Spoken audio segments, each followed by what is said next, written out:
Start the recording.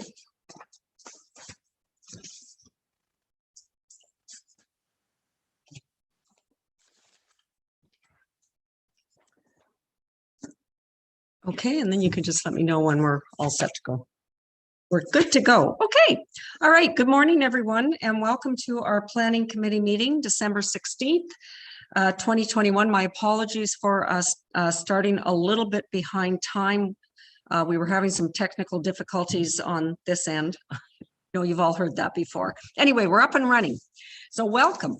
And I just want to let you know that this meeting is held electronically from the Council Chambers, Municipal Office, Port Carling, in accordance with Section 238 of the Municipal Act of 2001. And any comments that came in through planning were sent on to the councillors. And I am missing my normal. You're being recorded and you're giving your consent for that and being videotaped for this meeting. And I do confirm we have quorum. I believe, Madam Clerk, we have everybody here. No, she's here now. I can see her.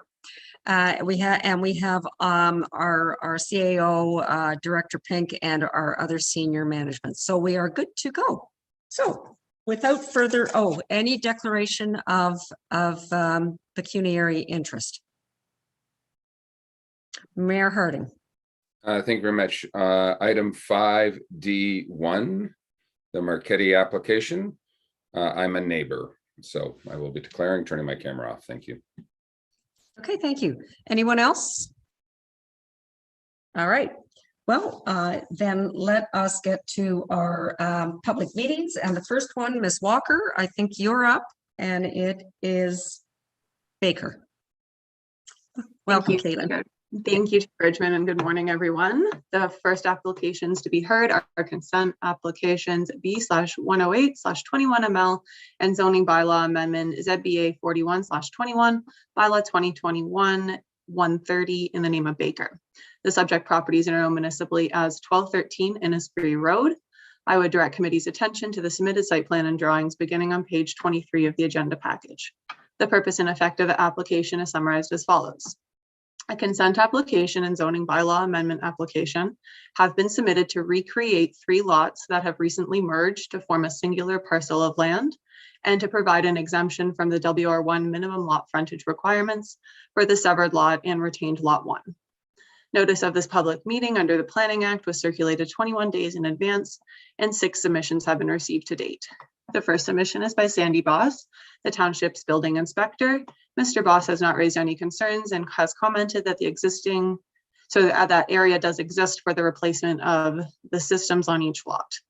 The second submission is by Nick Snyder, the township's chief building official. Mr. Snyder has advised he has no objections. The third submission is by the Planning and Economic Development Department of the District Municipality of Muskoka. District staff have no objection and request notice of committee's decision. The fourth submission is by Hydro One, stating they have no comments or concerns. The fifth submission is by Tim Sopko, the township's public works technician. The Public Works Department have commented that the Public Works does not recommend the creation of new lots that do not have any frontage on a municipally maintained road. The sixth submission is by Trillium Lakelands District School Board, who has no comments regarding this application, and that is signed by Terry Guthrie. I have prepared a detailed planning report for committee's consideration. If committee is considering recommending approval, staff recommend that consent application B/108/21ML Baker be approved subject to the following. That a registrable description of the deeds and the severed lots and any required rights of ways be submitted to the Secretary Treasurer along with a registered copy of the reference plan. That confirmation be received that the township is satisfied with that the proposed severed and retained lots can adequately be serviced by an individual on-site septic system, and that ZBA 41/21 be approved, recognizing the resultant lot configurations. Staff are also recommending that zoning bylaw amendment application ZBA 41/21, bylaw 2021-130 Baker be approved. I have no further comments, but I'd be happy to assist committee with any questions. Thank you. Thank you, Ms. Walker. I see Mr. Baker is in the attendees part. And, Mr. Fawner wants to speak to this. If we could bring Mr. Fawner in. In the meantime, I apologize. I forgot to recognize our supplementary agenda today. Todd Noonan will be speaking to item 4C, Muskoka Small Lakes Coalition. And we also had a change of delegations from Mark Scarrow to Steve Rochek. So I think that's the end of my housekeeping. All right, Mr. Fawner, welcome. Yes, good morning, Chair Bridgman and members of committee. And anyways, hopefully you're enjoying this nice spring day. We might have Christmas at some point. Anyways, I'm here representing Brian Donald and Margaret Baker in this application. And unfortunately, for reasons unbeknownst to me anyways, they went and put the middle lot in the same name, so they've all merged. So now we have to try and recreate those lots. So anyways, I do have a PowerPoint presentation, and I would like to thank staff for their positive report and kind of seeing things through. It's really a technical severance, but sometimes the technical severances, we still have to, of course, explain what's going on. So some people might not think they're quite so technical. So I believe that my PowerPoint presentation should be there at the township. We'll just get it up for you.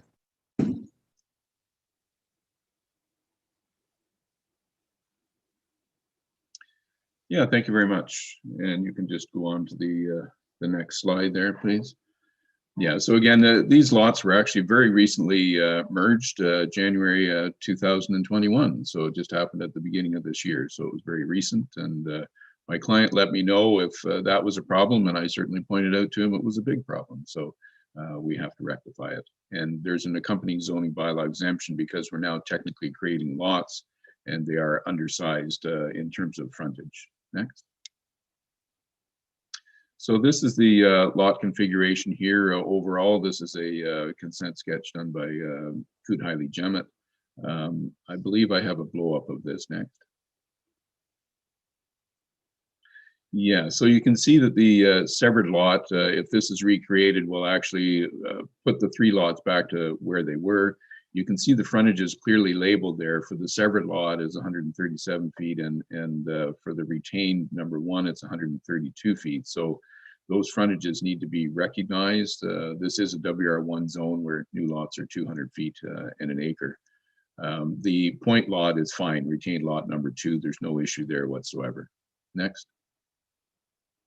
And this is what the shows up on the PIN map, the property identification number map that you would get at the registry office. This is the map. This was actually taken immediately prior to the application being submitted in August. And you can see it was shown as 3 different lots at that point in time. Next. And just a close up of that, and you can see where they all have different PIN numbers on them. So there were 3 different lots and still showing that way in the middle of this year. Next.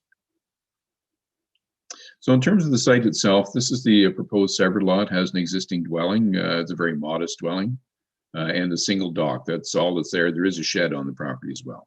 Next. And this is the shoreline buffer to the on the east side of the property. Next. And some of the shoreline buffer on the west portion of the property. So it's actually quite a well vegetated property. It's just been opened up a bit around the dwelling, which of course is not unusual for development in cottage country. Next. And this is just from the rear of the dwelling, and you can see the shed there as well. So again, very modest buildings. Next. And this is the shoreline buffer, the shoreline area of the proposed retained lot number 1. Next. And this is standing on that lot approximately 66 feet back. So a possible building location, you can see that there is an excellent tree buffer along the waterfront. This property is vacant. Next.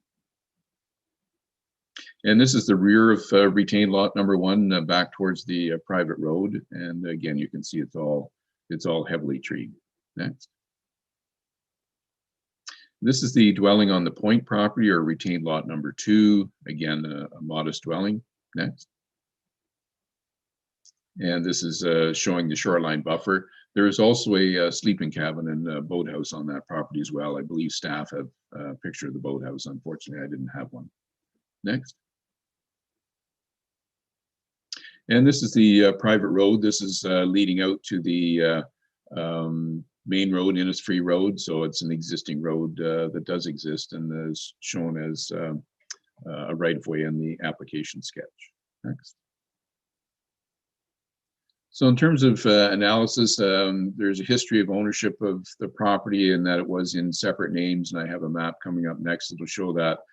The district official plan does allow for the recreation of lots that have inadvertently merged. The township OP is currently silent on that matter. Next. This was the best thing I could come up with that shows the, as of the beginning of this year, very beginning of this year, you can see the one in yellow is Brian, Donald, Margaret, and it was Baker Family Trust. And then the point property was Brian, Donald, and Margaret. And so as soon as Baker Family Trust was put into Brian, Donald, and Margaret, and of course it all merged. My understanding from the client is that, who was actually Brian is my contact person, he said that he was trying to make it easier for estate planning purposes to put them in the individual names, but unfortunately they merged. Next. So again, the township OP, and I know staff picked up on this as well, is that it does allow for the division of existing uses. So if there's a dwelling on the retained lot number 1, that would be quite fine and that would fit in with the official plan. The property is zoned WR1, and again, the frontage requirement is 200 feet, which we don't meet for 2 of the properties, but these were pre-existing lots as of the beginning of this year. Next. And the Planning Act has been changed, so we don't get this merging problem. In terms of neighboring properties, we'll go to the next slide, please. The property subject lands, the severed lot is shown outlined in sort of blue there, aquamarine, and you can see there are a variety of lot sizes, but there are other 100-foot lots in the area, both to the northwest and down at the southeast corner of this particular drawing. You'll see some lots that are 100 to 150 feet of frontage. Next. So in terms of conclusion, again, it's a recreation of pre-existing lots, sometimes termed as a technical severance. And however, we do have to go through the process to recreate them and put them back the way they were as of January 1st of this year. So, but they certainly, the one lot is vacant and it's quite developable with an excellent shoreline vegetative buffer. Thank you, and I'm here to answer any questions.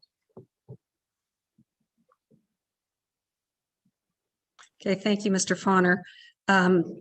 Anyone else who would like to speak on behalf of this? Not seen anyone, Elizabeth? Anyone opposed? No. Okay. All right. Committee, do we have any questions of Mr. Fauner? Okay, I'm going to read the resolution then. Moved by Councillor Hayes, seconded by Councillor Roberts. Be it resolved, the Planning Committee recommend to Township Council that application B/108/21/ML Baker be approved subject to the following conditions: that a registrable description of the severed lot and any required rights of way be submitted to the Secretary Treasurer along with a registered copy of the reference plan. The confirmation be received that the Township is satisfied that the proposed severed and retained lots can be adequately serviced by individual on-site septic systems, and that zoning bylaw amendment ZBA-41/21 bylaw 2021-130 Baker be approved to recognize the resultant lot configurations. Any comments? All in favor? Madam Clerk, that's carries. I believe that's unanimous. Okay. Thank you very much and have a Merry Christmas, everyone. You too, Mr. Fauner. Bye-bye. Okay, we have one more here for Baker. Moved by Councillor Zavitz, seconded by Councillor Edwards. Be it resolved, the Planning Committee recommend to Township Council that zoning bylaw amendment ZBA/41/21 Baker roll number 6-19-041-042-043 be approved. All in favor? I believe that is unanimous again. Okay, thank you very much. All right. Then we're going to move on now, and I believe it's you again, Ms. Walker, to Marchetti. Thank you, Chair Bridgman. The next application to be heard is zoning bylaw amendment ZBA-37/21, bylaw 2021-117 in the name of Marchetti. The subject property is known municipally as 1026 Island Park Road. I would direct committee's attention to the submitted site plan and drawings beginning on page 69 of the agenda package. The purpose and effect of the application is summarized as follows. The applicant proposes to demolish an existing dwelling and sun deck and to reconstruct a new dwelling and a sun deck on an undersized lot and recognize an existing detached garage. The existing sleeping cabin and shed are to be demolished. Bylaw 2021-117 proposes to 1, reconstruct and enlarge a dwelling and a sun deck on an undersized lot. 2, permit an as-built garage on an undersized lot. 3, limit the maximum permitted dwelling height to 29.5 feet. And 4, to repeal bylaw 2002-124. Notice of this meeting under the Planning Act was circulated 21 days in advance, and 6 submissions have been received to date. The first submission is by Nick Snyder, the township's chief building official. Mr. Snyder has advised that he has no objections. The second submission is by the district municipality of Muskoka. District staff would recommend that a decision for the above noted application be deferred until detailed information demonstrating the proposed redevelopment is located outside of the identified floodway is submitted to the satisfaction of the township of Muskoka Lakes and the district municipality of Muskoka. Notice of council's decision respecting the above noted application is requested. A further analysis has also been provided, which I can read in full at committee's request. The third submission is by Tim Sopko, the township's public works technician. The public works department has no comments. The fourth submission is by the Trillium Lakelands District School Board stating they have no comments. That is signed by Terry Guthrie. The fifth submission is by Dorothy Watts, neighboring property owner to the southeast. The submission is as follows.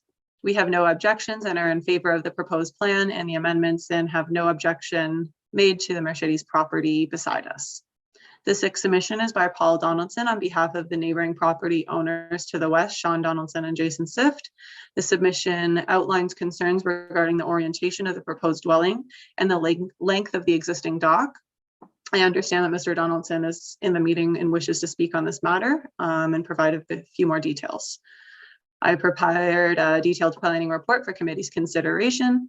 If committee is considering recommending approval of zoning bylaw amendment ZBA 37/21 bylaw 2021-117, staff recommend the following. 1, that the subject property and proposed development be made subject to site plan control to implement additional plantings in the front yard area. And 2, that a minor amendment be made to prohibit the proposed dwelling and as-built portion of the garage within the 226.7 MASL static floodline elevation. I have no further comments, but I'm happy to assist committee with any questions. Thank you. Thank you, Ms. Walker. All right, if I believe Mr. Allen is the agent for this application, so we'll bring him in now.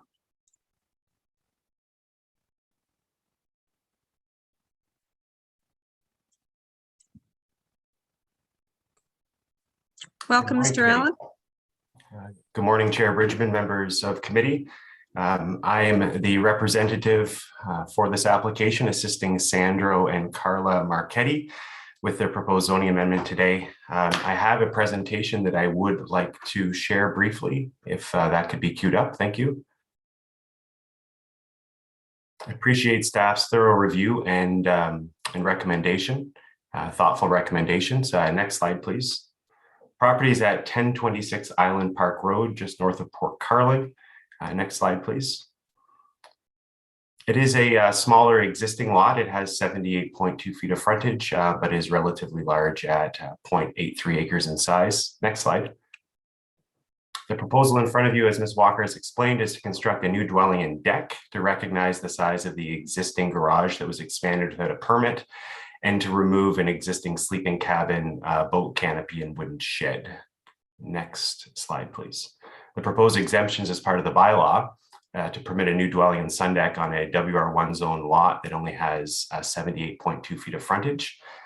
We're proposing to limit the maximum height of the dwelling to 9 meters, 29.5 feet, where the maximum is 35 feet. And to recognize the area of the garage that was previously permitted only to be 432 square feet, and the existing size is over 700 square feet. Next slide, please. This is the proposed site plan. Starting from the top right, there's a proposed or an existing canopy that covers some boats on the dock to be removed. There's an existing one-story dwelling to be removed, as well as the attached deck. It's located very close to the side lot line. The deck is only set back by 1 meter, 1,246 square feet, and this building contains 4 bedrooms. I apologize, in my planning report, I note that this building only contains 3 bedrooms. The proposed new dwelling is a 2-story dwelling. The footprint is 2,235 square feet and about 4,000 square feet of GFA. It contains 5 bedrooms. You'll see on the top left side of this page, there's a 1-story sleeping cabin to be removed that contains 1 bedroom. So there'll be a no net increase in the number of bedrooms on this property. There's 5 bedrooms on the property today, and there will be 5 in the future with the enlarged dwelling. The increased floor area is particular to allow for larger living spaces and larger bedrooms. The existing spaces are quite small. There's an existing woodshed to the rear that's proposed to be removed, and the current garage that's at the back of the property was only permitted in 2002 to be 432 square feet, and it's 714 square feet today. Next slide, please. This provides a closer view of the shoreline and the existing setbacks of the existing deck and dwelling. You'll see that the dwelling and deck are quite close to the side lot line. That's the lot line that's shared with Dorothy Watt, and also don't comply with the minimum front yard setbacks. The new proposed location complies both with side yard setbacks and front yard setbacks for both the dwelling and the deck. And you'll also see a fine blue line surrounding the location of the proposed dwelling. That's the flooding hazard limit at 226.7 meters above sea level. And you'll see the entire new dwelling is located outside of that flooding hazard limit. Next slide, please. This is the elevation of the proposed new dwelling. It's 2 stories in height, and you'll see the height is marked on the side at 29.5 feet. The height is proposed to be limited from the 35-foot maximum in recognition that it is a smaller lot and that the additional height is not needed. And this provides some certainty and some comfort that a larger, taller building cannot be constructed in the future. Next slide, please. Here's some photos of the front of the existing building, clearly in need of a bit of a refresh. Next slide. This is a view of the dwelling from the deck. The property has historically been developed, and the shoreline is relatively open with some lawn that extends to the water's edge. That sleeping cabin to the right in the taupe color will be removed. Opportunities to revegetate that location, as well as the shoreline buffer, some of the lawn area out front. Next slide, please. This is the rear of the existing dwelling and sleeping cabin to be removed. The new dwelling does not require any tree removal. There's a large grass lawn area behind, and it does not impact the location of the number of cars that can be parked on the property. Next slide, please. This is the view of the garage that's at the rear of the lot, and the outlined area is the portion that was expanded after 2002. Next slide, please. This is the tight side yard setback between the Marchettis and the Watt family. This is the 1 meter side yard setback along that side lot line. Next slide, please. I don't intend to go over this in great detail. I did attach a planning justification report, but the district does have some important policies. Requires the construction of a new dwelling outside of the flooding hazard. I do note that this property is located within the surface water protection intake zone of Port Carling. However, residential uses are permitted. And similar to the township plan, the district plan has policies related to maintaining natural shorelines, maintaining ecological integrity and aesthetics. Next slide, please. The township official plan also has some pertinent policies related to this application, particularly related to character in the waterfront and shoreline buffer requirements. Limiting density is clearly important when we're in the waterfront area. Ensure that built form does not become concentrated or dominate over natural form. Next slide, please.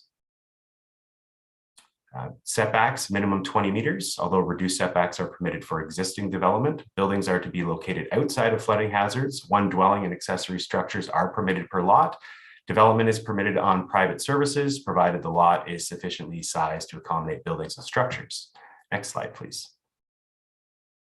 In terms of my planning analysis, I would note that it's only the lot frontage that does not comply, and this lot presently is developed with an existing dwelling, accessory structures, and is serviced with private services. Sufficient area exists for building and service expansion. And I would note in particular that the The non-complying provision of the bylaw specifically prohibits expansions on undersized lots and within required yards. But I would note that prior to the November 2020 legal opinion that was obtained by the township, the proposed new dwelling in Sundeck would have been fully permitted by the bylaw and only a building permit would be required. Today, under the new legal interpretation, the building existing has to comply and the new building location, enlarged building, has to comply with the requirements of the bylaw. So because the existing dwelling and deck are located within the front and side yard setbacks and don't comply, this application is before you. If the existing deck and sun deck complied, this application wouldn't have been required and they could have proceeded straight to building permit. Next slide, please. The front yard, side yard setbacks of the new dwelling and sun deck will be increased to comply. In fact, all setbacks will comply. The new dwelling is located entirely outside of the flooding hazard. The new dwelling is to be limited to 29.5 feet. The encroaching sleeping cabin and boat canopy are to be removed.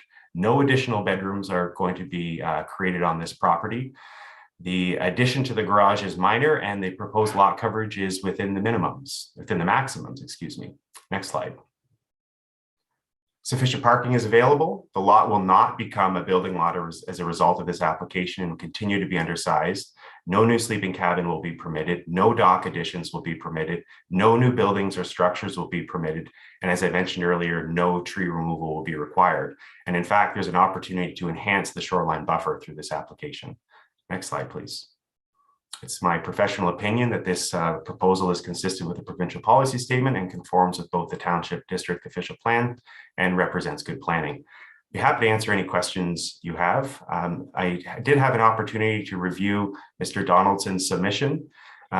It's a very tight lot in terms of side yard setbacks, and the location of the flooding hazard does pose a challenge. There may be an opportunity to slightly rotate the building, although any change is somewhat negligible. And I would note that the existing dock is existing and is not part of this application. Again, I'd be happy to answer any questions that the committee has. Thank you. Thank you, Mr. Allen. Anyone else, Elizabeth, to speak for this? All right, so I believe Mr. Donaldson would like to speak. So this would be in opposition, so we'll bring Mr. Donaldson in. Both. Okay, we have the Donaldson, Sean, and Paul.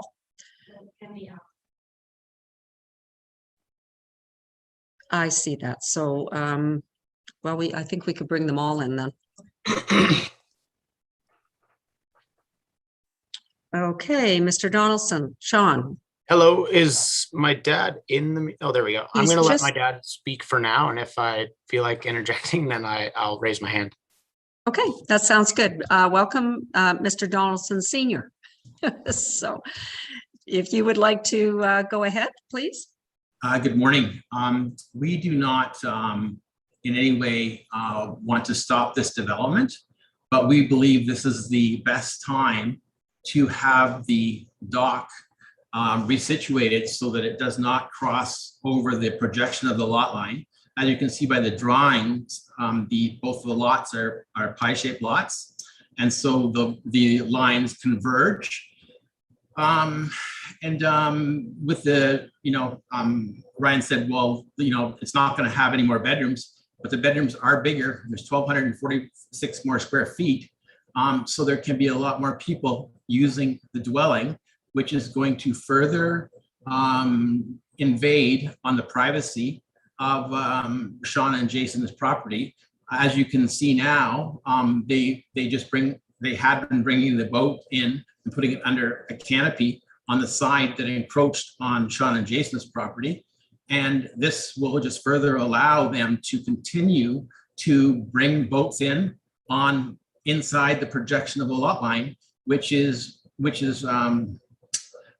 think that if they're going for this exemption, and we're going to support it, which isn't a problem, they should be willing to tweak the cottage so that it doesn't view over Sean and Jason's property and it views directly out over their property, and that they bring the dock into compliance so that there is proper privacy, because there's definitely going to be a lot more people at a cottage that is like they're proposing than what is there now, and it's going to impede the privacy of Sean and Jason's property, and we just don't think that's fair when they have so much area in front that could comply with the side yard setbacks.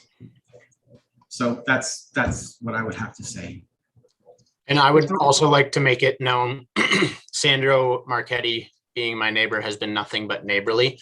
I would like to support this in all instances, like if possible.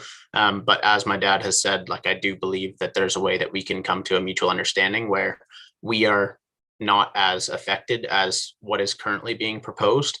My dad had sent something to Caitlin. I'm not sure if it can be displayed for everybody to see or if everybody has already seen it. It was, excuse me, it was distributed, Sean, to everybody. Okay. So council is aware of it. So you can see where the current projection is to be proposed of sightlines coming out of their cottage, and it looks over top of not only our waterfront, but also our front lawn, which is not the biggest of deals. Currently, the current cottage is oriented in the complete opposite direction, and we're just looking for somewhere in the middle here. Our drafting department has taken the time to put those site plans together to show how the cottage could still fit inside of the floodplain as outlined. And we just think that this is the best, solution. After talking to Sandro had made it clear that he'd like to be able to have a cottage big enough that he could have enjoyment with his entire family. And that is all great. Of course, I would love to see my neighbor be able to enjoy his property in Muskoka with his family, his loved ones. I have no issue with that at all.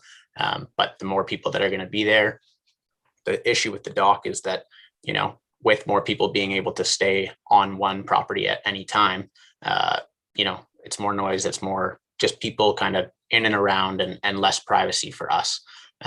So we will be proposing in the next little while that we move our dock so that we can conform to the bylaw, because we are on the opposite property line. We encroach on our neighbor to the which direction would that be? To the north. So as we move our dock into conformity with the bylaw, we're going to be that much closer to the Marchetti property. And as Ryan said, this is not, this isn't a place where you can all agree that yes, we can give them a dock and you can have a building permit for said dock, whatever else.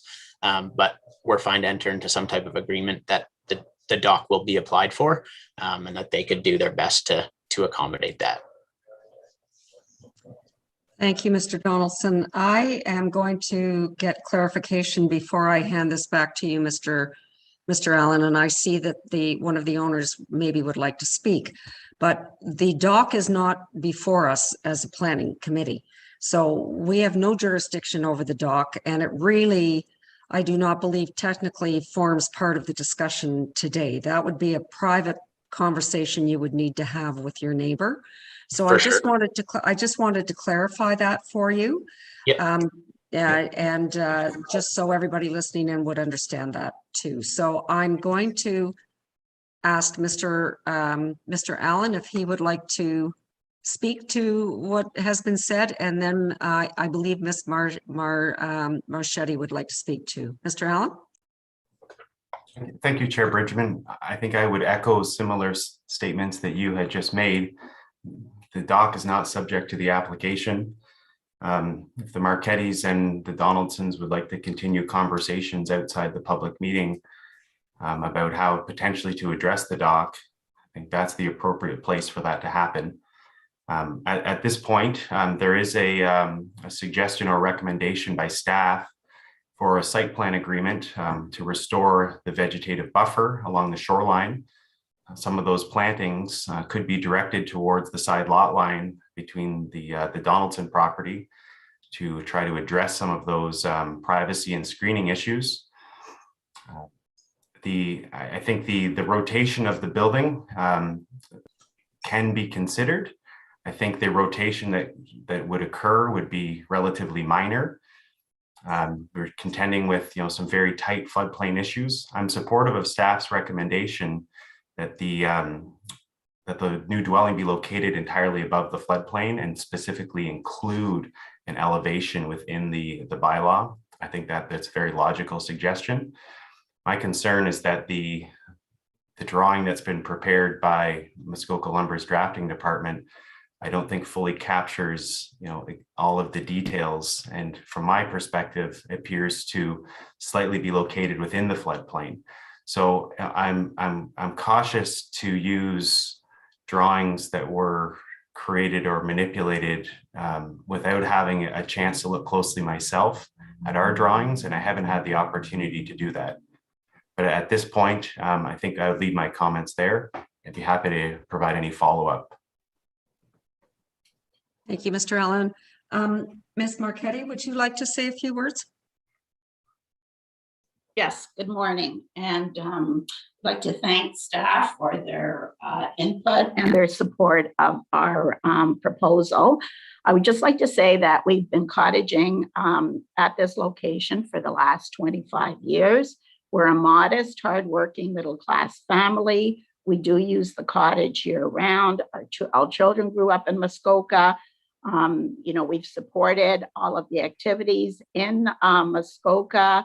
Our children took lessons at Hannah Park. We support the community through like the festivals, the Cranberry Walk to Bethlehem, music at the barge, the regattas that the MLA has supplied. My children worked in Muskoka as they grew up, so they contributed to that. My daughter volunteered at the library.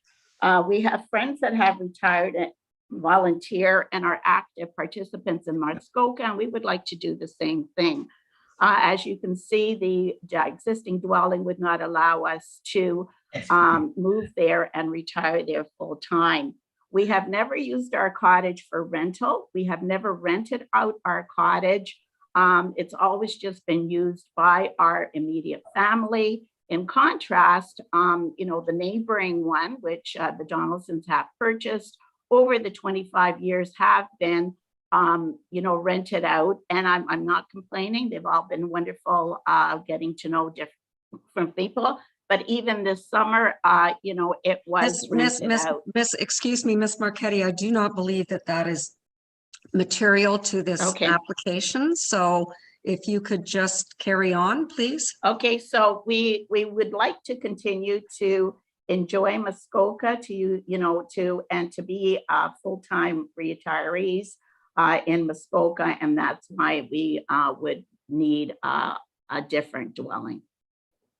Thank you. Okay, thank you. So at this point, so Mr. Donaldson Jr., no, at this point, I'm turning it back to committee. And then if they care to address any of you, we certainly will bring you back in. That's Can I just make one more point? Well, I just want to make a clarification that we've never taken our boat out using. No, that's okay. Again, I don't believe that has any relevance to the actual planning before us, but thank you. Okay, so committee, can I turn to you, please, if you have any comments, any questions at all? Councillor Roberts. Thank you, Madam Chair, and through you to planning. We know that we see the front yard of the property that is grassed and it has a stone wall, which was often done in Muskoka in the years before, determining that this is not great for runoff or for the environment. And when the question I have is that I know that within the report or there it talks about the reestablishing the shoreline buffer, and more of a general question. Reestablishing shoreline buffer, is it being done with any guidance from with any set pattern of how much should be done? Because there is the natural shoreline that we see in many of the applications saying, look how beautiful this is. And then we have, let's plant a few trees or bushes or shrubs. And it really is an attempt to reestablish it, but we need to make sure that kind of reestablishing of the waterfront is sustainable and nurtured and going forward. So if you would, Mr. Sharp, give me more of what you would do, because this property, like if you just use the garage, for example, being they're asking, the applicant is asking that we recognize that. Well, I have no difficulty with, but something needs to be given back to the environment. Thank you. Thank you, Councillor Roberts. Yes, Mr. Sharp, if you could explain what you do with your buffering. Thank you. Good morning, committee, and through you, Chair Bridgman. It's an excellent point and question, Councillor Roberts. The official plan does provide some direction, as Mr. Allen had indicated. The official plan requires a shoreline buffer across the full width of a waterfront property to a depth or a target depth of 50 feet. And the zoning bylaw in the waterfront zones actually requires a shoreline buffer of similar width and depth. And it actually defines a shoreline buffer. It includes some direction, stating that one tree or shrub planting is required every 100 square feet to that target depth of 50 feet. I would agree that certainly staff is going to be looking to revegetate the front yard area. This is a fairly significant size dwelling relative to the frontage of the lot. It spans to both side lot lines. So it may be prudent in this case to actually inquire with Mr. Allen some more specifics about the number and type of plantings that that he would be considering, and committee may wish to provide staff, after hearing Mr. Allen's input, providing staff with some direction in regard to how many tree plantings that they feel would be appropriate in this specific instance, and we can endeavor to implement that through the site plan control process. Thank you. That a follow-up, Councillor Roberts?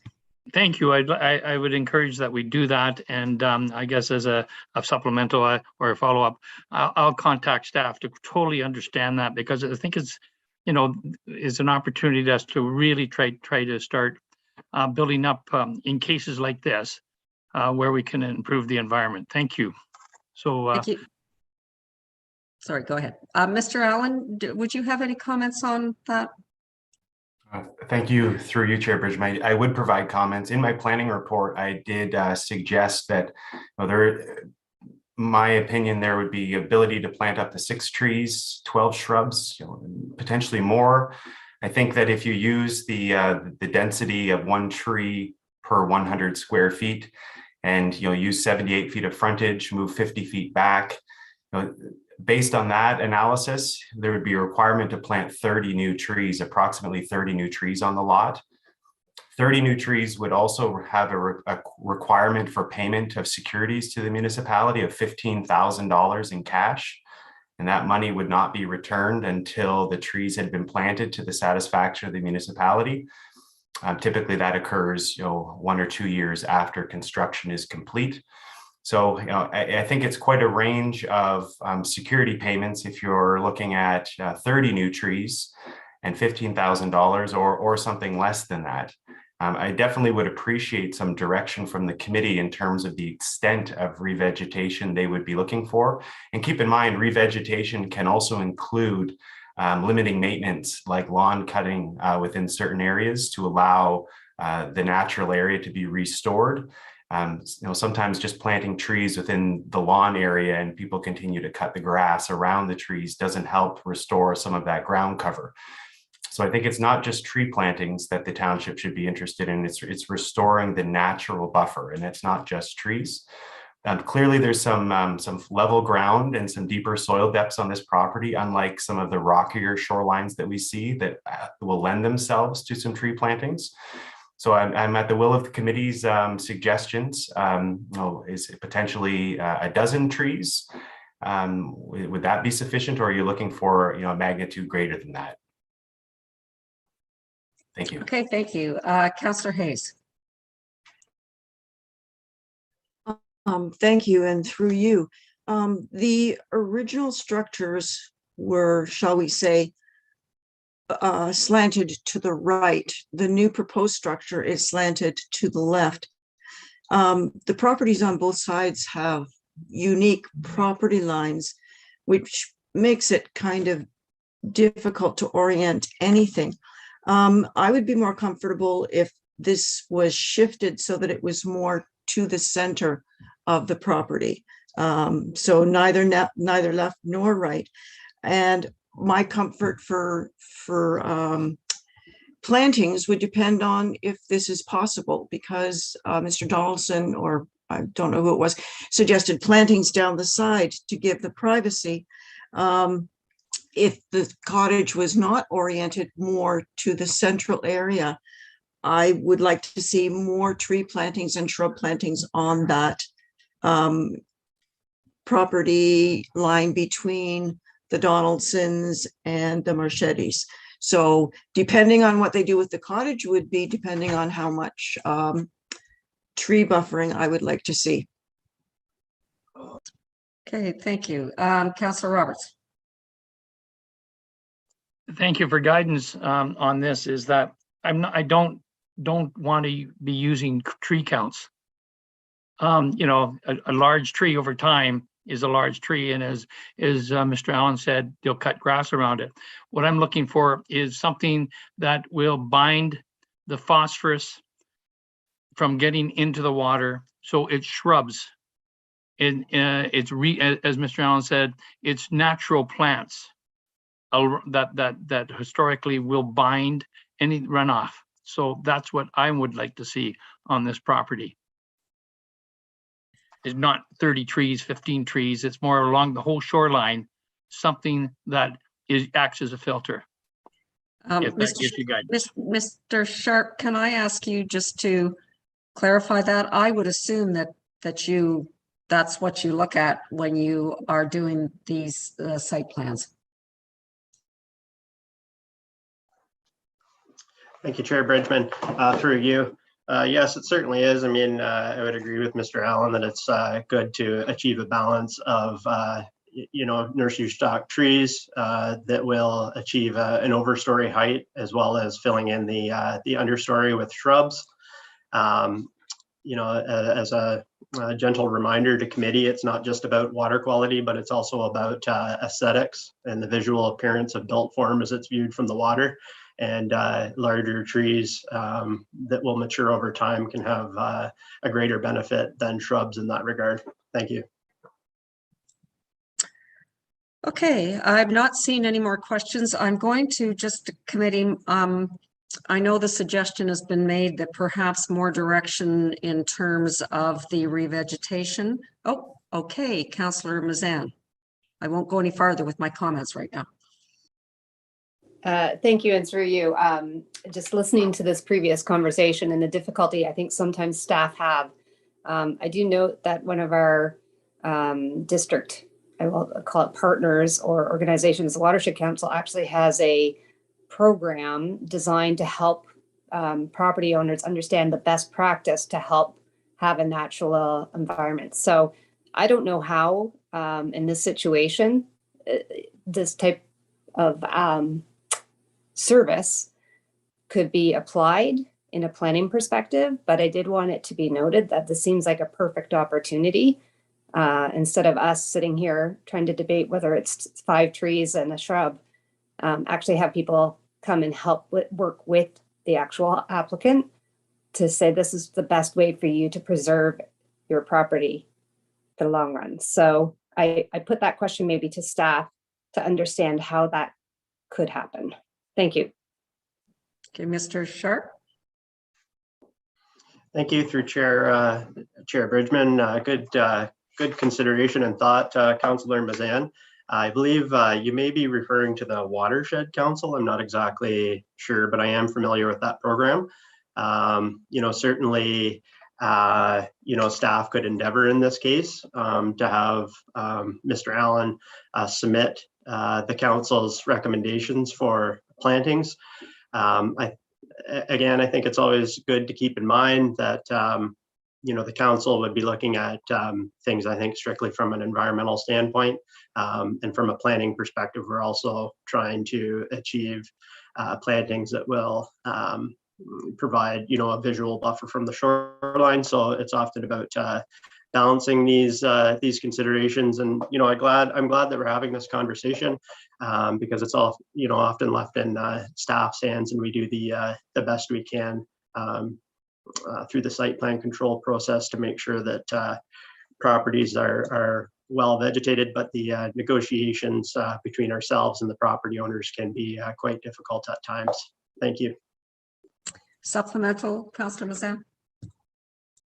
Thank you, and through you. And I actually appreciate that. This has been an interesting discussion, and just coming off of yesterday's discussion about how to work with our district partners a little bit more collaboratively.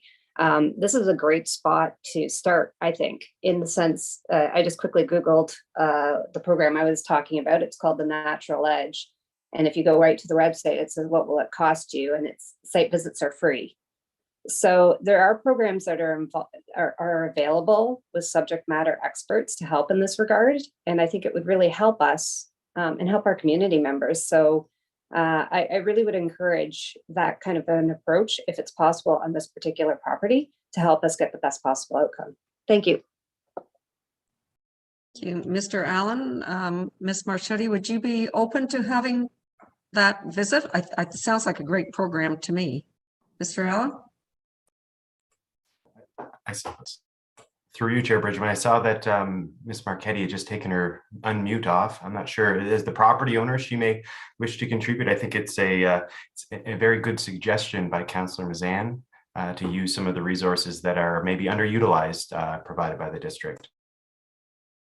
Yes, I'd like to thank Councillor Mazan for that. And we, as I wanted to state, we're a modest, hardworking, middle-class family. So, programs, we're naturalists.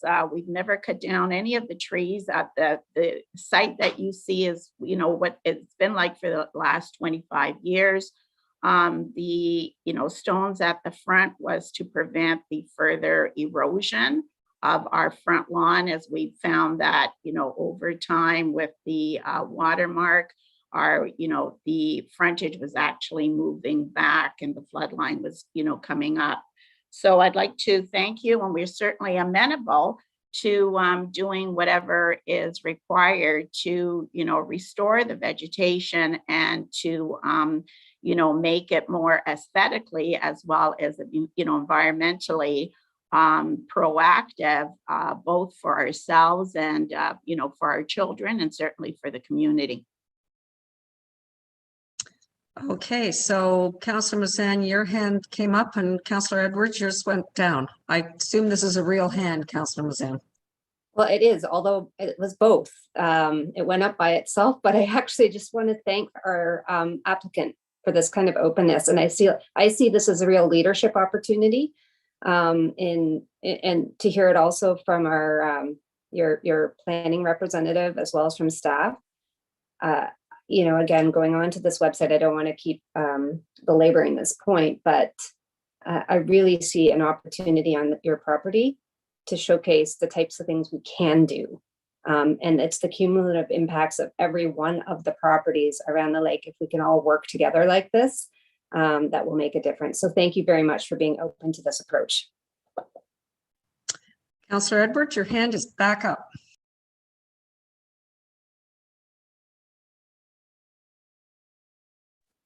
Thank you very much. Yeah, I would support Councillor Mazan in this. I think it's a good idea. One of the things when we give something, we're trying to bring it closer to conformity, so that the house could be set at a slightly different angle. And I am concerned about the dock because it's an encroachment.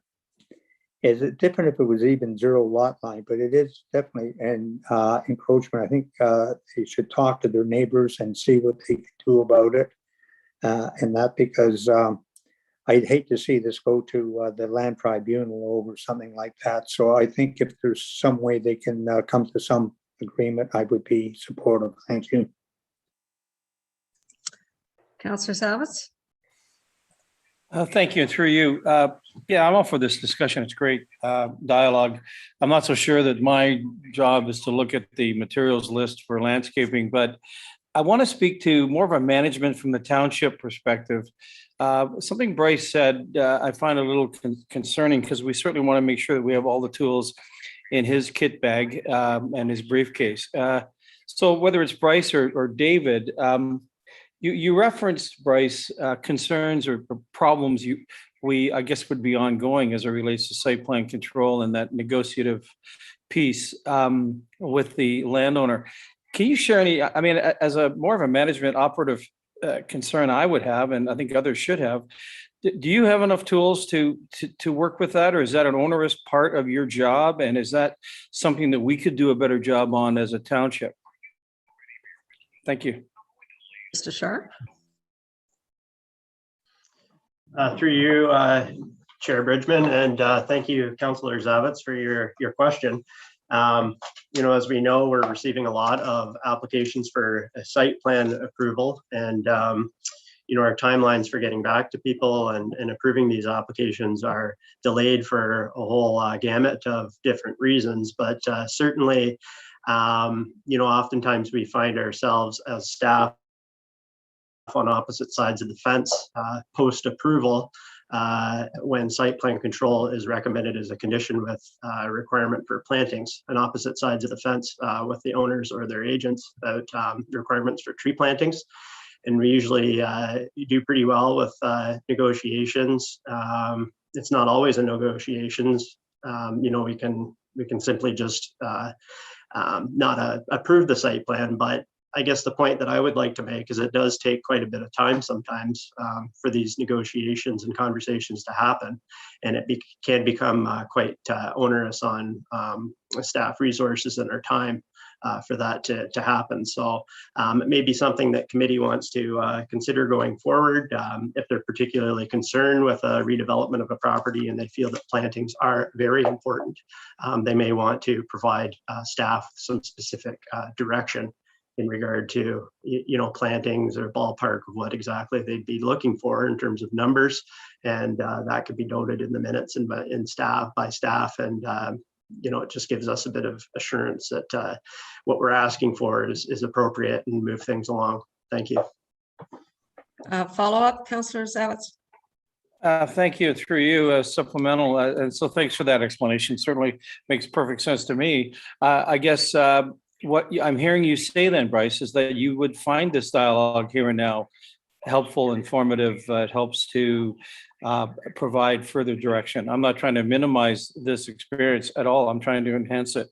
And if this guidance is helpful to you through this committee, and that's what I'm hearing, then perhaps we should talk about that off to the side in terms of how planning this planning committee in a more fulsome manner can provide some of that insight, not so much direction as insight.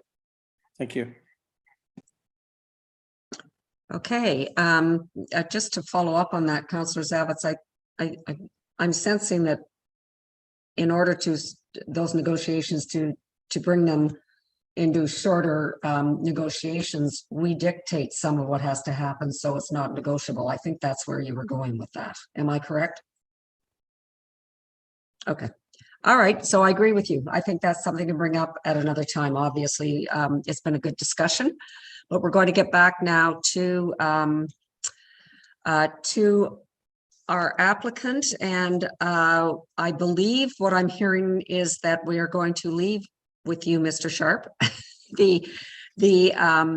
the revegetation, et cetera, as part of the site plan control. We're going to leave that with staff at this point, unless I see anybody has an appetite to give more direction than what they normally do. I would like to respond to No, Councillor Hayes. no, you may not do that, Mr. Donaldson. Mr. Donaldson, you may not do that. You cannot do that unless you're spoken to, Mr. Donaldson.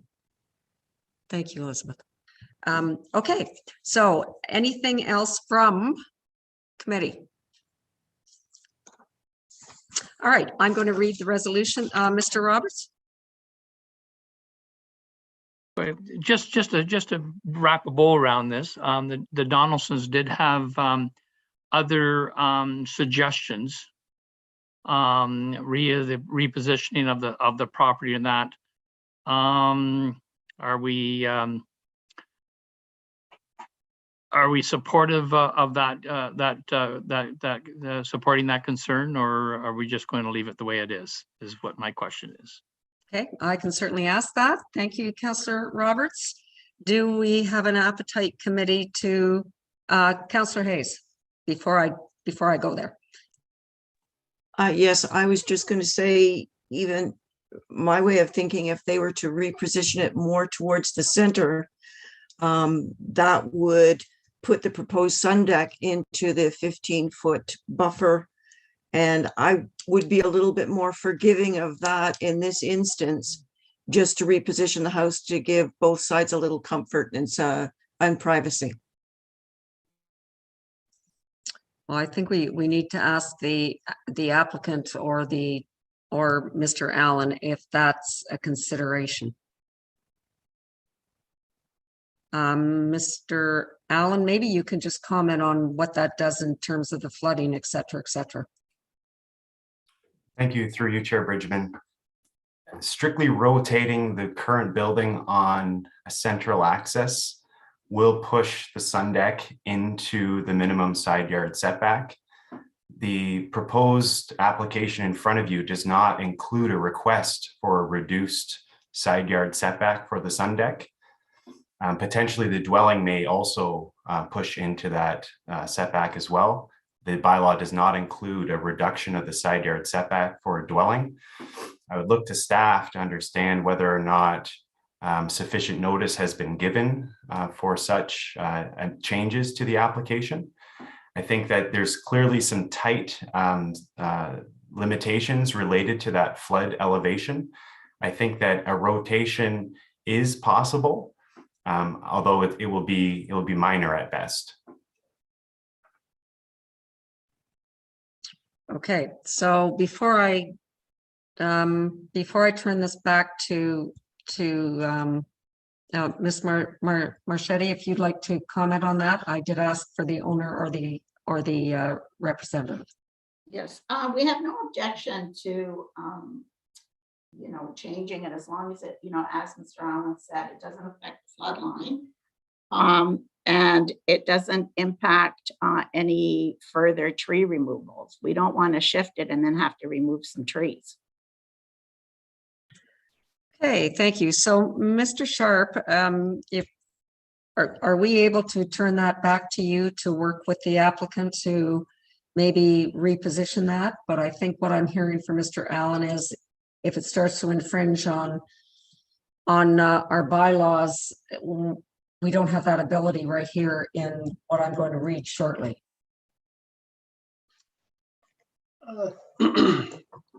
Through you, or thank you for your question, Chair Bridgman. Of course, it's difficult to say exactly to predict the future without actually knowing what it is that we'd be commenting on. But I think maybe the easiest thing in this case is just to give a general indication for committee to give a general indication to the applicant and their agent that they work with the Donaldsons to try to hash things out. And when it comes back to council next month, if there are changes, that those changes can be submitted to us in the form of a site plan and we can review them. Sometimes, there is the ability for council to approve minor amendments. So for example, you'll recall, council will recall the FOSS application. It was approved yesterday where there was actually an added exemption that wasn't otherwise previously circulated, and that was approved as a minor amendment because it was viewed as minor by council and staff didn't have any objections. So that would be a consideration in this case. I would also note that the bylaw that is in front of committee today is going to it's going to basically, the way it's worded is it would lock the envelope of the dwelling into place as to what's shown on the site plan. Staff are going to have to look at that when it comes back to council and just word it such that some minor changes to the envelope can occur, or not physically lock it in to the approved envelope just because of the flood line elevation. If there's a need to shift the dwelling in order to achieve development outside of the floodplain elevation, that would be required. So I think, hopefully what I'm saying makes sense, and that we can get this moving forward. Thank you. Thank you, Mr. Sharp. If I can just reiterate and make sure that we're all clear on this. I believe what we can do is pass these today with our recommendation to council. Also give direction for the Donaldsons and Mr.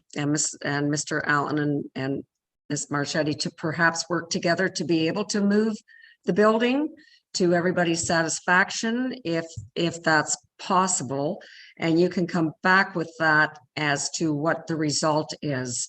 I don't believe the floodplain is on the table at all for the actual building. I don't believe we allow that anymore, but we may, as Councillor Hayes said, might be able to look at a sun deck or whatever infringing on something. So committee, have I got that correct for most of you in terms of direction to give to our staff? Or do I need to repeat it again? Councillor Jaglowitz, I'm not sure if you're not looking confused. Are you good? You're good. So was that clear enough, Mr. Sharp? I think what you said basically I was trying to reiterate. So direction is good enough? Okay. Okay, so that's what we will do then. And I am going to then, unless there's further discussion, I will read the motion. All right, moved by Councillor Jaglowitz, seconded by Councillor Zavitz. Be it resolved, the Planning Committee recommend to Township Council the zoning bylaw amendment ZBA-37/21 Marchetti, roll number 5-6-049 be approved, subject to the following. 1, that the subject property and proposed development be made subject to site plan control to implement additional plantings in the front yard area. 2, that a minor amendment be approved to prohibit the proposed dwelling and as-built portion of the garage within the 266.7 MASL static floodline elevation. Any more comments? All in favor? Madam Clerk, that carries. Okay, thank you very much. And Thank you. thank you. Now we now are on to Best goals. wish. Oh, I did catch that. Best wishes to you too. So Ms. Darling, I 10:15. I will break it. We'll let's get you to do your presentation, and then maybe we'll take a 10-minute break, and then we'll come back for discussion. So good morning and thank you, Chair Bridgman. Next application to be heard is zoning bylaw amendment application ZBA 4021, bylaw 2021-129. In the name of Gould, the subject lands are known municipally as 1092 Morinus Road, unit number 1. I would direct committee's attention to the submitted site plans and drawings on page 112 through 114 of the agenda package. The purpose and effect of the application is summarized as follows. A zoning bylaw amendment application has been submitted to construct a 2-story boathouse and associated dock that are over the permitted length. Notice of this public hearing under the Planning Act was circulated 20 days in advance, and 5 submissions have been received to date. The first submission is by Nick Snyder, the township's chief building official. Mr. Snyder has advised that he has no objection. The second submission is by Tim Sopko, the township's public works technician, and has no objection. The third submission is by Emily Crowder, the district municipality of Muskoka's planner, and has no objections to the application. 2 letters of support were received from adjacent landowners, Eric Grundy and David and Joan Moore.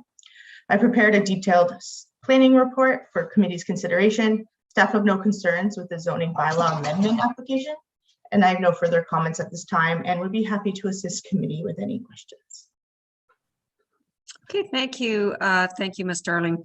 So in the interest of not breaking a discussion and presentation once it starts from the applicant, let's take an 8-minute break and we'll be back at 10:25.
Okay, everybody, if we can wander back in the next minute or so, that'd be great.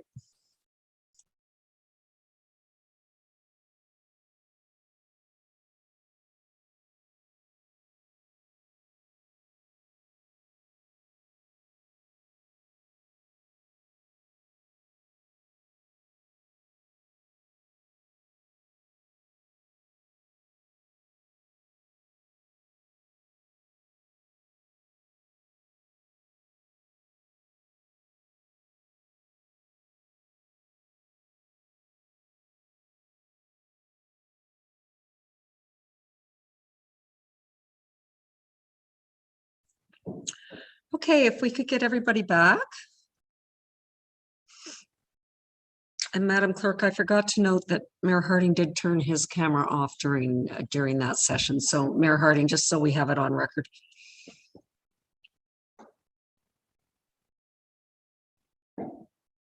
Mr. Veratis, I think we're just waiting for quorum here, or do we have it?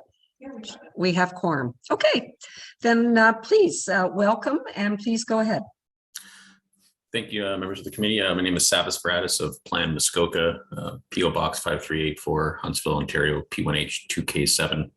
I'm here this morning representing the Goulds as their professional planner and as their agent for this matter.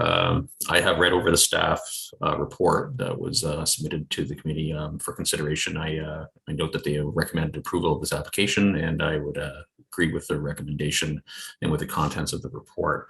I'll just key in on a couple of the matters that are, I guess, most important to this application, and then turn it over for discussion.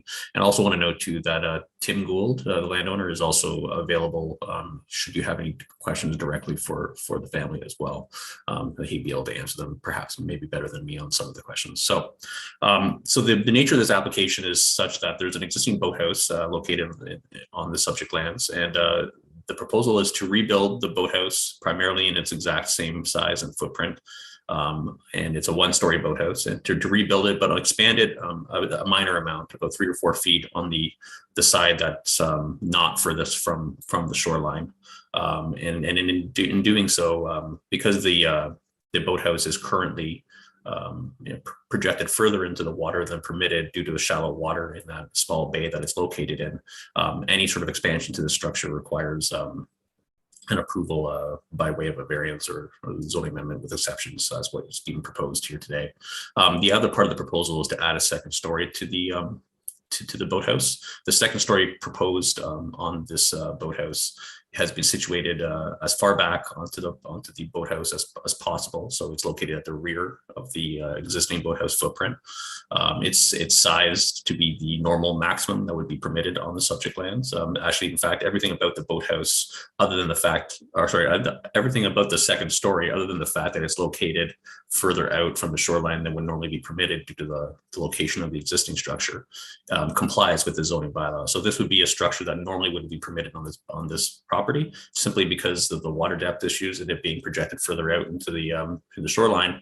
It triggered the need for variance approvals. So in terms of impact, it's located centrally on the shoreline. While it is projected out further, it doesn't cause any navigation issues because of the shape of the bay that it's in.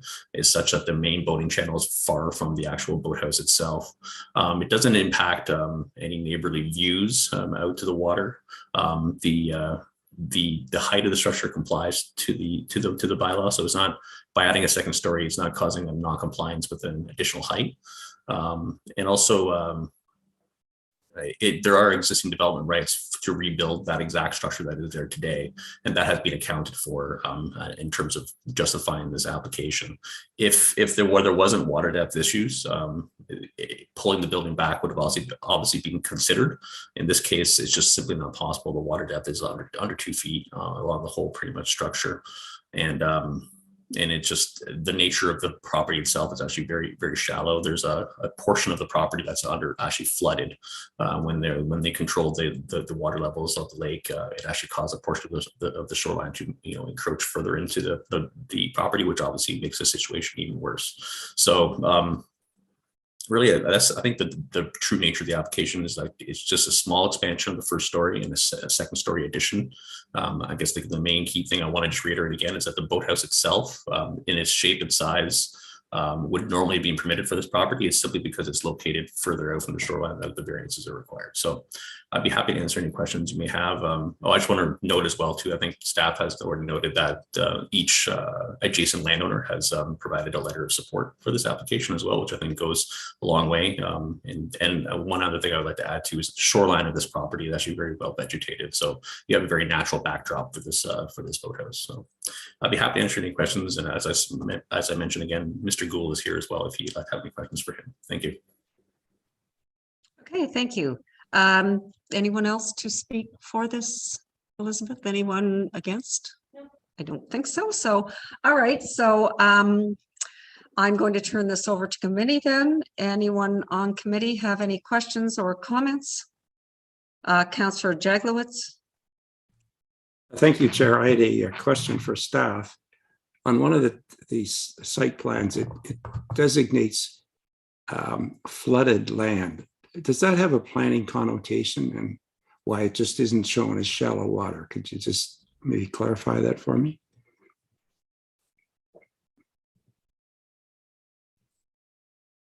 Oh, Mr. Sharp.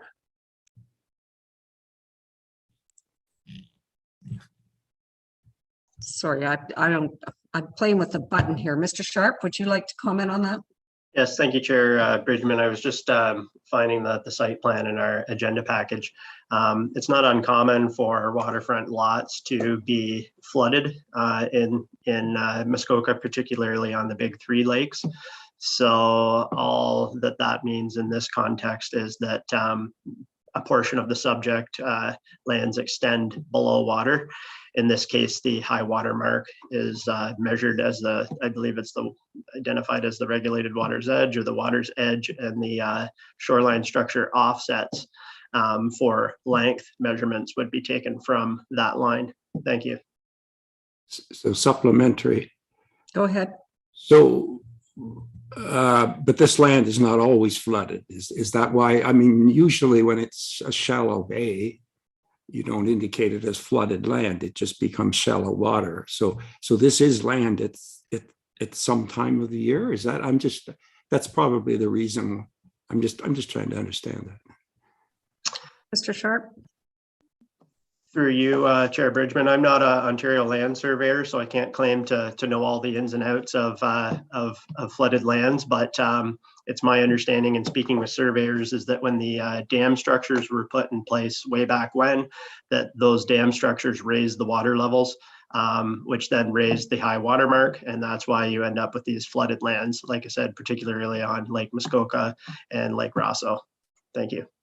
Thank you. Okay, I think Mr. Pink, because I think I know what you're getting at, Councillor Jaglowitz. Mr. Pink would like to also comment.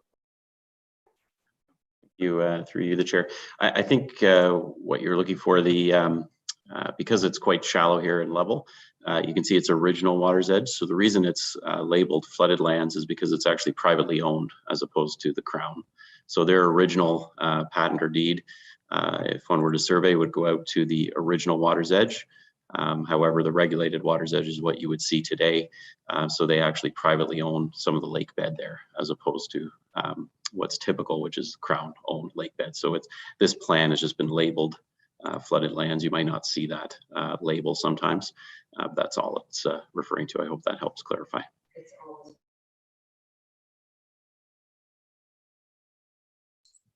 Okay, so it's always water. Councillor Zavitz. Thank you, and through you.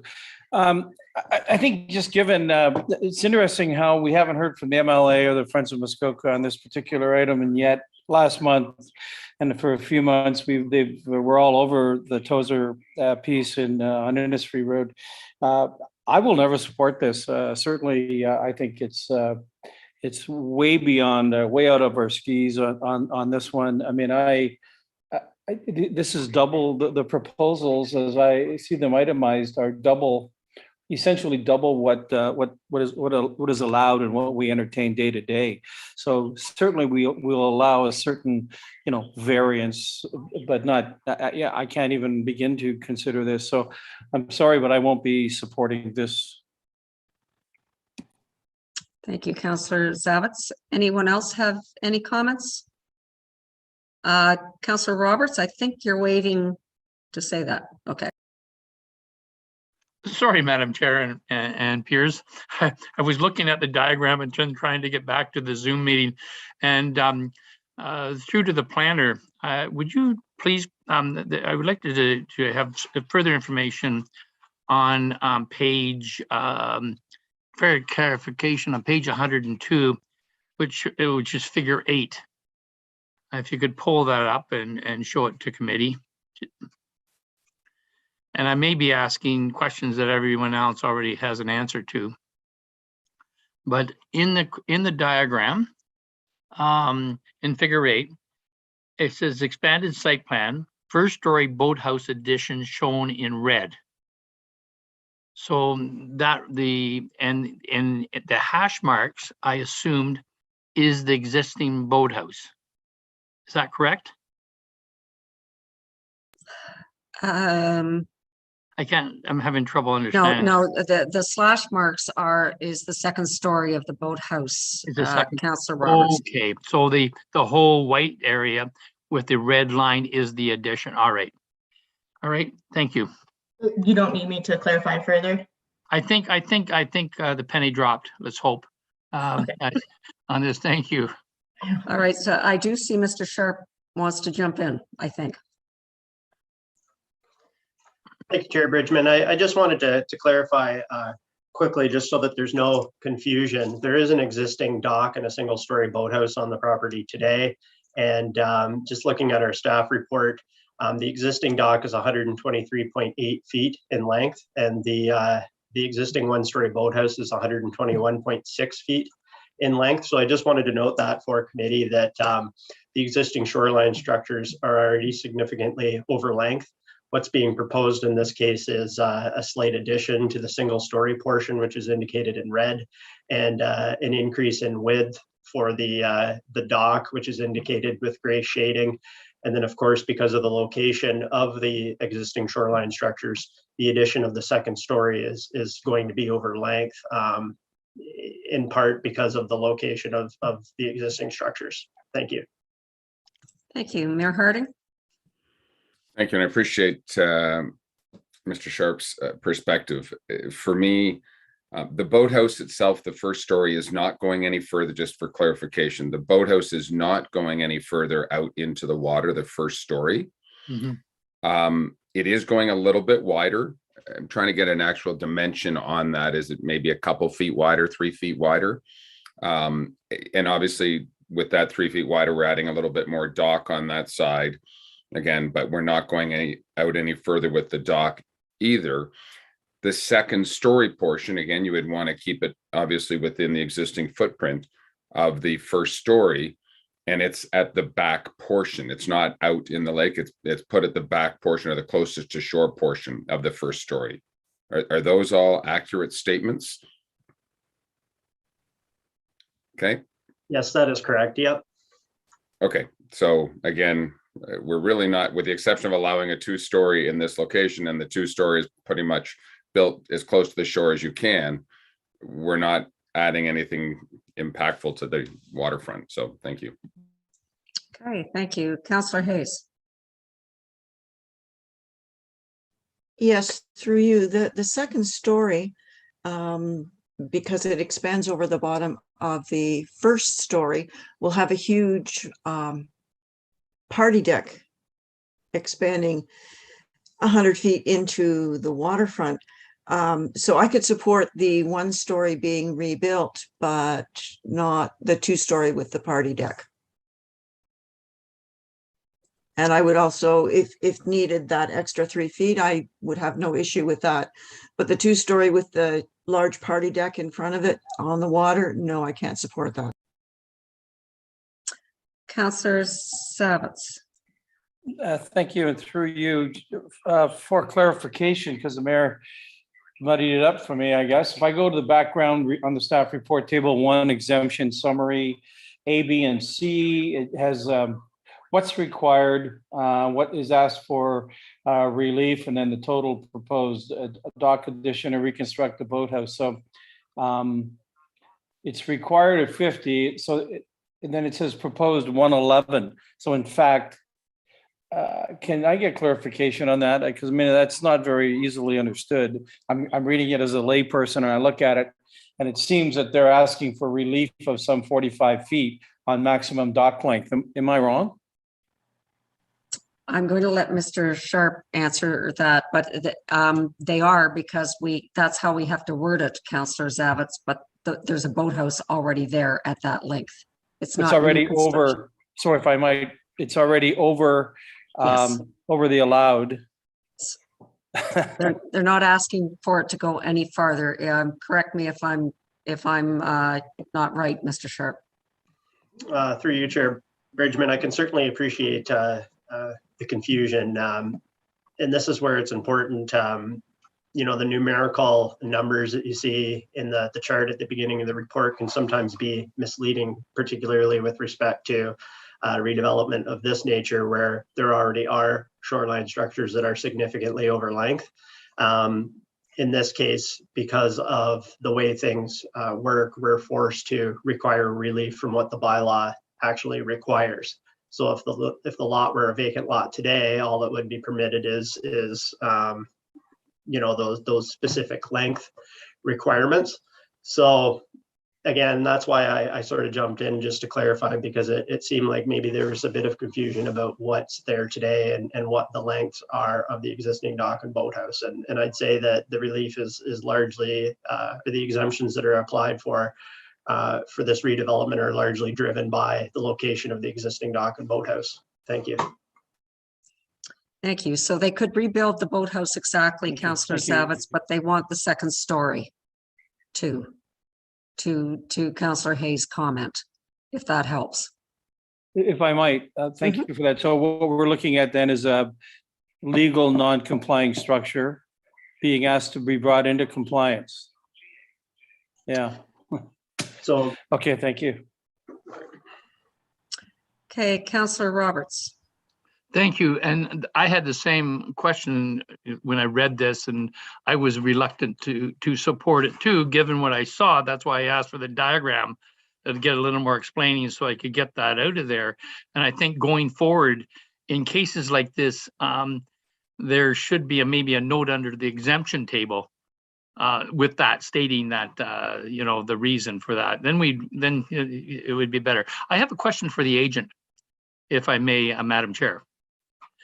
The question I have is, would the applicant be agreeable to remove the party deck portion on the second story?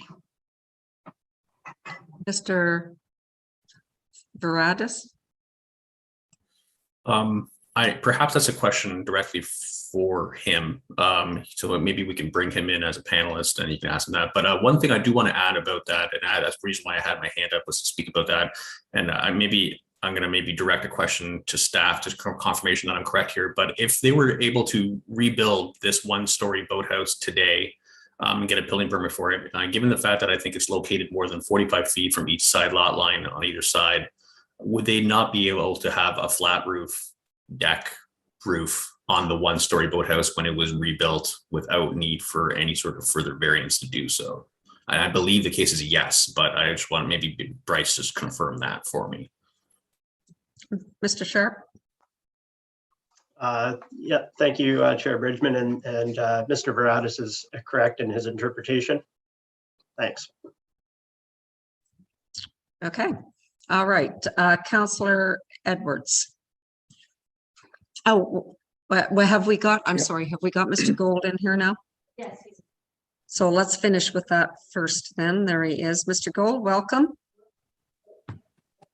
Thank you. And I don't know, as you were being transported in and out here, if you heard the question that's being directed towards you. The question from one of our councillors was, would you be willing to remove the party deck on the second floor? Well, I guess I never thought of it as a party deck. We're building what we can, which is a one-story addition at the back of the boathouse, and clearly in front of it, we have to do something. I can't put I don't know what else I would put there, just to walk out of. I mean, it's just merely something that has to go over the boathouse that exists. It's a roof. Okay, yeah, just the question was asked, so I'm Right. understanding what you are saying, I believe. We're a very quiet couple on the lake. Party deck is not something we ever considered. Okay, thank you for that. Councillor Edwards. Yes, thank you, Chair Bridgman. Just want to clarify, I believe there was 2 letters of support from the neighbors on either side. And given that they're the neighbors that would have any objection and they're supporting it, I will support this. Thank you. Thank you. Councillor Jaglowitz. Thank you, Chair. I too was looking to support it, but now that the discussion is gone, I have a question for staff. There's some discussion that the exemptions are already there. Well, when I look at A, B, and C, A is the maximum dock length. That makes sense to me. B is the maximum one-story boat length or boathouse length. That makes sense. But C is a maximum second-story boathouse length. It's required to be no more than 35 feet from the high water mark. It's going to be 92 feet. That certainly isn't existing. That's new, right? And maybe you could confirm that is a new exemption that they're being asked for, or they're asking for. Is that correct? Or have I misunderstood that? Mr. Sharp. Through you, Chair Bridgman, and thank you, Councillor Jaglowitz. It was certainly not my intention to mislead committee, but just to reiterate, there are existing development rights that would allow the overlength dock and the overlength single-story boathouse to be rebuilt 1-for-1 with the same location as exists today. The second story portion is new. That is certainly correct, and there is an exemption from the maximum length requirement for a second story boathouse, which is 35 feet. Thank you. Councillor Jaglowitz, do you want to follow up? I guess the other problem is it's proposed at 92 feet and you say it's only a 41-foot relief, but if you add 35 and 41, you only get 76 or 77. So there's some math error there. Or am I not reading it correctly?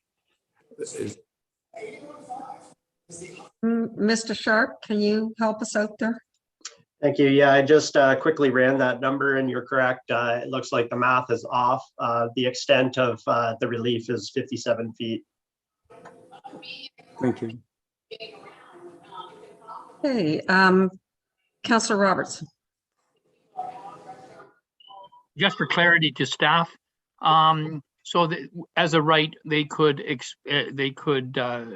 build a one-story boathouse with a flat roof, which would be allowed to have a so-called party deck.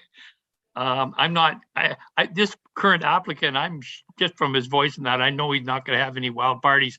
I'm not worried about him. I'm worried about the future people that will inhabit this area. So just to clarify on that. So they could have a flat, how big a party deck could they have? Or deck, let's call it, not a party deck, if it was just a single story. Okay, Mr. Sharp, are there any restrictions on how big your deck can be on top of a single story boathouse? Sorry. Thank you, Chair Bridgman. So on page, I believe it's 99 of your agenda package, there's a photo of the existing boathouse. It has a peaked roof. That peaked roof could be redeveloped to become a rooftop sun deck over the entire length and width of the boathouse as of right. Okay, so that's your answer. As of right, that would be possible. Mr. Gould, could I get you to just mute yourself, please? I think we're getting some background noise from you. Mayor Harding? Thank you. I can support this. I've said this before and I will say it again. Not every sun deck is a party deck. My neighbor has a 2-slip boathouse, completely flat sun deck. They're not even ever on it. They just don't want to look across a peaked roof. They want to look across the deck of their boathouse to see out. I personally have a deck. It's not a party deck. It's for people to sit on and enjoy the sunshine. So just because it's a large area, we have large docks. They're not always party docks. So I'm always cautious as to suggesting everyone's going to do the wrong thing. You can have just as bad a party on the shore and create more havoc than you can necessarily on the water. So I'm in support of this, and the neighbors are in support of this. Okay, so if there are no other questions being directed to, well, Councillor Hayes. Thank you, through you. While we've been chatting, I've been trying to find the actual size that the deck would be, and I think I'm going to have to ask staff if they could provide that to me, not including the second story of the boathouse that's going to be used for habitable. How big is the deck going to be? Just so that I know. So I don't know, Ms. Darling or Mr. Sharp, if you have that information in front of you, or maybe Savas, would you have that? That was who through you, I was going to direct you to Savas. He might have that. Okay, so please. I'm just booting up AutoCAD right now so I can pull the plan up and make that calculation for you. So just bear with me for 1 second here. Yep, that's great.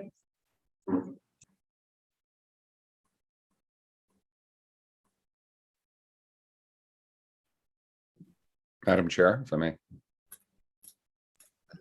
Sorry. Just yes, as we're yes. calculating that, and Savas, maybe you can also confirm that if they redeveloped the entire boathouse as a full sun deck, that would be larger because they're actually taking up some of the sun deck with a 2-story boathouse in this particular case. So we're putting some of it inside. So the potential party deck could even be greater if we did not allow a 2-story. Just want that comment out there. Thank you. So through you, Madam Chair, the first number, which is what the proposed flat roof section of the boathouse would be, 1,190 square feet. And the entire thing, if it was reconstructed as a 1-story structure, would be 1,834 square feet. So it's approximately 650 square feet more, which is about the size of the second story. And the one thing I wanted to add on that too, is just keep in mind too that this sun deck portion would be the prime, like it would, as you can see, there isn't like a substantial amount of additional dock that it's able to be used that way. This one is a fairly long and skinny sort of dock with narrow sections on either side. So, in terms of comparable to other sort of boathouse structures, we normally see like a dock that is located on the first story sort of section, and then it's the second story sun deck would be considered like in addition to that. In this case, it really is, there isn't too many other areas where on this dock where you could actually be seated and enjoy the lakefront. So that's probably something to take into consideration as well. Okay, thank you. Councillor Supplementary? Hayes? Of course. I also noticed that there's a 12 by 16 dock addition to be constructed closer to the shore. So perhaps you're getting actually two areas. Is that, am I looking at that correct? Is there a 12 by 16 dock addition as well as the 2 feet going forward? Through you, Madam Chair, that is correct. That section of the dock does not require any variances. It'd be permitted as of right on that section, and that's basically to provide somewhere on that main level, because I believe there are some mobility issues in the family as well. So getting up and down stairs would be a problem. So that is the location where they've chosen, and they've positioned that pretty far inland in terms of as close as they could get it to the shoreline in doing so. But that isn't part of the application. It is shown as proposed because it is proposed, but it doesn't require a variance for it. So yeah, that would be correct. It is 2 areas of dock or a flat area that can be used like amenity space. But the area on the main level is is not part of this application. Okay, thank you. All right, any more comments or questions? If not, I'm going to read the motion. Moved by Councillor Hayes, seconded by Councillor Edwards. Be it resolved that Planning Committee recommend to Township Council that zoning bylaw amendment ZBA-40/21 Gould, roll number 4-15-003 be approved. Any discussion? All in favor? Carried. Any opposed? 2. Okay. All right, that carries. Thank you very much. Thank you. Savis. All right, and moving right along then, we are now at, I believe it is Ms. Darling again. And it's Mockridge.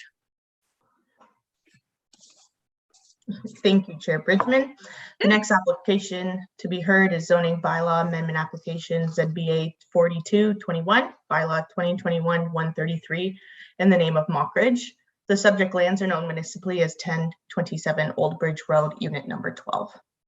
I would direct committee's attention to the submitted site plan and drawings beginning on page 160 through 164 of the agenda package. The purpose and effect of the application is summarized as follows. The zoning bylaw amendment application has been submitted to construct a dwelling within the required front yard setback and a single-story boathouse to be constructed in excess of required lot coverage requirements.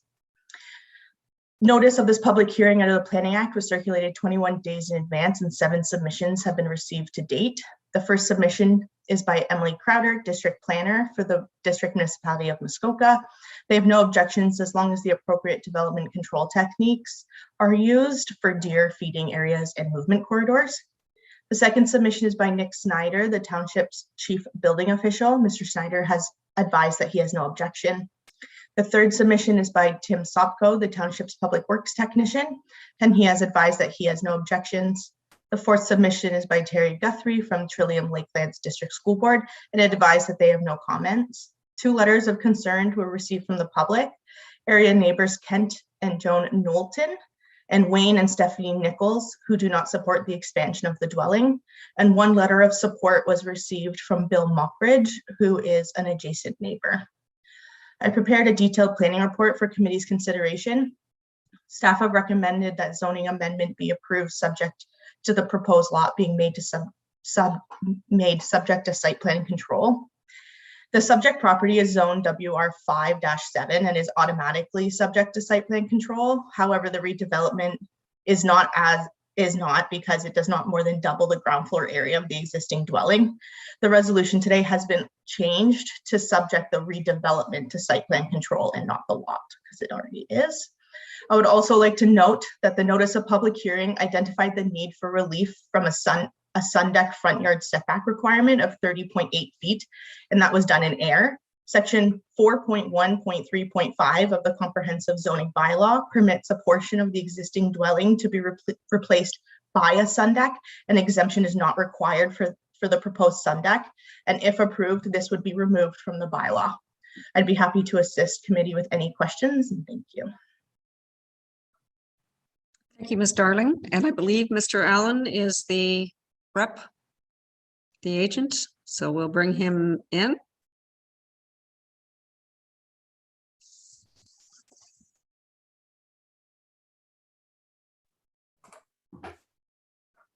Hello again. Welcome again, Mr.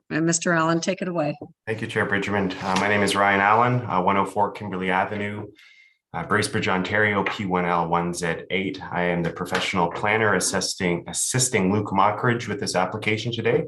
I do have a presentation that I'd like to briefly go through. This property is located at 1027 Old Bridge Road, unit number 12 on the Joseph River. Next slide, please.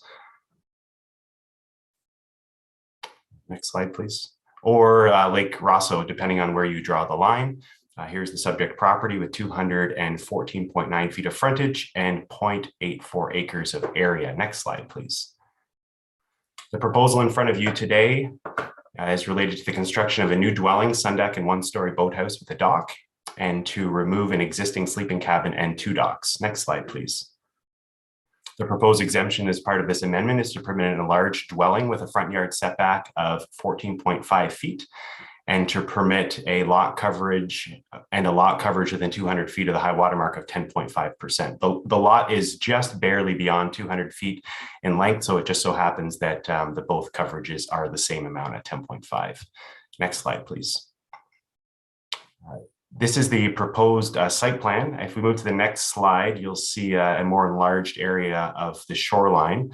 The green circles represent the existing trees, and they will all be retained. The blue outlined area is the location of the existing 1-story dwelling that's to be removed, and it's 1,042 square feet in area. You'll see that there's a new sun deck label that's located over a portion of that blue shaded area. That's the proposed new sun deck, and it is fully located within the footprint of the existing cottage. The new cottage area is shifted back farther from the lake. You'll see that the setbacks currently are very tight, only 2.8 meters at the closest point, moving back to 4.4 meters. The shaded areas in yellow, one is the existing sleeping cabin that's to be removed. It's currently a non-complying structure. It doesn't comply with the front or side yard setbacks. And the existing raised sun deck that's in front of the existing dwelling is also proposed to be removed. And there's an opportunity to undertake some shoreline revegetation. I would note that the total difference in size of the new versus the existing cottage is 796 square feet. The new cottage does feature 2 stories, and I'll speak to that in a moment. But I think it's also important to point out that the existing and proposed width of the new building maintains the existing 70 feet of width of the existing. So there's no extension beyond the edge of the existing structure. And you'll see the new dock and boathouse just beyond the shoreline. The dock and the boathouse comply with all requirements of the bylaw, setbacks, lengths, height, with the exception of the boathouse contributes towards coverage. Next slide, please. This is a profile or an end profile of the property, and you'll see some photos shortly. The rear portion of the lot, or I guess the central portion of the lot between the driveway and the shoreline is quite steep, 25% or 25 degrees or 50% slope. And you'll see the area in yellow that is the dwelling to be removed and the raised sun deck to be removed. You'll see the new sun deck is located tight to the ground and utilizes the footprint of that existing dwelling. And because of the steep slopes, you'll also see that there's been some compromises in floor area inside the building to limit the amount of excavation that would occur. It's a challenging lot with a building that was built in the logical location. It was the flattest directly at the shoreline. So it becomes complicated to find a new location on this property that moves the building farther back from the water, provides opportunity for some revegetation, and also avoids significant site alteration, blasting, excavation, and the associated retaining walls. Next slide, please. Here's some photos of the property. This is the rear of the existing dwelling from the upper parking area. Next slide, please. This is an angle of the same dwelling, also showing that steep slope and a pathway from the upper parking area down below. You can see the sleeping cabin there off to the left, the small building that's to be removed. Next slide. This is immediately behind the existing dwelling where the slope starts almost immediately at the back wall. Next slide, please. And this is a view from the lower parking area showing that steep slope immediately behind and the dwelling located right at the shoreline, the sleeping cabin to be removed. Next slide, please. This is the front of the existing building from the dock. This dock is to be completely removed, as well as the other second dock on the property, and it's to be replaced with one single dock associated with the boathouse.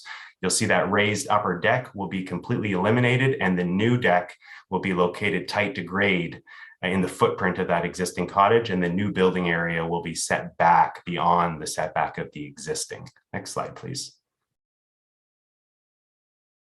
Here's a side view showing the 2 docks and the existing building and its tight setback from the shoreline.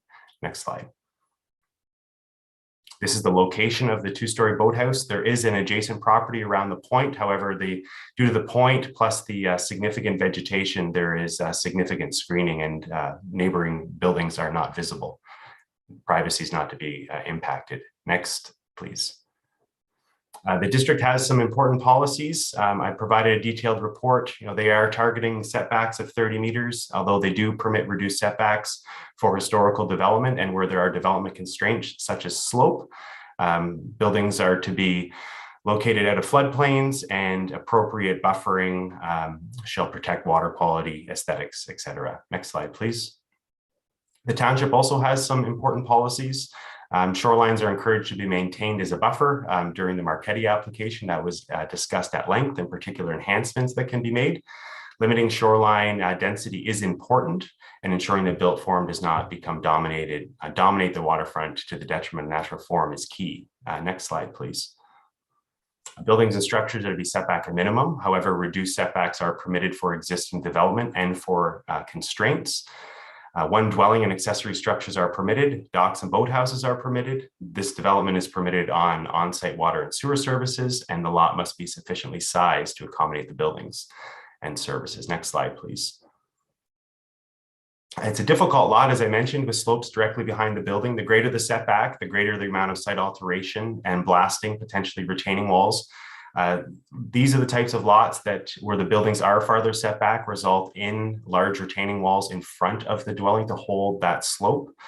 The official plan directs development away from steep slopes and permits reduced setbacks for lots that do have steep slopes. The new dwelling is 6 feet farther back from the shoreline at the closest point, but I would note that other parts of the building are farther set back, and that second story portion doesn't start until 18.5 feet back from the shoreline. It's stepped back from the new first story. The dwelling will maintain the existing width, and all the new ground floor area will be located at the rear of the building. The new sun deck, as I mentioned, complies and is fully located within the footprint of the existing. The new sun deck is on grade and will be less apparent. The existing sun deck that's elevated will be removed. Next slide, please. The existing sleeping cabin located beside the dwelling will be removed, and the footprint and surrounding area revegetated. That will help restore some of the natural buffer. The over coverage is 162 square feet over the entire lot and 174 square feet within 200 feet of the shoreline. The official plan allows increases up to 11% on Lake Rosso. The proposed 10% is in line with this limit. The new dwelling is located above the flooding hazard, and the removal of the sun deck and increased setback of the new dwelling provides opportunities to enhance the shoreline buffer. Next slide, please. The boathouse is located in front of the new dwelling, which will help screen the appearance of a larger building and to limit that appearance of built form. A future site plan agreement will be required to enhance the vegetative buffer. New tree plantings will help screen the new building area. The removal of only one tree may be required, and it's questionable if that tree will need to come down. It's just slightly outside the building footprint. The proposed dock widths, boathouse lengths all comply, and the shoreline is type 2 fish habitat. I do have, actually, next slide, please. It's my professional opinion that this application is consistent with the provincial policy statement, conforms with both the district and township official plans, and represents good planning. I do have a written submission from Mr. Luke Mockridge. He presently resides in Germany and was unable to attend the meeting today. And if committee will indulge, I would like to read his letter. It's a brief letter. It's only one paragraph. We are the third generation Muskoka summer cottagers coming together each summer from 3 continents, Australia, Europe, and North America, and had deep-rooted connections to the Muskoka Lakes. We have learned to swim, water ski, and boat on Lake Rosso, and plan to continue to embody a respectful Muskoka legacy for many generations to come. The Mockridge name can also be found on the church windows of Windermere, as my great-grandfather helped to build the church over 100 years ago. I'm humbly thrilled to engage our property and make it a home for our continually growing Mockridge family, and be the guy who consistently tells people to slow the boats down when passing under the bridge. I'd be happy to answer any questions you may have. Thank you. Thank you, Mr. Allen. Elizabeth, anybody else who wants to speak for? Against? Okay. All right, then committee, I'm going to turn it over to you. Any questions, comments? Anybody? All right, seeing none, I am going to read the motion. Moved by Councillor Mazan, seconded by Councillor Nishikawa. Be it resolved, the Planning Committee recommend to Township Council that zoning bylaw amendment ZBA-42/21 Mockridge, roll number 4-13-007 be approved, subject to the following: that the proposed redevelopment be made subject to site plan control. Any comments? All in favor? Believe that's unanimous, Madam Clerk. Okay, all right. Thank you very much. Thank you, Mr. Allen. All right, so we are going to move on now to, I believe it is you, Mr. Soya and Eastwood. Welcome. Thank you, Chair Bridgman. Good morning, members of committee. The next application to be heard is ZBA 4321 in the name of Eastwood. The subject property is the only lot on Olive Island on Lake Rosso and is known municipally as number 1 Olive Island. I would direct committee's attention to the submitted sketches starting on page 195 of the agenda package. The purpose and effect of the application is summarized as follows. The applicant proposes to add several additions to a dwelling that is located on a lot that contains 4 dwellings with associated sun decks, 3 sheds, 2 pump houses, and a 2-story boathouse with an associated dock, which the dock and boathouse being currently under construction. The township's zoning bylaw does not permit an increase in floor area of a dwelling where more than 1 dwelling exists, and therefore an exemption is requested. Notice of the public meeting was circulated 21 days in advance of today's meeting in accordance with the Planning Act, and 4 submissions have been received to date. The first submission is from Nick Snyder, the township's chief building official, advising that confirmation will be required at the building permit stage that the existing sewage system can support the proposed additions. The second submission is from Public Works technician Tim Sopko, advising that the Public Works Department does not have any concerns. The third submission is from the District of Muskoka, advising that district staff do not have any objections to the proposal. And the fourth submission is from the Trillium Lakelands District School Board, stating no concerns. Staff have prepared a detailed planning report for committee's consideration and have recommended that the bylaw be approved. I have no further comments at this time and would be happy to answer any questions from committee. Thank you. Thank you very much, Mr. Soya. And we have Mr. Eastwood, I believe, is here to speak on his behalf. And Ryan. Oh, I missed that. Sorry, Mr. Allen. I see you're up again. Welcome again. Thank you. This is my last application today, I promise. My name is Ryan Allen, 104 Kimberley Avenue, Bracebridge, Ontario, P1L 1Z8. I'm assisting Rick Eastwood today with his proposed zoning bylaw amendment. I have a presentation. I promise it will be brief, more brief than the last. As Mr. Soya has mentioned, and I thank him for his detailed report, this property is located on Olive Island, Lake Rosso. Next slide, please. The property is wholly Olive Island. Next slide, please. And there's a number of neighboring islands surrounding that are used for residential purposes. The island is relatively large at 2.6 acres. It has over 500 feet of straight line frontage and more than 1,400 square feet of actual. Next, please.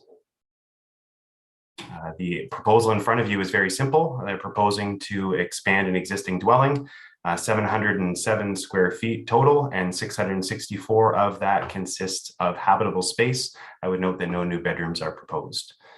Next slide. The application is simply to enlarge an existing dwelling on a lot that contains more than 1 dwelling. Next slide, please. This is the site plan. The green areas shaded on the existing existing 1-story cottage number 1 show the proposed addition. Some are very small as 10 square feet, and there's one that's larger, about 253 square feet. Next slide, please. This is an enlargement. The existing dwelling is 2,500 square feet, and the proposed will be just over 3,200. Next slide, please. These are some elevations that have been provided by the architect showing the resultant building character. Next slide, please. Here's an aerial view showing the existing cottages on the lot. You'll notice that the island is significantly vegetated, and only the roofs and only portions of the roofs are visible from above. Next slide, please. Here is another aerial view showing Beacon Island and Olive Island, and there's an arrow pointing to the dwelling number 1 that's to be expanded. Next slide, please. A similar view from the opposite direction, and dwelling number 1 to be expanded is shown on Olive Island. Next slide, please. This is dwelling number 4. Next slide. Dwelling number 2. Dwelling number 3 is also up on the top of this hill, but it is very well screened and is not visible from this angle. Next slide, please. This is dwelling number 1 to be expanded. You'll notice that the shoreline is very rocky and does have a reasonably good buffer in front. Next slide, please. This is the deck and the side of dwelling number 1 to be expanded. No trees are required to be removed for this expansion. Next slide, please. We can skip through this. I've mentioned these details similar to the past applications. Next slide. The township also has some important policies, particularly related to setbacks and buffering and size of lots and servicing. Next slide, please. In terms of a planning analysis, this is a single island that has 4 existing legal non-complying dwellings. All of the additions comply with the minimum setbacks. The minimum 1-story height will be maintained. The existing character, I think importantly, will be maintained. No tree removal is required. Mr. Eastwood confirmed for me that a new septic system will be installed as part of the construction of the new cottage. So that should address the septic system capacity issues. The proposed total habitable space on Olive Island will be just over 8,200 square feet of habitable area. The island does have potential severance potential, and it's not to say that Mr. Eastwood wants to sever the property or plans to sever the property, but it's purely demonstration of what the potential development could allow, over 1,600 square feet of habitable space. And as a result of this application, no future habitable space expansions will be permitted without another amendment. Next slide, please. And this simply just demonstrates kind of a division of the property into 2 separate pieces. Not something that the Eastwoods want to do, but part of the planning justification is to look at the overall amount of habitable space on the property to make sure it doesn't exceed what would otherwise be permitted if severed. Next slide. It's my professional opinion that this application is consistent with the provincial policy statement, conforms to the district and provincial plans, and represents good planning. I'd be happy to answer any questions you have. Thank you. Thank you, Mr. Allen. Anyone else to speak on behalf of this, Elizabeth? Anyone against? I think we have one hand up. Mr. McLaren, maybe we could bring him in. Thank you. Yeah, I see that.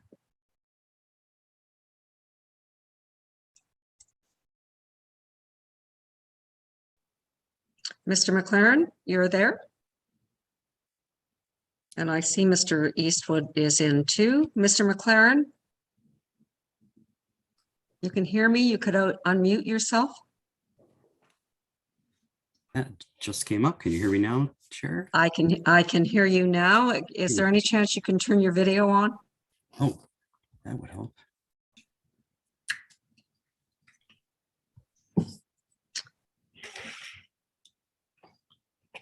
Okay, thank you. All right, so I gather you're here to speak in opposition to this application? In support of it? Oh, you're in support of it. Okay, we weren't sure. So please, just state your name and address and then go ahead. My name's Ian McLaren, 295 Robinson Street, Oakville, L6J1G7. I am the architect with the sketches that you saw earlier. Ryan thought it might just be helpful if I quickly took you through the floor plans for the existing cottage and proposed additions. We did send drawings in. I'm wondering if those could be pulled up now.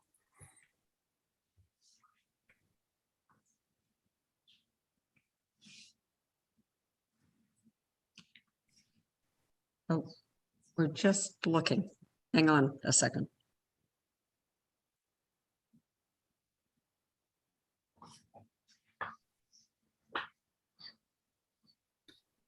If not, we could use the site plan that was up earlier with the bright green pieces.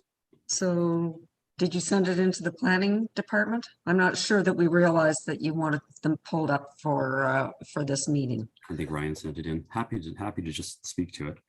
I Okay. would just say that the existing cottage was built in, we think, 6 different pieces. I worked for a couple of years with the previous owners, the McKennans, and their recollection is that there's about 6 different pieces with the main cottage and a bedroom wing and a kind of annex on the bedroom wing, and in addition to the main space and a screen porch and various pieces over time. So part of my job, of course, is to ensure the structural integrity and the continuity of the envelope with these pieces. Our additions, there's a 234 square foot Muskoka room addition, which takes the existing 11.5 by 13 foot screen porch up, which is suitable for 4 to 6 people, I guess, up to a 21 foot by 17.5 foot space. So more suitable for an extended family.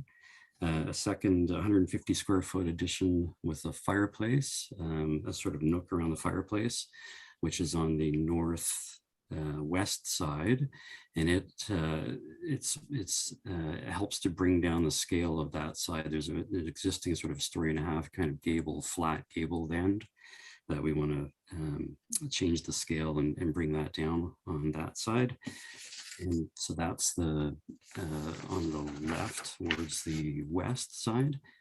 Oh, there we go. Yeah, so that's the existing cottage. So you can see the different colors show the different pieces that were added over time and our challenge for structurally and envelope integrity of bringing these together. Next image, please.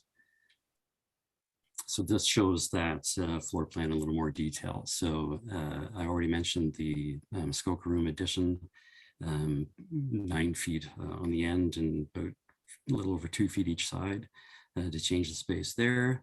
And the nook around the fireplace, there's an existing fireplace in the middle of the building right now, which we would relocate here. And then the largest addition, which is sort of infilling the piece towards the bottom there on the back side of the cottage, 253 square feet, which allows for a new laundry, bathroom, and mechanical spaces there. So to summarize, the proposal adds 1 powder room and no additional bedrooms. The additions are intended simply to make the cottage more suitable for its sort of current and future use as the gathering space on Olive Island for the next generation. Okay, thank you very much. Mr. Eastwood, would you like to speak, or you would just like to answer questions? Well, can you hear me? You can, okay. Yes, we can. Well, I was going to say good morning. I guess it is still good morning. Thanks for hearing us today. My family's a 5th generation Muskoka family, and we are honored to have the opportunity to be able to purchase Olive Island.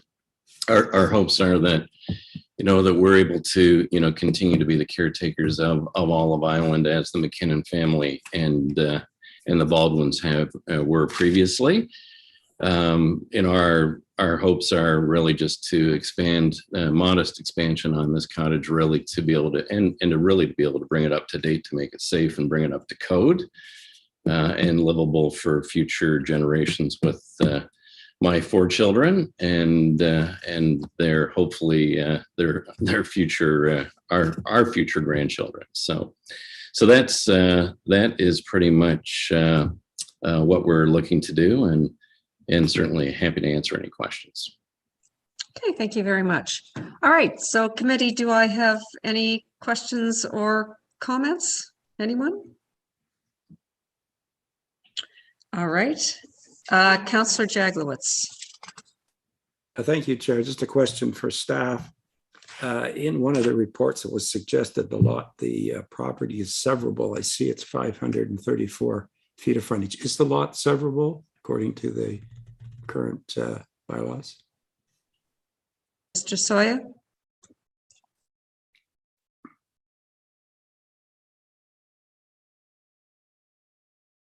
Through you, Madam Chair. So the lot currently, there is provisions in the official plan that would permit consideration of severances of lots on an island, on islands where that are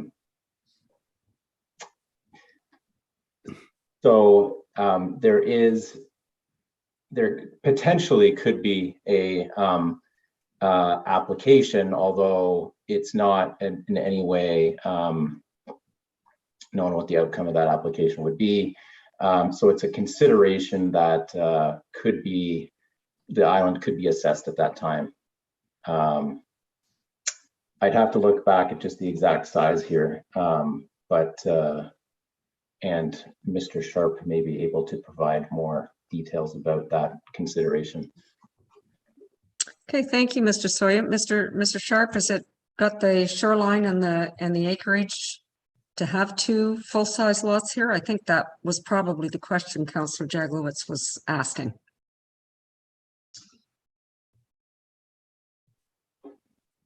Thank you, Chair Bridgman, and it's a good question. In this case, there are official plan policies with respect to the separation of existing uses where more than one main building, in this case a dwelling, exists. In this case, the island itself, being the whole lot, is 2.6 acres in lot area. So under those policies, the minimum lot area and frontage requirements would be 15,000 square feet of lot area and a lot frontage of a minimum of 100 feet. So such a hypothetical severance could result in additional habitable floor area being permitted on the island. But again, it can sometimes be hard to evaluate these types of considerations without seeing an actual sketch in front of us. But long story short, I would say that there would be some potential for severance under those policies. Thank you. Okay, thank you. Councillor Jaglowitz, are you good? Yes, thank you. Okay, Councillor Nishikawa. Thank you. Oh, sorry. I'm going to pass on my question because of the noise here, but I was really actually concerned if we were ever going to be concerned that we're making it more enjoyable for people, but in fact, where are they going to park if we're adding more space?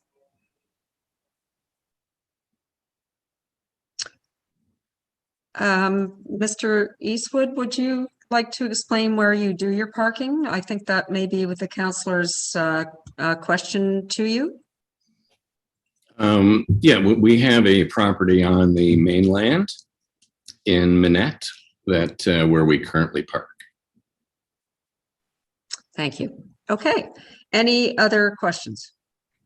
Comments? All right, I'm going to read the resolution then. Moved by Councillor Hayes, second by Councillor Edwards. Be it resolved, the Planning Committee recommend to Township Council that zoning bylaw amendment ZBA-43/21 Eastwood, roll number 4-26-029 be approved. Any discussion, comments? All in favor? I believe that's unanimous. So, okay, thank you very much. Thank you, committee. Have a great afternoon. Yes, you too, and good holiday season. So I'm not sure, Councillor Mazan, I think it was her magic hand again. I don't know. I don't know about that, but anyway. Okay, so we are Thanks. Happy holidays. Happy holidays to you. All right, we are on to Carol now, and that I believe again, Mr. Soya, you are up again. Thank you, Chair Bridgman.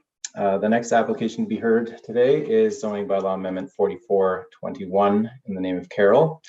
The subject property is located on Lake Rosso and does not have a municipal address assigned, but has frontage on Fairlea Park Road. I would direct committee's attention to the submitted sketch on page 233 of the agenda package. And the purpose and effect of the application is summarized as follows. The subject property currently contains a boathouse and an associated dock. The applicant proposes to construct a 2-story dwelling. However, the lot is considered undersized. The zoning bylaw requires a lot to have a minimum area of 15,000 square feet and a minimum lot frontage of 100 feet in order to be considered a building lot.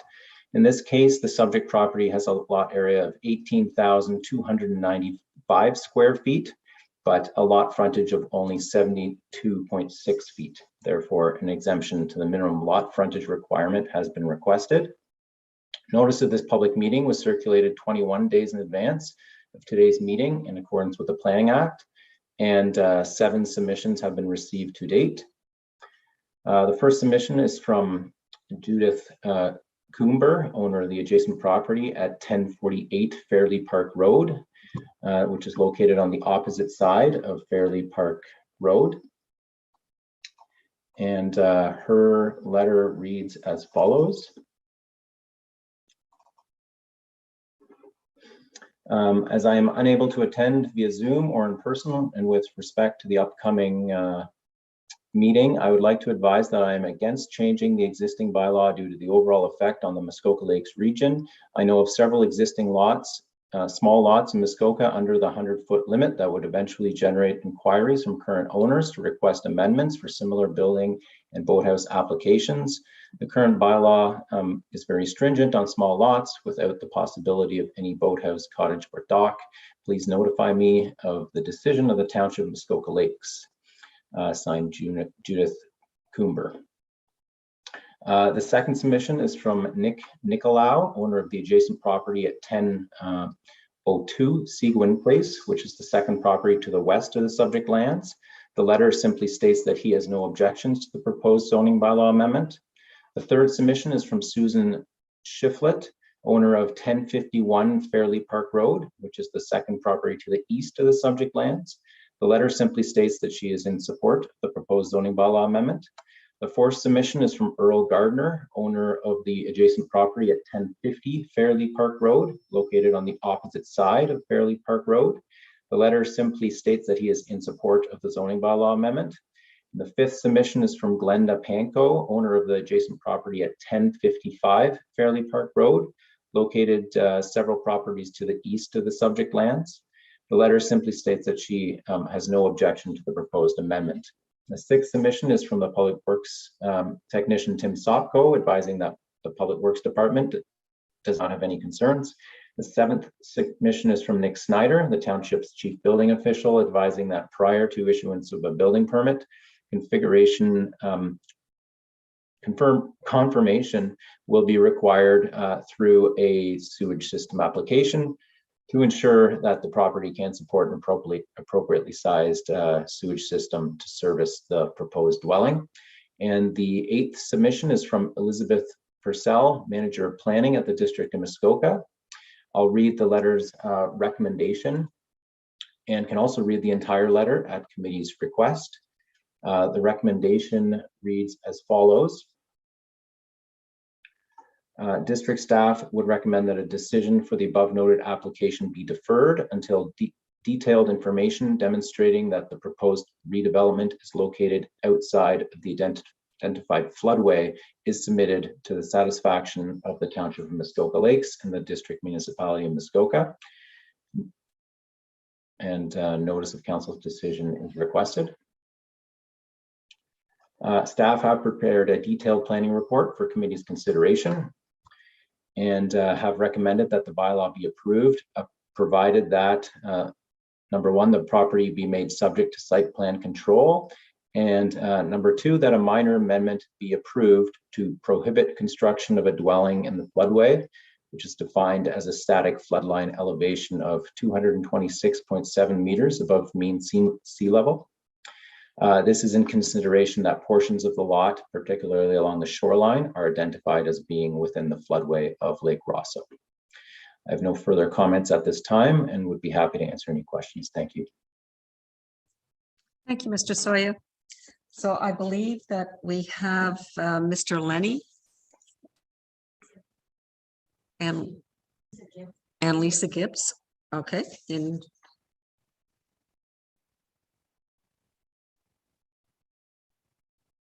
So we'll just bring them in. So Ms. Gibbs, are you going to speak as the agent? Yes, I will be speaking. The owners are also here to answer some questions, but as far as presentation, I'm going to be having the short one here. I'll keep it quick for you guys. Welcome. Lisa, thank you very much. Thank you for your time today. Lisa Gibbs from the Permit Guy, 35 Covered Bridge Trail in Bracebridge, P1L1Y1. I'm here today on behalf of the owners as we are, acting as both their planners on this and also the designers of the building. So just basically going to speak to the design of the building. I would love to have some preliminary drawings for you today, but we're just not at that point of the build yet.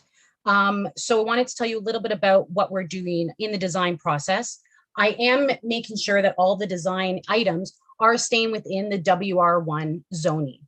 Lot coverage will be within the 10%. Right now, my house is about 1,000 square feet footprint. It is a 2-story house. No basement or walkout is proposed. It's just going to be a mechanical crawl space. All, again, side yard setbacks, heights are all going to be conformed with. As far as the design of the house, we are using all natural materials, wood exterior and stone to try to keep with the natural landscape. It is a very well-treed lot. We've picked the location as you see on the site plan because that seems to be the best location as far as keeping the amount of tree removal down, still confirming the exact footprint of the house. But once that is, we're going to make sure that it is put in the best location on there so that we can keep as many trees as possible because the owners really do love the land, just would like to enjoy it more with an actual house on it. So that's really about it. Oh, I wanted to just discuss, regards to the floodplaining. I have done some preliminary scaling work with my site plan. It seems that the floodplains come out about to 16.5 meters from the shoreline or 54 feet, which is well in front of the 66-foot setback. We would be happy at time of permit application and site plan control to confirm that elevation via Ontario Land Surveyor and provide that to you on our site plan so that the house will be placed appropriately. So other than that, I welcome your questions, but just here to reassure you that we really do want to build a beautiful house here, both for the owners, but also to keep Muskoka Lakes beautiful because it is wonderful. I live in the area and I want to keep it beautiful as well. So that's about it. Any questions, I'd be happy to address them. Thank you, Ms. Gibbs. Thank you. Elizabeth, I don't think I see anybody wanting to speak at all for or against. Great. So, all right, then I'm going to turn it over to committee. Committee, any questions, comments? Seeing none. Councillor Nishikawa. Sorry, I thought that I heard a request from district for a deferral. You did, but it was in relation to the floodplain and flood line. That has been added into this resolution, Councillor Nishikawa, that we are going to prohibit any building within that. So proactively, we've put that into this this motion. I guess mostly has it been clarified? Because that's what I thought I heard from district, that it had to be. So if whether that had been clarified, and I would just go to staff for that comment, please. Mr. Sawyer. Through Madam Chair, staff have reached out to district staff after the comments were received for that the district had recommended a deferral. The concern really here is that it will be needed to be verified that this building that's to be built will be located outside of the floodway. And we feel that the approach we're taking with requiring that through a minor amendment to the zoning bylaw, we feel that that is appropriate in this case, as mapping does appear to show that the building envelope is outside of the floodway. However, the data should be confirmed just to make sure that that is actually the case. Hopefully that answers your question. Thank you. Okay, you're good, Councillor Nishikawa. Councillor Hayes. Thank you, and through you. This is a very small lot. We're proposing a 2-story building, which in itself would be a little bit intrusive to the neighbors. The orientation is such that there's going to be limited window space looking out onto the water. So I'm assuming all of the windows will be towards the neighbors. And I appreciate that you're trying to fit it in there with without removing any trees, but without knowing what the building is going to look like or the layout of the windows, I'm a little bit hesitant to support this, because we've just had an earlier one where the orientation was important to the neighbors, and I really can't tell what's going on here without a little bit more information. So I would like to see more information be supplied with the proposed cottage, what it will look like, especially with it being 2-story in a very small area. Okay, would that be possible, Ms. Gibbs? To provide elevations of the proposed building? Yeah, with windows. I can do that. I don't have anything readily available. I didn't send anything in for this. Like I said, we're about 50% into the design process right now. The reason for the orientation is at that front portion is going to be the living area. That's going to be where the living area is, right at the end. Coming back slightly is the kitchen. And then behind that is all of your just entranceway, your coat closet, main floor stuff. So that's really where the orientation came from, was to get the best view from the family room, and also to keep that natural vegetation. I'll be very honest, this footprint is not set in stone. I realize that that's very important to you, and I hear your concerns about the neighboring properties and the windows.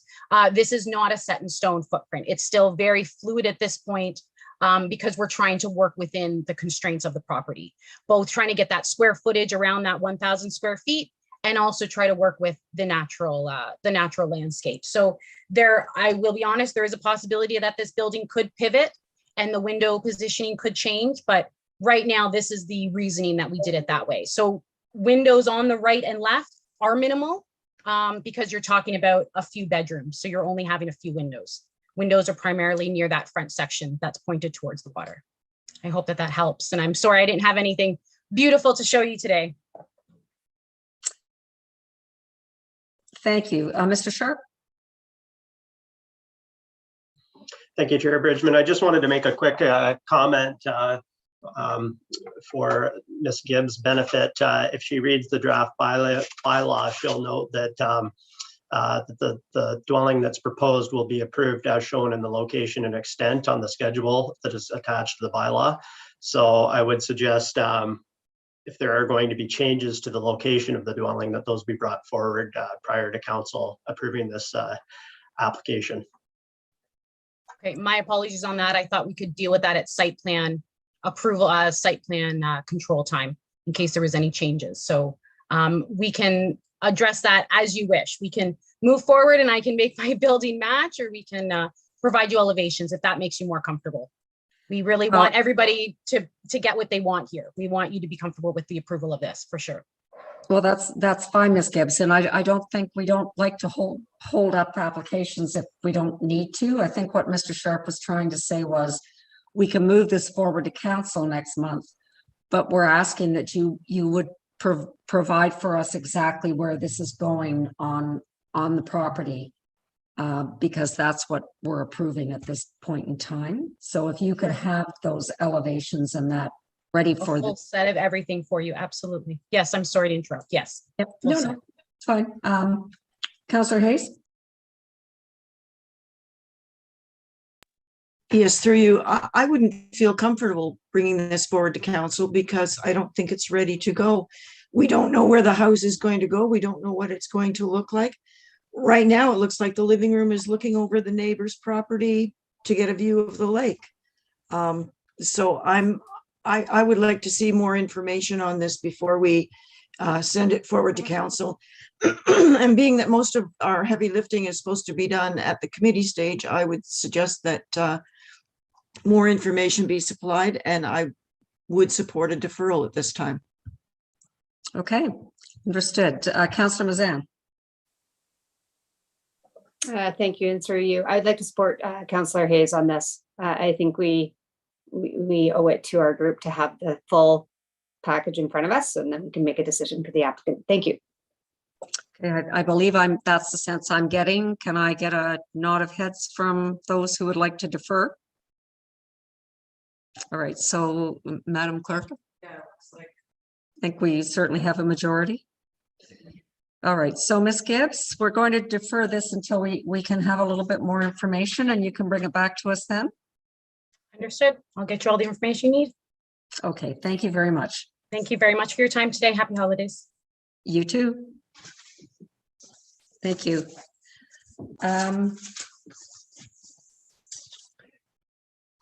Okay, so I'm just debating whether we do our lunch break now, or I think we probably should do that before we get into our Algonquin International Corporation. So it's 11:45 now, 45-minute break. At 12:30, we will be back. Thank you, everyone.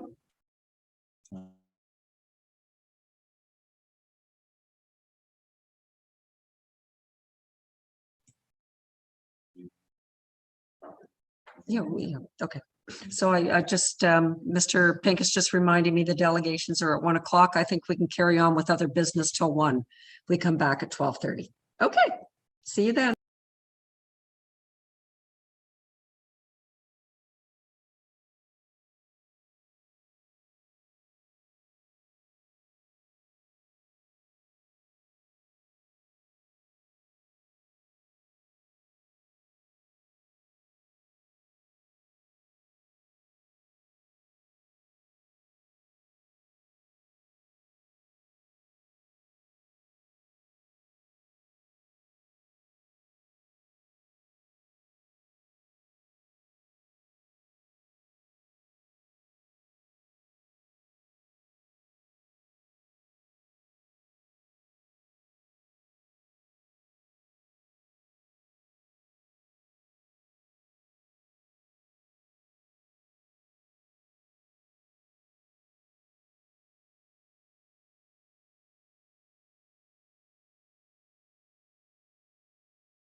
Okay, everyone, if we could get you back in the next minute or two, that would be great. I need about 3 minutes, but I'll leave my camera on.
So if we have quorum, 1, 2, 3, 4, 5, 6, we're edging towards it. So I think we have quorums. All right, but let's just give it a couple. Now we've got more quorum.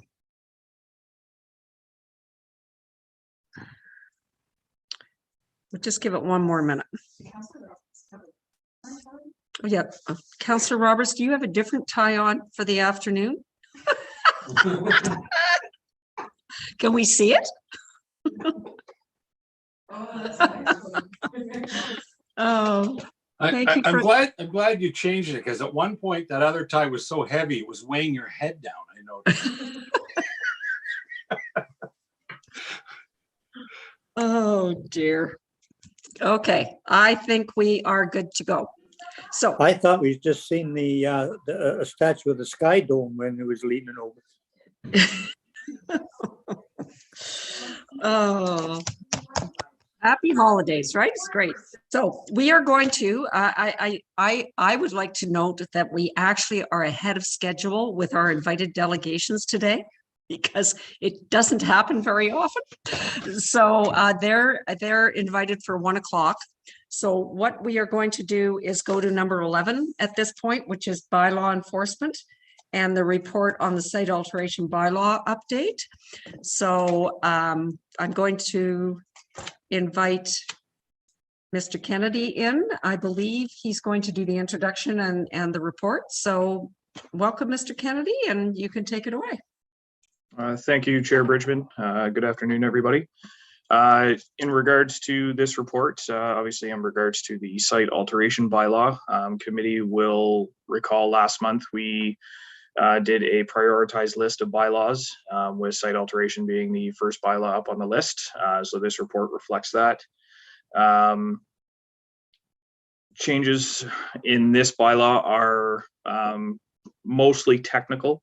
I would say these will help us enforce the bylaw a lot better than what it is now, just with the updating and the modernization of some of the sections regarding rights to entry, service of orders, service of charges, and most ultimately the set fine inclusions into the bylaw. We also have increased the penalties. That was one very large item from the community, with the limitation on us right now for only having a maximum of $10,000 per offense. We have up that, if you'll refer to section 11, we have up that for an individual plus a corporation to a maximum of $100,000, which is the maximum allowable under the Municipal Act. You will also see in the report, there has been some suggestions made that we could look at what are called special fines.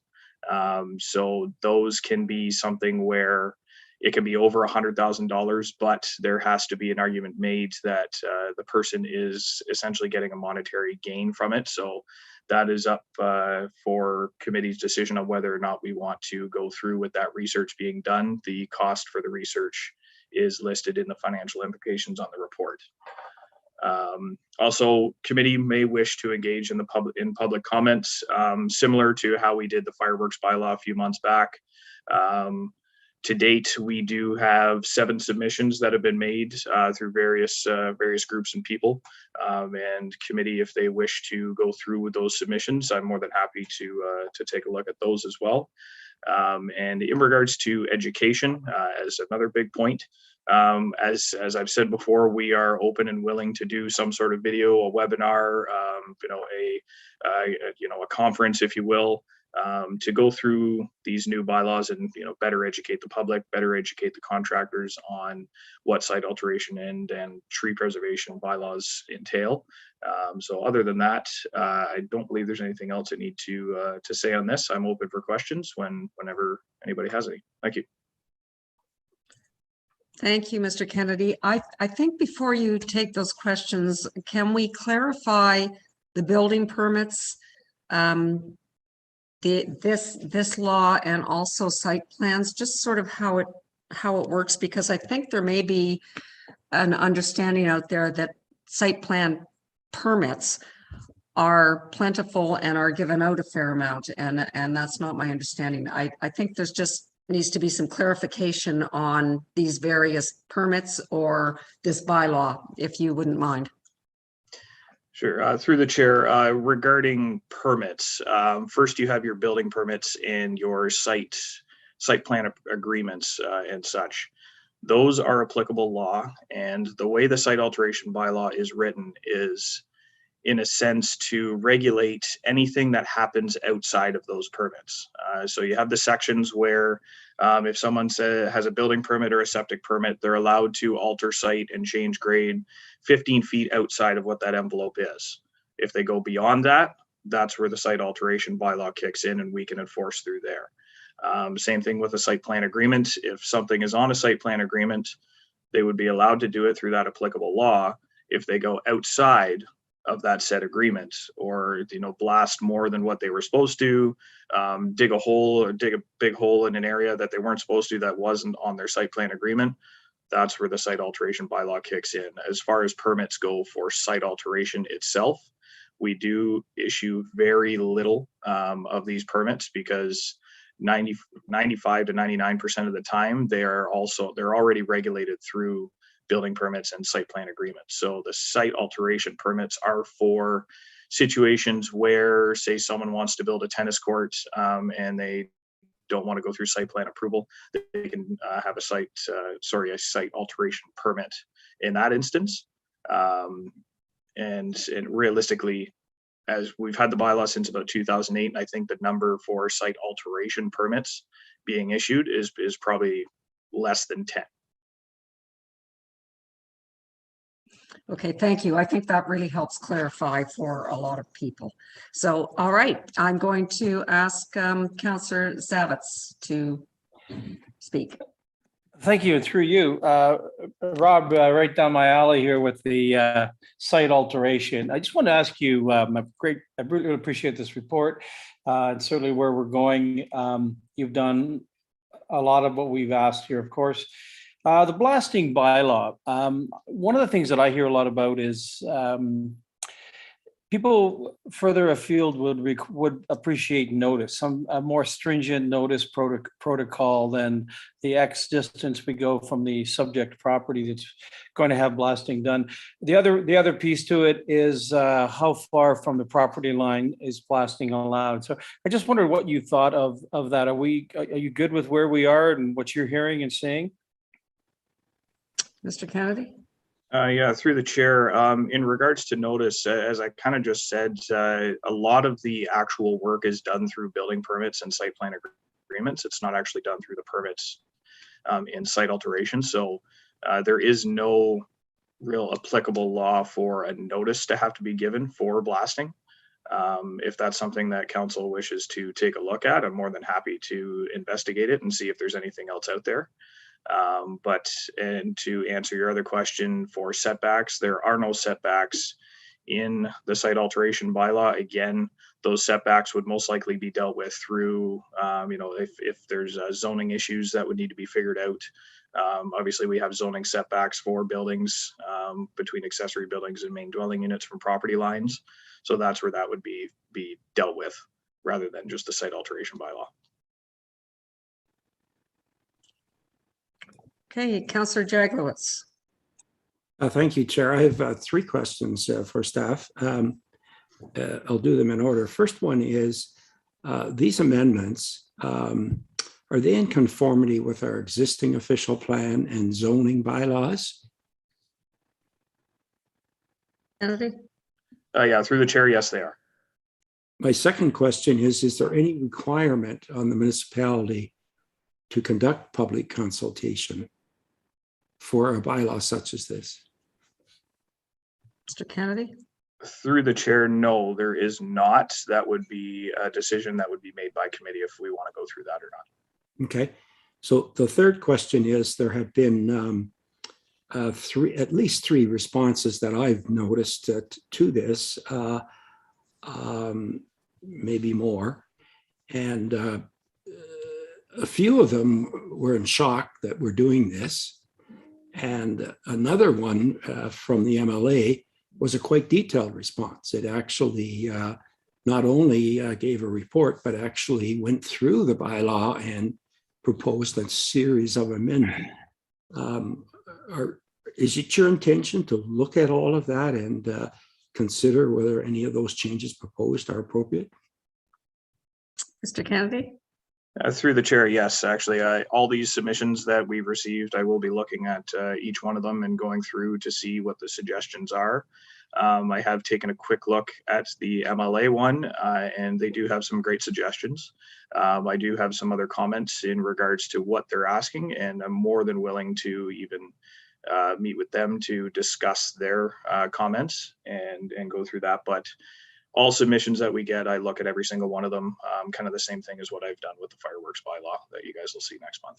Thank you. So then just to comment, if I might, Chair, then it would seem this is just for information for us at this point. You're going to be digesting that, possibly scheduling something public, and then coming back with something revised. Is that the intent? Yep. Sorry. We have to decide if we want the public input again or not, Councillor Jaglowitz. We don't have to do that. Sorry, Mr. Kennedy, you go ahead. Yeah, just to answer that, sorry. Again, we'll take a look at all these suggestions, and then if there are any suggestions through the committee members today, I can take all these back and review through the bylaw and then make necessary changes, and we can bring it back at a later date. So my suggestion is, just if I might, is that you consider the suggestions you've already received and digest them and come back to us as to how you've dealt with them. Thank you very much. Thank you. Mayor Harding? Thank you very much. And thank you, Mr. Kennedy, for trying to attack and address many of the public's concerns that we've heard over the past year or more. I'll state up front that I'm not in favor of pushing this straight to council. I think we do need to have considerably more public input in it, because there are some significant changes, obviously, that will affect people's properties. The one thing, and I think Councillor Zavitz kind of brought it up, and that's talking about, how much blasting is going to happen or what's going on. And I wonder how, especially through a building permit or a site permit application site plan, can we put in what I'll call an anticipated construction sequence, an anticipated blasting sequence, where the contractor outlines, and so over the next 6 months, here's what I'm doing. I'm anticipating blasting for the next 3 weeks. I'm just those kind of upfront as we move forward with the GIS and mapping of permits and variances and site plans that go online. Is there an ability that we could regulate, and we ask our building department and our contractors to do a construction sequencing so that the public would understand really what's going on? I realize I'm going to listen to blasting for the next 2 weeks and then it's gone, or whatever that particular note is, just to get a general idea, and everything not perfect, but I don't know how we would regulate or input something like that. Mr. Kennedy? Yeah, thank you. Through the chair. Again, those, like the blasting portion, that would most likely be through the building permits and the site plan agreements. So we would have to take a look in regards to possible notice through that process, rather than through the site alteration. Now, if we want to look at something where we have notice through the site alteration bylaw because of said, site plan agreement or whatever, we can definitely add that in. I know like the notices for public meetings for the zoning bylaw amendments are, I believe it's a radius of 60 meters or something like that around the site. So we could look at something doing a kind of similar to what that is. But that would probably be kind of where we would go with that. But I'm sure Mr. Pink might be able to shed some more light on that one. Mr. Pink? Thank you, through you. To your worship, unfortunately, I think that will pose some difficulties. I mean, staff's happy to research and investigate, but I don't believe there's any authority under the Building Code Act or the Planning Act under a site plan process to, I guess, put onus on property owners to notify neighbors as to when construction will occur and timelines and when blasting may occur.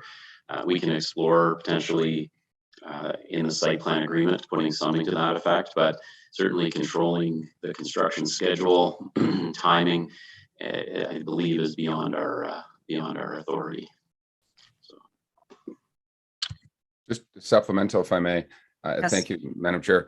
I'm not interested in controlling or regulating. It's just an FYI information piece, and that maybe our staff collect that information that's available to the public. We can't regulate it, but I think as good neighbors, and maybe we implement it as potentially a condition of site plan that we ask for that. Just again, the more information I think we can give to surrounding neighbors and the public, the better off we are all going to be about what's going on. I agree. Because everybody asks, no matter what building project someone's doing, what are they building? What are they doing? How long is it going to go on for? Is it going into next summer? Is it going to interrupt my summer schedule? Just that information, I think, is key. As much as we can ask for, the better off we are. That's all. And I know we can't regulate. Mr. Pink?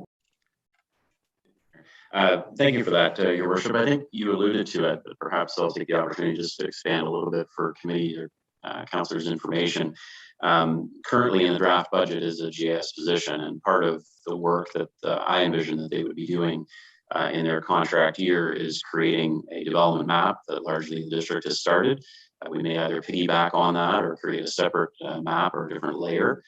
But any property owner would be able to zoom into their bay, their lake, that portion of the township that they're concerned with, and see ongoing, if any building permits have been issued, site plan agreements, and would actually be able to see the details of those as to what was approved, and see the dates of those approvals, as well as any ongoing applications. So instead of referring to a page on the township website with a list of planning notices with just a laundry list of names, they'll be actually able to zoom in to their area and see that there's a minor variance a few doors down, or a site plan that my neighbor has applied for. And I think that may go some distance into what you're hoping to see, which is just some form of notification that there will be work occurring, building permit issued on this date, and that work will occur in the coming months. So, and then certainly looking to expand on that mapping with past variances as well, and past approvals. So hopefully that helps somewhat with those goals. Thank you. Okay, thank you. Councillor Kelly. Thank you, and through you. And I've got a bunch of real small little things I want to say. But first of all, to Mr. Kennedy, great job on this report. I appreciate the effort that went into it. I think you've done a really nice job. Like Mayor Harding, I think, suggested, and a couple of others perhaps, I think we need to take it to the public. We need to make sure that it's a collaborative effort that covers all the issues that come up. So at some point, I think that will need to happen. I want to change the discussion just a little bit, because I can only reflect back on the difficult stuff we went through last summer with unregulated blasting, perhaps some site alteration, some tree clearing, and just a couple of thoughts. I think that, I believe honestly that our planning department, our bylaw enforcement reacted appropriately and quickly and responsibly to get after that. I think we took such steps as were available to us at the time to get the behavior stopped and to tackle the opportunity to, or take advantage of the opportunity, I guess, of levying a fine to try to make sure that the behavior stopped permanently. But just two or three things. I just don't think that the kinds of fines we're able to levy carry enough consequence to stop the kinds of behavior that led to the situation last summer. I know I've raised one issue in the past, and I respect Mr. Pink's opinion. I think was who basically pointed out that we cannot shut down a construction site under our site plan or our building permit relationship. I respect that. I have not given up the belief that we can find a different way to get a landowner who has that kind of activity going on on his property, get a landowner to agree in a contract that if he's in breach of any of these other things, he just voluntarily surrenders. He stops the business that and walks away while we sort out the consequences. That's not today's issue. The other thing we've talked about in the past is licensing contractors. And I can tell you, that's not a popular thought among contractors. I've heard it loud and clear and often and regularly from people, which has led me to change the course a little bit. What if we identified and identified what we think is the most egregious behavior? Tree clearing, blasting, maybe something along the waterfront, shoreline alteration or something, and licensed only those specialists who come in with a chainsaw to clear a tree or come in with dynamite to blow up a hole or whatever you do on the site alteration along the waterfront, licensed those specific contractors, required that only licensed contractors who carry on that type of activity in our township, so that we have a handle on who they are. They understand that the rules are clear and unambiguous to them. And they also got to understand the consequences. If they're caught in breach, they lose their license and they get no more work here. So rather than throw a great big net, which I think is impossible to identify all the possible licensees, we just can't do it. I don't think it's practical to do it that way. We identify the 2 or 3 contracting specialists who are the ones who can cause the most damage and frankly, the most irreversible damage. You can't replace a blown up mountain. You can't replant a 50-year-old or 100-year-old tree. And hold them to account to certain standards of behavior with real consequence if they breach. That's the kind of thing that I'd like to see. I also still, like I said, like to figure out how to engage the landowner on that basis, but I'd like to have that discussion either now or at some point down the road about why that wouldn't make sense and why that wouldn't be something that would be a little more compelling than the simply a threat of a fine that takes a long time to sort out. Thank you. Thank you, Councillor Kelly. I do believe that licensing is probably not what we're going to deal with today. I understand we probably need another session at another time to do that. But your comments are well taken. Councillor Mazan. Thank you, and through you.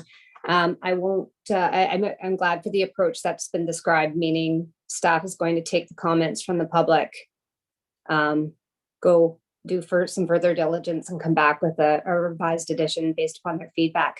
I do want to bring up a couple things as I was reading the report and the comments from the public, and then having the description at the beginning. Again, in the spirit of trying to make planning matters more achievably understood, I do wonder if there's an opportunity, and this is a direct question, I guess, to staff.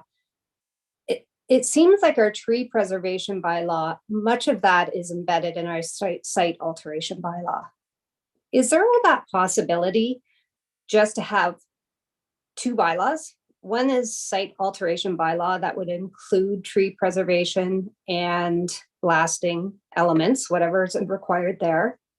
And then you have your site control bylaw, because it does get quite confusing. And when you're trying to re-explain these things back to the community, you know, and you talk about a permit here and an alteration plan over here, I just think there is an opportunity. So I wanted to ask if that was a feasible option.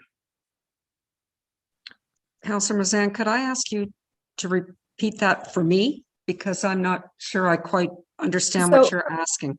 So I'm asking, within the site alteration bylaw, instead of having a separate tree bylaw, preservation, could these be all just under one? Like, it feels like there's lots of the same elements in the tree preservation, in the site alteration, is that correct? Or in the blasting? Like, it feels like this is all to do with the natural form before any built form is on the property. So I'm just trying to understand, is that a possibility to have everything under one umbrella? Instead of secondary and third bylaws. I think Director Pink is going to answer you. Thank you, Chair. The short answer is yes. I think to your comments, the tree preservation and the site alteration bylaws are very similar. They're structured in very much the same way. Basically, that if you obtain a building permit or you obtain site plan approval, you're then allowed to remove vegetation to build said building. You're allowed to alter grade to install said building. And if you want to go outside of those envelopes, you need a permit under either bylaw, which again, as Mr. Kennedy pointed out, is a rare occurrence. There's no reason to go outside those envelopes, and we don't particularly approve of that. It really is a judgment call on committee's part as to whether you feel that's more clear for the public or the community to house them under one bylaw. Both matters. Or whether you feel it's easier for the community to wrap their head around a tree preservation bylaw and a separate site alteration bylaw. But I don't believe there is anything prohibiting the municipality from joining the two. I think Mr. Kennedy, I believe, would agree. He can certainly add his comments that, depending on the outcome of this site alteration bylaw review, our intention is to then bring the tree preservation bylaw back to you with very similar looking changes as to what we are currently doing. They are structured very similarly. So Mr. Kennedy may have more comments. Thank you, Mr. Kennedy. Yeah. Through the chair, kind of echoing what Mr. Pink's saying. We can combine both. We look at the current bylaws, the tree preservation and the site alteration bylaw now. The subject lands are identical. And the plan is whatever the subject lands in the new site alteration bylaw would have been, would also be the same for the tree preservation bylaw. So if committee wishes, we definitely can combine them. We'd have to come up with a new name for that bylaw, and it's going to be a pretty big bylaw if we're going to be including two of those things into the same document. So if we wish to do that, we can keep them separate to kind of be more how do you put it, I guess, individual to each problem. But if committee wishes, we can definitely take a look at that and combine everything into one. Well, as a supplemental, my first question was I reading things correctly? So I think you've reinforced that yes, a lot of the elements are the same. And now I would need to think about what that even looks like to be able to give clear direction. Is it simpler? I like to keep things in a very simple way, so it's easy to communicate out and for people to understand which path. I'm not 100% based upon what you just said there. So I'd have to think about that and maybe hear from some of my colleagues. So that was the first question I had. The second question, and again, it talks to the public consultation that a couple of my colleagues have already brought up. And I do know that you're going to look at all the different pieces of feedback that came in. I was drawn to one from a member of the public who had put some questions out on, have we really reached out to those who are actually doing the work today to see if some of the recommendations actually are the right recommendations, or if they might have some tweaks or changes that they might recommend. And specific, and I think this is even what Councillor Kelly was just touching upon, you know, the landscapers, the people who are actually out there today, have they had a chance to really add their perspective or their experience into this? So I don't know how to go about that, Mr. Kennedy, but I would absolutely encourage, and it's written in one of the letters, if there are a few in that community that would be willing to have a look, and or we can reach out to specifically, letting them know that this is actually underway. I think that would be a really helpful step. So thank you. I think those are my comments for right now. I may come back with some others though. Okay, thank you. Councillor Hayes. Thank you, and through you. Under the lands subject to this bylaw, the lands within 200 feet of a navigable waterway or waterfront has been changed to 300 feet. And in the communities, it's been changed from 25 feet to 200 feet, which is going to take in a lot of properties that aren't on the waterfront at all. They're going to be water across the road, and they're going to be homes that are not affected at this particular time. How are we going to let people know that yesterday this didn't apply to them, tomorrow it will? And do we have any idea, like, do you have some kind of a reasoning behind increasing that from 200 feet to 300 feet and 25 feet to 200 feet that we can give to the residents out there and say, this is why we are doing it? And is there anywhere that you're planning to have, if you're thinking of doing this, it's part of the education piece. If you're thinking of building a pool and you're across the road from the lake and you're putting the pool in your backyard, it's beyond the 300-foot point. Do I need to talk to you? Do I need to get a site plan, alteration application? So how are you going to advise people that you weren't, this didn't apply to you before, it does now, and here's what you have to think of when you go to make changes to your property? I'm just concerned with that, because people that don't have any idea that this is coming have probably not made comment.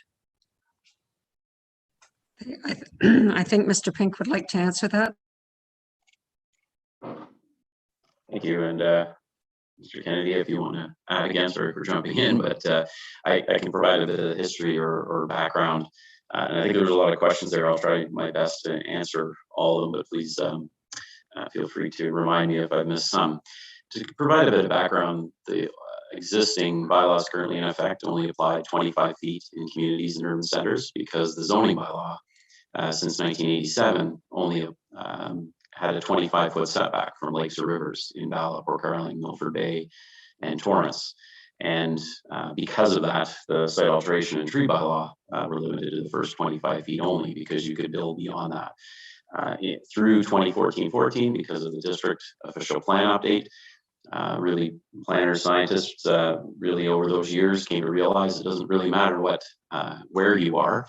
Water is water. We need to protect that, and the setbacks in our zoning bylaw are now much greater than 25 feet. They're the 20-meter standard, 66 feet, whether you're in town or in the waterfront designation.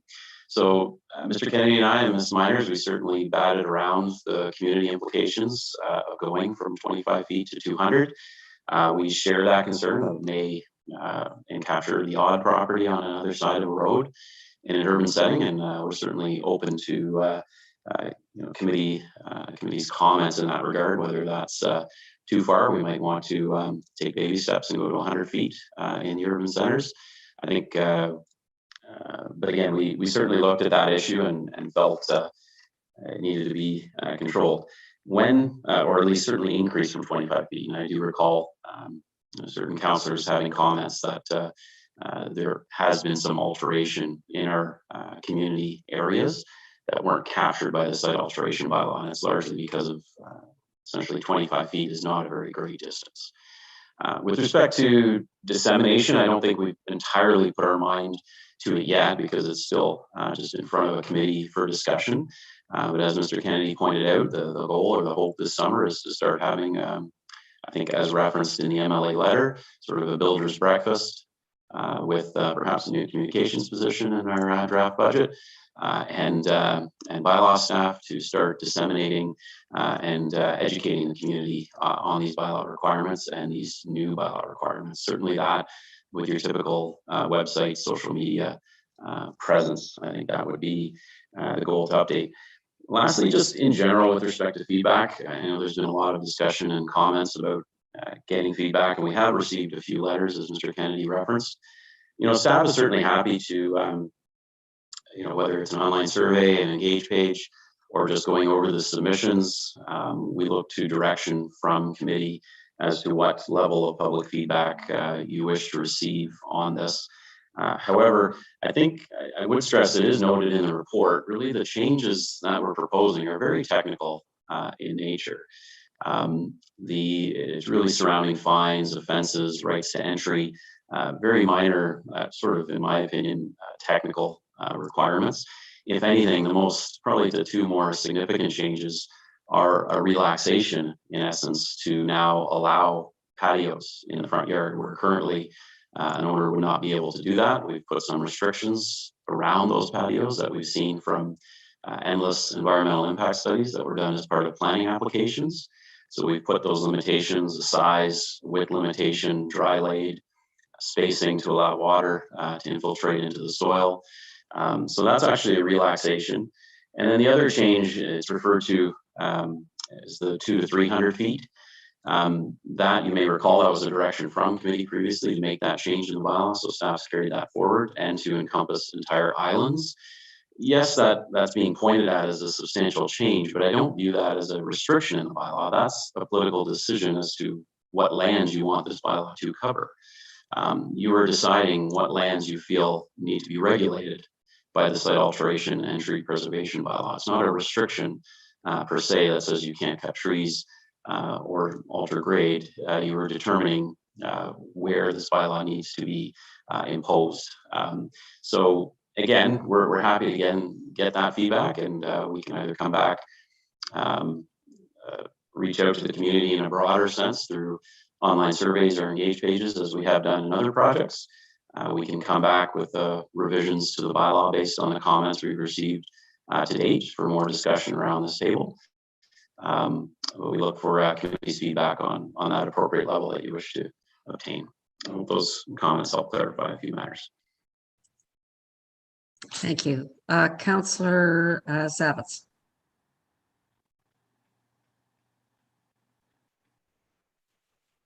So you broke up, Barbara. Chair, were you suggesting I should speak? Oh, Okay, I'm good. sorry. Yes, Councillor Zavitz, go ahead. Just broke up there, sorry. And thank you, and through you, and David, thank you for your comments, because certainly that's where I would be going. I would be in support of taking this to the public for just a whole lot of reasons. I think all of them make a whole lot of sense. We've heard that today. To get that, I guess that take that temperature. I also do support Councillor Mazan and her sort of aggregate position, if you will, in aggregate, that trees as well as rocks and rivers need to be included and could well be as part of our site alteration bylaw. I think that makes a lot of sense. I think we put ourselves in the public and look in here. It can be confusing at many, many levels. And if it is one bylaw, if you will, in aggregate 1, 2, 3, 4, it takes into account the physicality pieces to particular properties. And so I would certainly be in support of that as well. Thank you. Councillor Roberts, and then I'm going to do a bit of a straw poll here. Councillor Roberts. Thank you, Madam Chair, and through you, I do support that public meeting. This is such a significant little bit of bylaws we're going to put in and controls to protect our Muskoka. So I think we need to get the feedback from everybody. Director Pink did mention the communications officer that I fondly refer as the Coles Notes officer. of the township. And I think this is the person that bylaw can use to get the message out in very succinct points. And however that evolves. I do have one other thing that I will contact Mr. Kennedy directly for an example to see how this new proposed changes will affect this property. Thank you very much. Okay, thank you. So if I can sort of summarize here, committee, I believe that, definitely we want to see public input on this. Could Mr. Kennedy, maybe you could just run back for us how in the fireworks we did that, just sort of as an example. Through the chair, for the fireworks, we did it, or we put it on the Engage Muskoka Lakes page, and it was quite simple. We just had one question that asked, do you agree with the way the bylaw is written as it is now, yes or no? And then we had an open-ended question on whether or not people wanted to make comments to possible changes if they had any comments or suggestions, and left it at that. So we actually had quite a number of responses to that. I think we were just under 1,000 responses on that one there. So I would foresee if it's going to go onto the Engage page, site alteration will probably supersede that. So, and just for a little more clarity, Mr. Kennedy, so we probably need not one question, obviously. We break it down into maybe 10 or 15 questions. I mean, a short, but people can chime in on what we've talked about today. Yeah, through the chair, I would agree with that.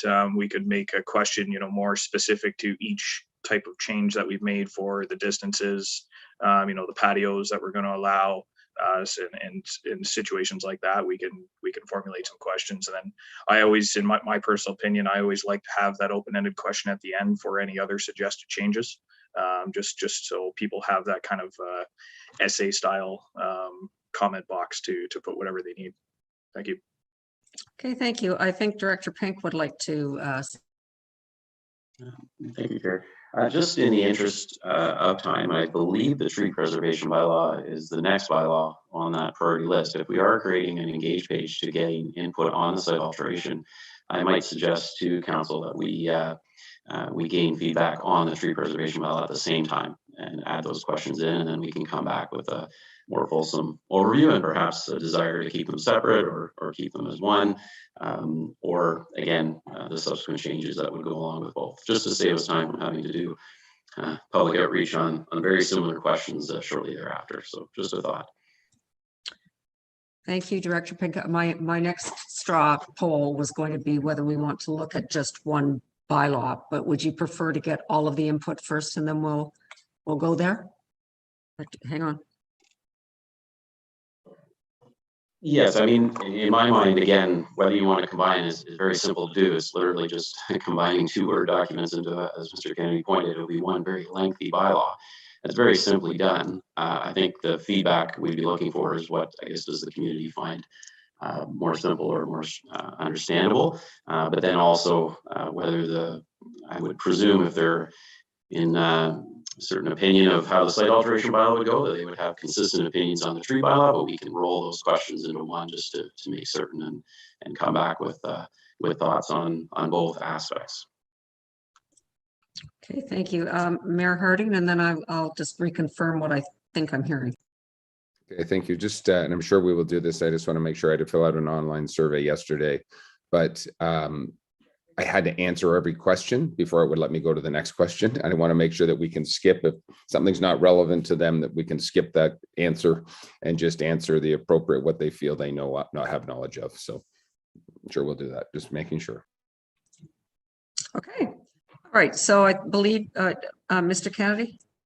Yes, sorry, through the chair, in regards to a possible combination of both bylaws, we would look at it in a sense that we assume that the subject lands are going to be the same. So you only need one section for that.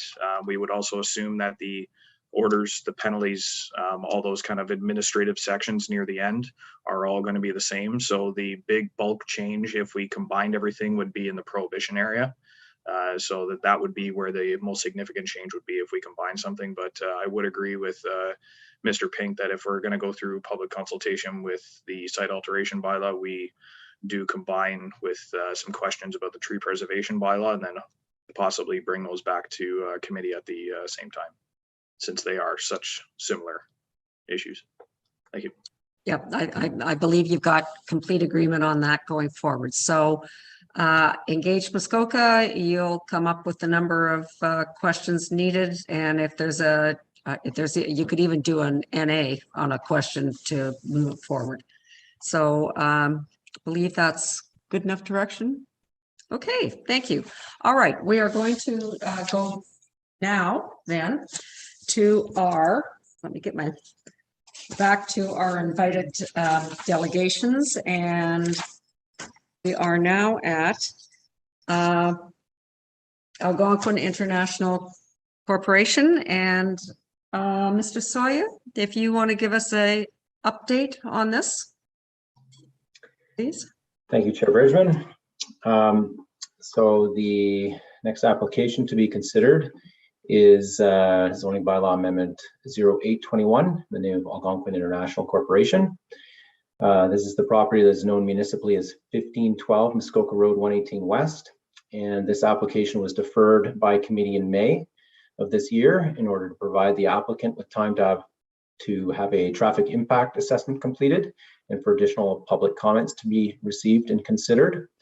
And subsequently, a traffic impact brief was submitted. Additional public comments were received, and the application returned to committee in August, where it was deferred once again, and to provide the applicant with time to address concerns raised by the members of the public, and to also revise the proposal by decreasing the lot coverage and scale, and to update the traffic impact study to address potential concerns that were raised with regards to the assessment's methodology. I would direct committee's attention to the newly submitted material starting on page 243 of the agenda package, and the revised sketches starting on page 257. In response to committee's direction from August, the applicant has made revisions to the proposal. The most notable changes are a reduction in the proposed lot coverage from 8.1% to 6%. Also a reduction in the maximum permitted occupancy of the race boat attraction building from 150 people to 125 people, and a corresponding reduction in the minimum number of parking spaces from 100 spaces to 75 spaces. The revisions also included the removal of the outdoor covered porch from the proposal. And the applicant has submitted an addendum letter, from the authors of the traffic impact brief. The letter provides responses to the previously raised concerns. This additional response was also reviewed by the District of Muskoka, and district staff have submitted comments indicating that they do not have any concerns. I anticipate that the applicant's planning consultant will be able to elaborate further on the details of the changes to the proposal. In addition to the many comments previously submitted, both in support and in opposition, 7 additional comments have been received since the deferral in August. The comments from members of the public have been provided to committee in advance of today's meeting. The first additional comment is from John Cretin, a property owner on Boyd's Bay. The comment was received prior to any revisions being made to the proposal, and Mr. Cretin's letter states his opposition to the proposal and advises that the primary concerns are related to traffic and the protection of water quality. And his submission also included notes from his on-site meeting with the applicant. The second submission is from the Muskoka Lakes Association in follow-up to their previously submitted comments. Prior to the August meeting, the association had expressed concerns with regards to the implementation of the stormwater management measures and long-term maintenance. The supplemental letter then that has now been received states that the association is supportive of the stormwater management system as proposed and continues to support the inclusion of other low impact development measures where possible. The letter also states that the association is supportive of reducing the lot coverage in the letter it says to approximately 5% and removal of the covered porch. The third submission is from Catherine and John Piercy and are in addition to previous comments they have submitted. And they are owners of the next door property on the opposite side of Piercy Road. Their submission states their continued opposition to the proposal, reiterating their concerns related to impacts on privacy and their continued concerns with regards to late evening operating hours and associated impacts from noise. The submission also attached a staff report from the town of Bracebridge related to the neighboring Spirit Bay Marina, and stating that the town of Bracebridge was imposing restrictions with regards to operating hours for a food truck between 8 a.m. and 8 p.m. The fourth submission is from Kenneth Baxter, owner of 1519 Highway 118 West, unit number 5. The submission is in opposition, and concerns raised include potential negative water quality impacts to Boyd's Bay, citing observed decreases in water quality over time and concerns with the effectiveness of stormwater management controls, and also citing concerns with regards to light pollution, septic concerns, septic system concerns, impacts from additional noise and traffic. The fifth submission is from Elizabeth Purcell, Manager of Planning at the District of Muskoka. And the letter states that district staff would not be opposed to the approval of the application. And the letter goes on to explain that the district's Engineering Public Works Department has reviewed the addendum to the traffic impact brief and is in support of the findings. The letter also notes that the reduction in the size of the proposed buildings will generate less traffic than the previous version of the proposal, and a review of summer traffic volumes has now been carried out. The sixth submission is from Public Works Technician Tim Sopko, advising that Public Works does not have any additional comments. Public Works had previously advised that the previously proposed second entrance from Piercy Road should be removed and that a drainage easement is required. In this case, the second entrance has been removed, and township staff have the ability to obtain drainage easements through the future site plan control process. The township's chief building official, Nick Snyder, has provided supplemental comments stating no objection, but also advising that confirmation of firefighting access or a firefighting access route will be required through the site plan control and building permit processes. Staff have prepared an additional report for committee's consideration and have recommended that the bylaw be approved subject to 2 minor amendments. Number 1, that the Race Boat Hall of Fame, which is intended to function as a museum use, be defined as the main permitted use, and that the special events venue be identified as a permitted accessory use. And then number 2, that the bylaw be amended to only permit a lot coverage of 6% in accordance with the updated site plan. And I have no further comments at this time, but would be happy to answer any questions. Thank you. Thank you, Mr. Soya. All right, we have a number of delegates that we are going to bring in now that have registered for this. So first on my list is Mr. Hunter and Mr. Walker.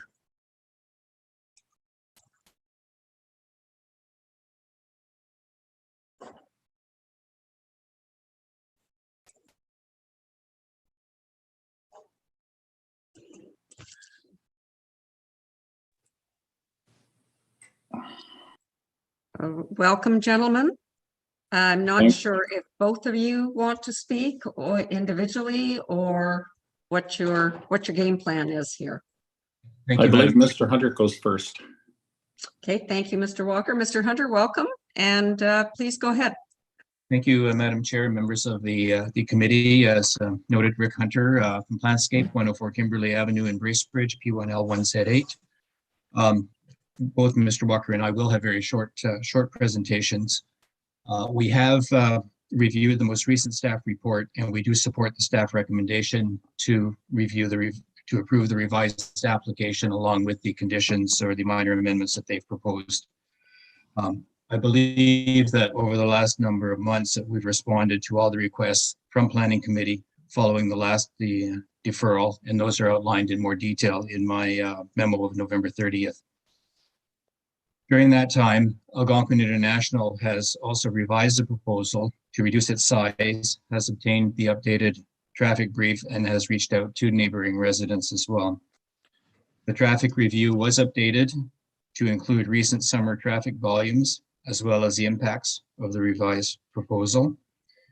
The traffic update was reviewed by the District of Muskoka, and District Engineering and Public Works Department is in support of the findings of the study. The District Planning Department has also advised that it is not opposed to the approval of the application. Madam Chair, the applicants had discussions with the MLA, and they had provided additional background information to them regarding the issues they had raised about stormwater management. This has resulted in the response from the association that is now supportive of the stormwater management system as proposed, and is also supportive of the reduced size of the development. As noted in my staff report and in my report rather, and the staff report, the size of the facility has been reduced by removing the covered open area where I believe there were concerns about the potential for additional outdoor activities and potential noise and from that. Reducing the size of the storage facility to 3,000 square feet and reducing the size of the main building to 13,900 square feet. Reducing the number of parking spaces to 75, and also the effect of that is to reduce the lot coverage to 6%. I'd note with respect to the parking facilities, it's been confirmed. It was always the intention, but it is confirmed that parking facilities on the site will be a gravel type of driveway, not a paved driveway, to ensure that you have better soil infiltration or water infiltration to the soils.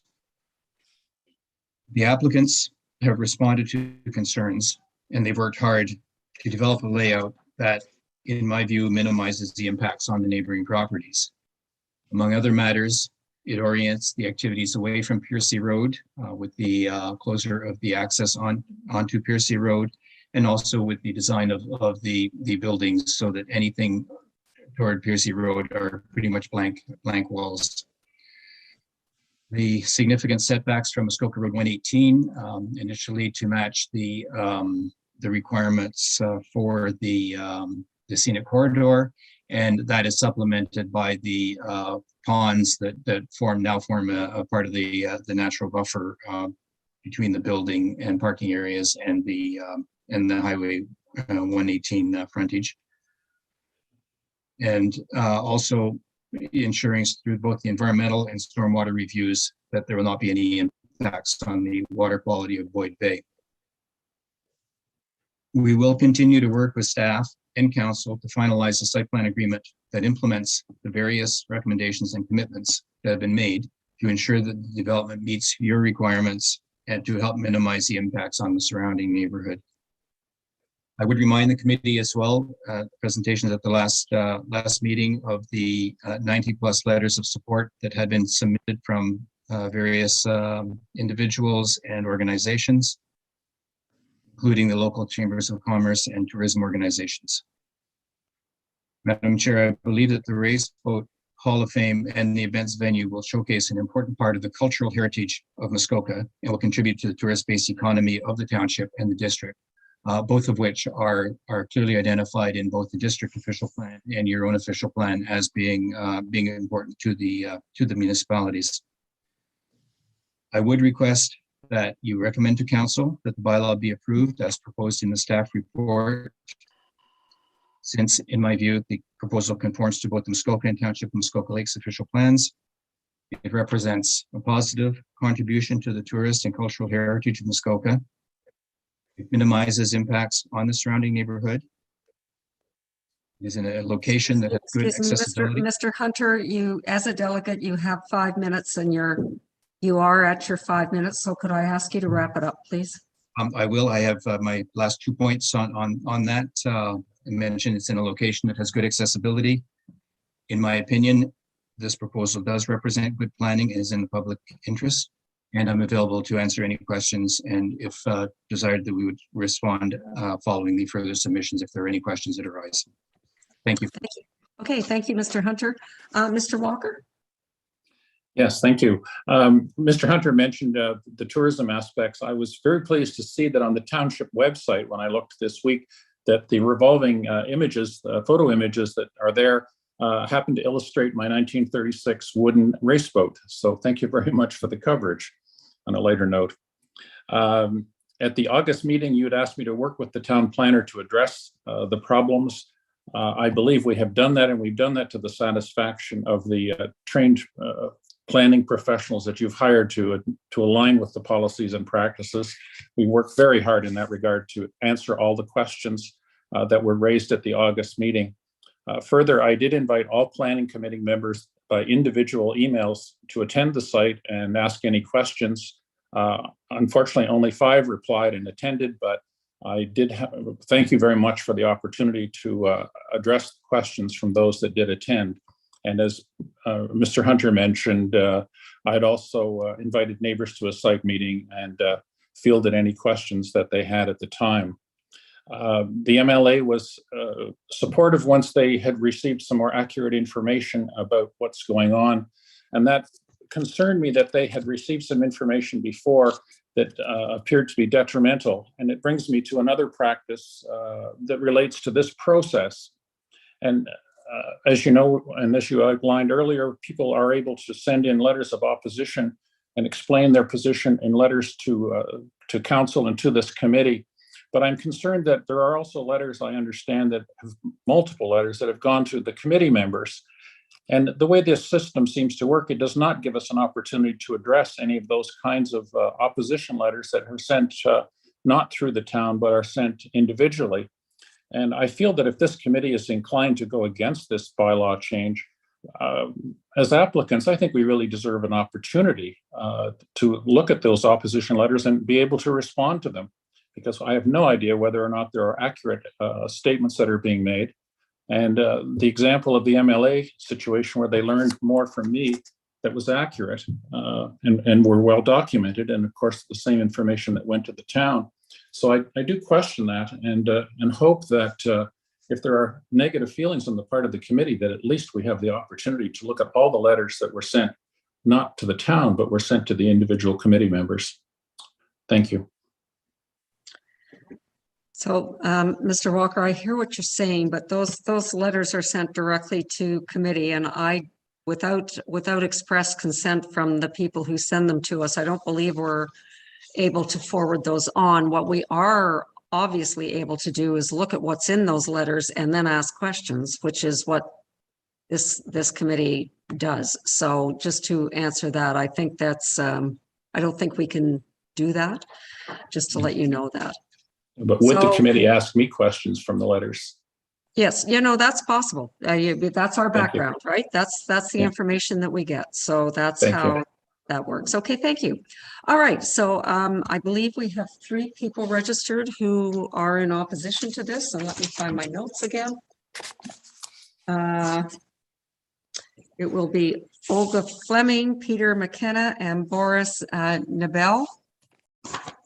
So if we could bring them in.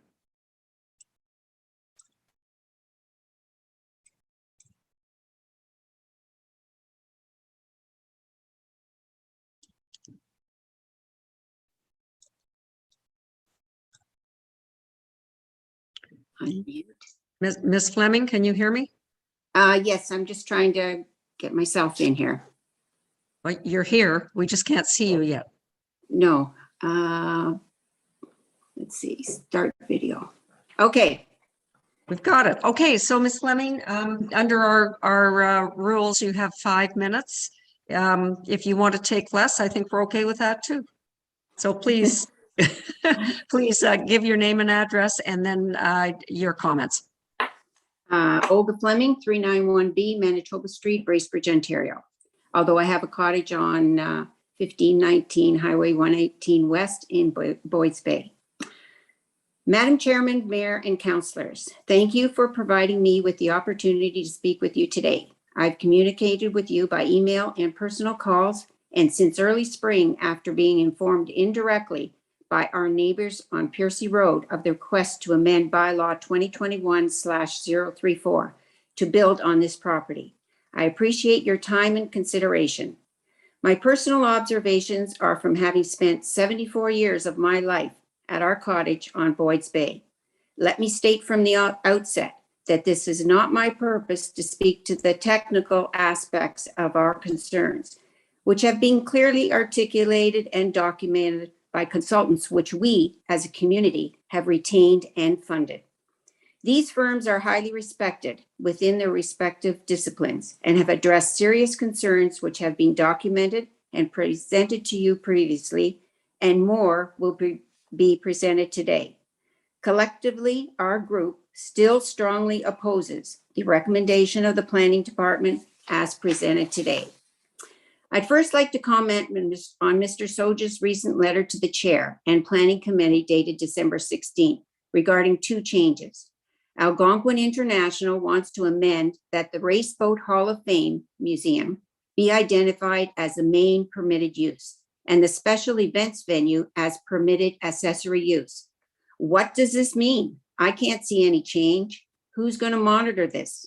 Number two, they've reduced the lot size coverage from 8% to 6%. However, this is still above the required 5% as stated in the Muskoka Lakes official plan of lot coverage. Why have a plan if council does not enforce it?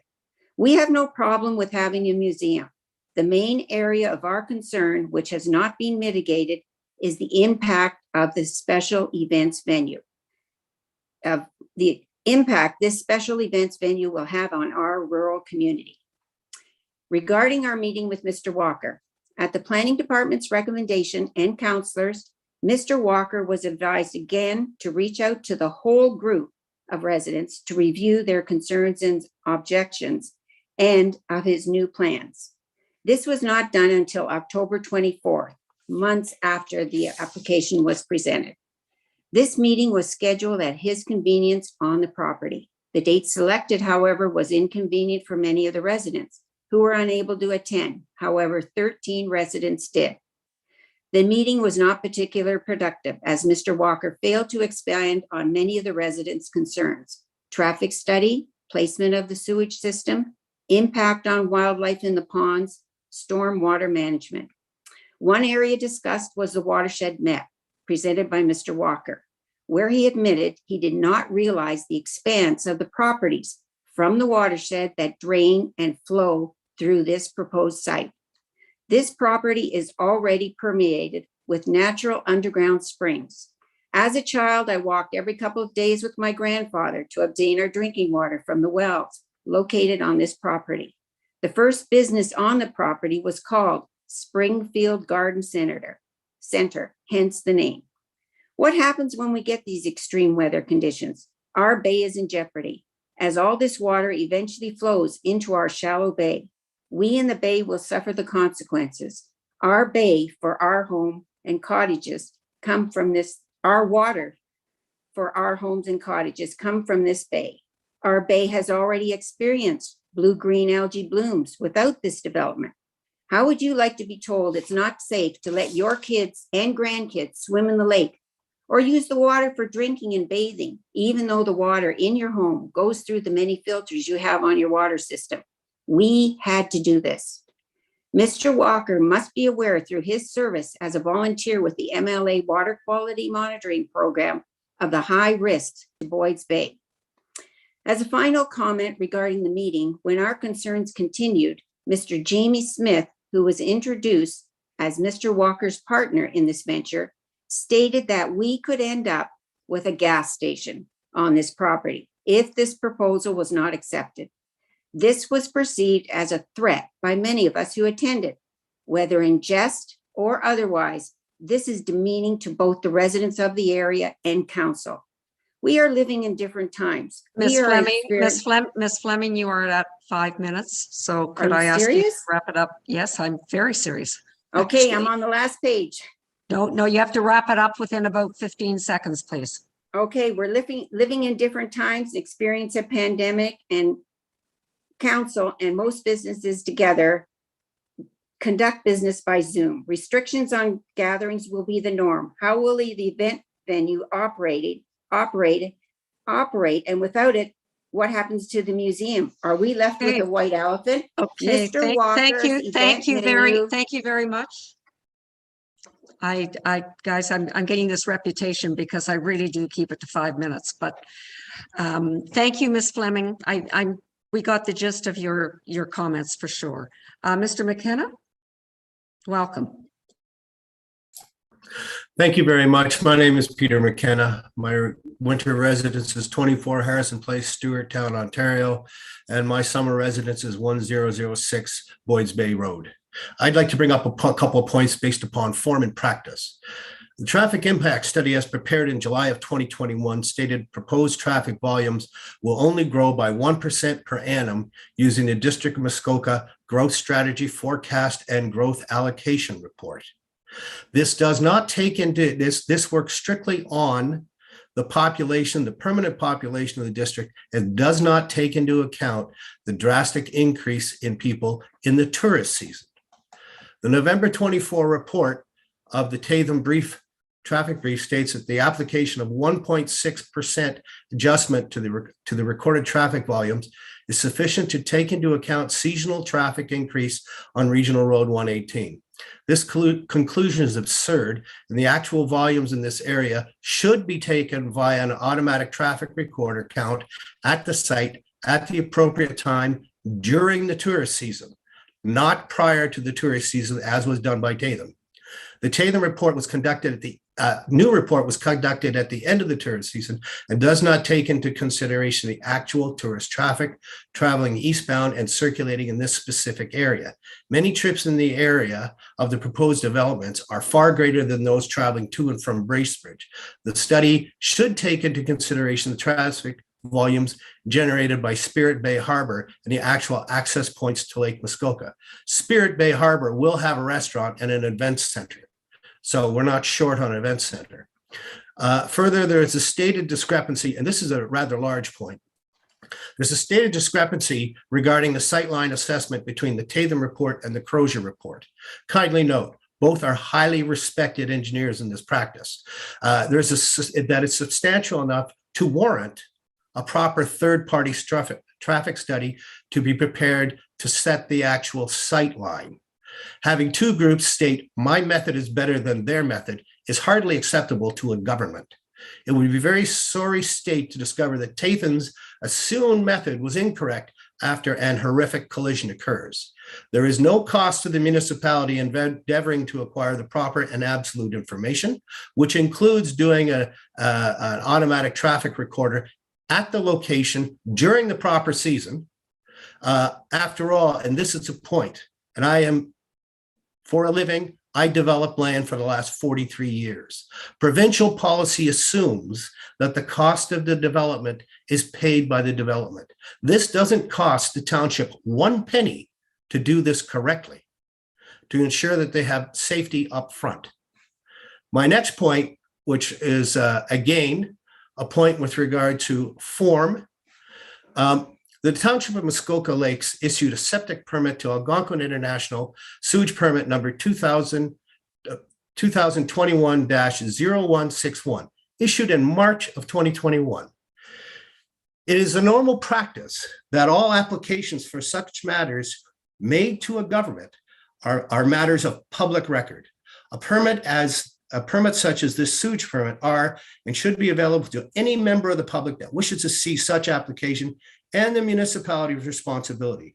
I had spoken to a member of the planning staff, I believe it was Mr. Pink, with regard to reviewing this particular application and permit. I was informed that this particular matter contained very sensitive personal information, and the only way I could see the papers was via an access to information application or specific permission from Mr. Walker. This is very odd, as the application was made by an incorporated company to an incorporated municipality. There should or could not be any personal information attached. I refuse to make an access to information application as requested by the township as an individual, as I thought this was obstructionist and an abuse of normal practice. I did make a telephone conversation to Mr. Walker. and we discussed a number of matters, including this sewage application. He stated that his planning consultant said such applications are a matter of public record and no permission is required. Mr. Walker spoke with his solicitor and on a second phone call declined to give permission as he stated, I could figure it out via municipal policy and bylaw reviews. The township issued a sewage permit for a facility that had not yet been approved via an amendment to the zoning bylaw. There has not as of yet been a site plan application or a building permit application submitted to complement and rationalize the sewage application with the specific requirements for the approved facility. This is similar to Mr. McKenna, you were at 5 minutes. Could you just wrap it up in about 15 seconds, please? Okay. The final point. The sewage application has a tile bed that ends at the top of bank of one of the water courses. This is located, upon the review, the number of engineers who reviewed this via the good old law of gravity. Mr. McKenna, I think we've got the idea about the sewage and you are at your max, sir. Thank you very much for your presentation. Mr. Znebel? Hello, Mayor, Madam Chair, and councillors. Can you hear me okay? Perfect. My name is Boris Znebel. I live at 1045 Wenley Court, Mississauga, Ontario, postal code L5H1 Mary 7, and I promise to be less than 5 minutes.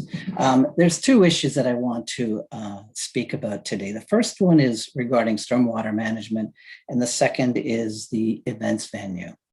In the August 12th meeting, I raised a concern about who is going to be responsible for ensuring and monitoring maintenance on stormwater management. In Planscape's letter to Bryce Sharp on November 30th, there were two columns. One left column was the issue, the right column was the resolution. And in the issue column, there was one item that said requirement for long-term monitoring related securities related to storm management infrastructure. So I was very curious to see how are we going to deal with this. The way it was going to be dealt with is in the site plan. Now, I also obtained a letter from the MLA that was dated November 30th, and it indicated that the MLA staff had a chance to meet with the applicant, and he assured them that he has experience with oil grit separators, and therefore the MLA is okay with that. So what it appears like is that we're going to leave total responsibility for ongoing maintenance of the stormwater management to the applicant. What will happen when the applicant sells the property to somebody else who doesn't even understand what storm water management is? Honestly, what I was hoping to see is a mandatory annual maintenance plan that would require 100% compliance and verified by either the township or a licensed contractor, similar to what Councillor Kelly mentioned on a previous call. The second issue is around events venue. So we've said from day one that we do not believe an events venue in this location is compatible with the surrounding area, which is 95% residential and cottage. We've been told that this is a public process where we can share our feelings and views about the application with the promise that we'll be heard. We've invited numerous councillors on site to let them see what we see. We've submitted over 20 letters of objection to the application, provided a petition of over 20 families opposing the event center. This is a large opposition. At the end of the day, when each of you go home to your property in Muskoka, where it's peaceful and quiet and a happy place, I ask that you put yourselves into our shoes who will need to deal with an event center from June until September today. But then our kids and the next generation will have to deal with this into the future. Thank you very much. Thank you, Mr. Znebel. Okay, so thank you everybody for your delegations. And I think probably, Elizabeth, we can move everybody out now as we have a discussion. And if there are any questions directed to anyone, we will bring you back in. Okay, Councillor Zavitz. Well, thank you, and through you, and what an interesting topic, and one that many have been immersed in for months. I can say that I attended the property with Councillor Kelly, also then with Mr. Walker, who I found to be malleable and inclusive, a good listener, and I would say more than anything, well-intentioned. And, I do believe, and I've been saying this from the very beginning, Spirit Bay, just south of Highway 118, which slices right through this area, I do believe is the psychological problem for some of the cottagers and the people that are property owners there. When one visits Spirit Bay by water, Mr. Walker was kind enough to put us in the boat and let us see everything from water. I did see a large black culvert drain pipe, a big old drain pipe, which is where all of the drainage from that whole area pops right into the bay. It was dry at that time, but I can say that after all of my research and all of the writing and reading that I've done, the visits, the 3 site visits, personally, reading and talking to MLA, our own staff, the District of Muskoka, everyone, our staff itself, generally in favor. I am generally in favor of this, and I certainly hope that we can see past some of the concerns. I hear them, I note them, and I think to the public, yes, you were invited to participate, and you have been heard. And I think it's important that everybody understands. I personally have weighed in on this. I've listened, and I can't see any other way forward than to support this proposal the way it is. Thank you. Thank you, Councillor Zavitz. Councillor Roberts. Thank you, Madam Chair, and through you. And I'll try to be as brief as possible. I too have done a lot of research on this, and I've met Mr. Murray. He's very sincere and in his application. So I had to boil it down to what I thought were the salient points here. And stormwater and water quality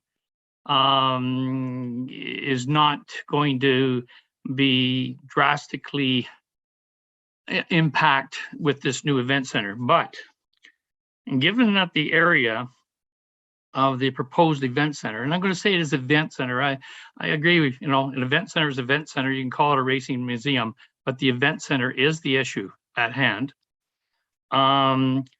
The proximity of a very large planned development of a restaurant and an event center per se in Spirit Bay, which is only 1 kilometer away. The traffic study hasn't handled any of that yet, and there wouldn't be probably a traffic study. That historically, this area has been very rural. It's a quiet, the property itself, it has daytime businesses that are quiet, they don't go into the evening. That the surrounding area is quiet, residential and rural, and farmland or was farmland. And that given that in Ward B, within 8 kilometers, not including the Spirit Bay, there is a large event center on township property, and short way down the road, there's a private one. So there would be 3 event centers. So the need for event center in Ward B is not really known. But the bottom line, the very absolutely bottom line for me, is that given that I'm an elected official, that I have listened to the constituents in my area, and the majority in that area say they are not in favor of this event center disturbing their quiet little area, I am not supportive of this application. Thank you, Councillor Roberts. Councillor Kelly. Thank you very much. And through you, I'll reverse the order. I'll tell you right now, I will be supporting this application. And I want to do 2 things quickly. I was fortunate enough to have spent the better part of an afternoon with Mr. Znebel. I think it was back in July in the company of Councillor Mazan. And I spent probably an equal amount of time one afternoon, I'm thinking in September, along with Councillor Zavitz, with Mr. Walker. There's so much emotion wrapped into this, and the emotion was obvious back in May, which is why I was a big proponent of of a deferral that would hopefully give reasonable people a reasonable opportunity to find some common ground. We have to make a decision. I don't think that's going to happen. The salient issues for me, and the reason that I visited the sites and talked to both applicants and opponents, was the stormwater, the water management, and the possibility of environmental contamination. That's number one. Number two, the traffic issue, and number three, the noise issue. Those were the three big ones that came to us in the first application. I can tell you that I've read everything I can get my hands on that's been submitted on this. There are far smarter people than I to talk about traffic issues. I think it was Mr. McKenna who suggested that the two groups that did the work were well-known professionals in that area. I can tell you that on the environmental science side of things, again, there are reports, several, hydrogeological, everything else you can imagine. Again, very smart people dedicated to those particular areas that felt that this was a doable project with minimal risk of contamination. Even the MLA, having come out recently with a letter in support, helps the situation from my perspective, which really just leaves the one issue, which is the noise, the potential for a noise issue. We all face that. I mean, this is the real hard reality. We all have neighbors, and neighbors sometimes get loud, but we all take comfort from knowing that that we have a bylaw that limits noise and describes what kind of noise you can make and when you can make it. And that we have a very capable staff in the bylaw enforcement to rely upon to make sure there's compliance. So I'm quite comfortable with those kind of key factors. And as I said, I will be supporting it. I'd like to also go on and tell you that this has nothing to do with my decision on these big issues. But the reality is, this place, will be a celebration of a big part of Muskoka culture. We have a long history of boat building. We have a long history of successful boat racing. And to bring a collection of boats that celebrate that and make them available for public viewing, I think is a real, just a real accomplishment. And I'm thrilled if this goes ahead. I'm thrilled to have that available for us and for tourists coming to the area, which is why I think Chamber of Commerce stepped up and was a big advocate. So I'll stop talking. I'm all in on this. Even our very professional staff in the planning department have done a great job of documenting this thing and coming out in support. Thank you. Thank you. Councillor Edwards. Yes, thank you very much. First of all, the museum is supposed to be the number one on this. I look at page 246. They're saying about 10 cars a day in there. And yet on an event, there's on a Saturday, 57 cars coming in. And then guess what? On the end of the event, there'll be another 57. That could be late at night and that. This is what the people are talking about. I believe on the MLA letter, and I don't have it in front of me, it said they had changed it to a gravel parking lot. Is this correct? Is that right? It is a gravel parking lot.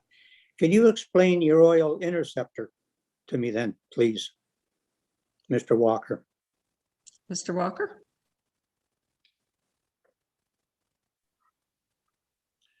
Yes, in discussing with the MLA, first of all, they were under the impression that we were going to be paved, and I assured them that we were not going to be paved. I further talked about experience with oil water separators, and in this particular case, I was able to recount the fact that an oil water separator works primarily where there's a large volume of oil being exchanged and the potential for runoff from vehicles. In this particular situation, I was able to rely on my experience of parking hundreds of buses on gravel parking lots and having sold properties. In fact, one as recently as a couple of months ago, we went through another environmental study at the highest level, of course, because that's happening nowadays. And there was no contamination that interfered with the sale at all. And it was fully approved eventually by the Ministry of the Environment. So this whole question about the amount of oil coming from something like this The MLA agreed this was not an issue. They thought if it was going to be a paved parking lot where there was a huge concentration, that perhaps you might want to consider some kind of an oil water separator. But under the circumstances, the fact that it's a gravel parking lot, and in fact it's going to be crushed granite, not limestone, they agreed as well. We don't need an oil water separator at all in this situation. Okay, thank you very much. That explains it, because I've installed them as well. And it's normally on paved surfaces you install them, because yeah, on gravel, it just, and that permeates in. I am under the impression that we really don't need an event center in this area.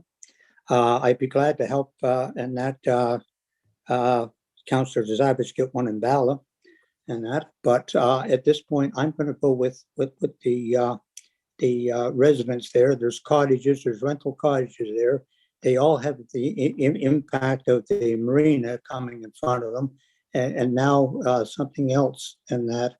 And I'm very sorry in that, but I don't think this area is. A previous council went ahead and said it can be meat packing and it can be landscaping, for the simple fact those businesses close approximately 6 o'clock at night, and they don't disturb all the neighbors. So I will not be supporting that, and I would like a recorded vote. Thank you. Okay, thank you, Councillor Edwards. Mayor Harding. Thank you.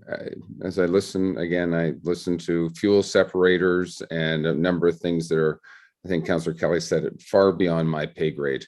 And you know, who knows, 10 years from now, we're all driving electric cars. We don't drop any oil anyway. Not really sure exactly what's going to happen. What I appreciate about this is we have two sides, as we do in most issues.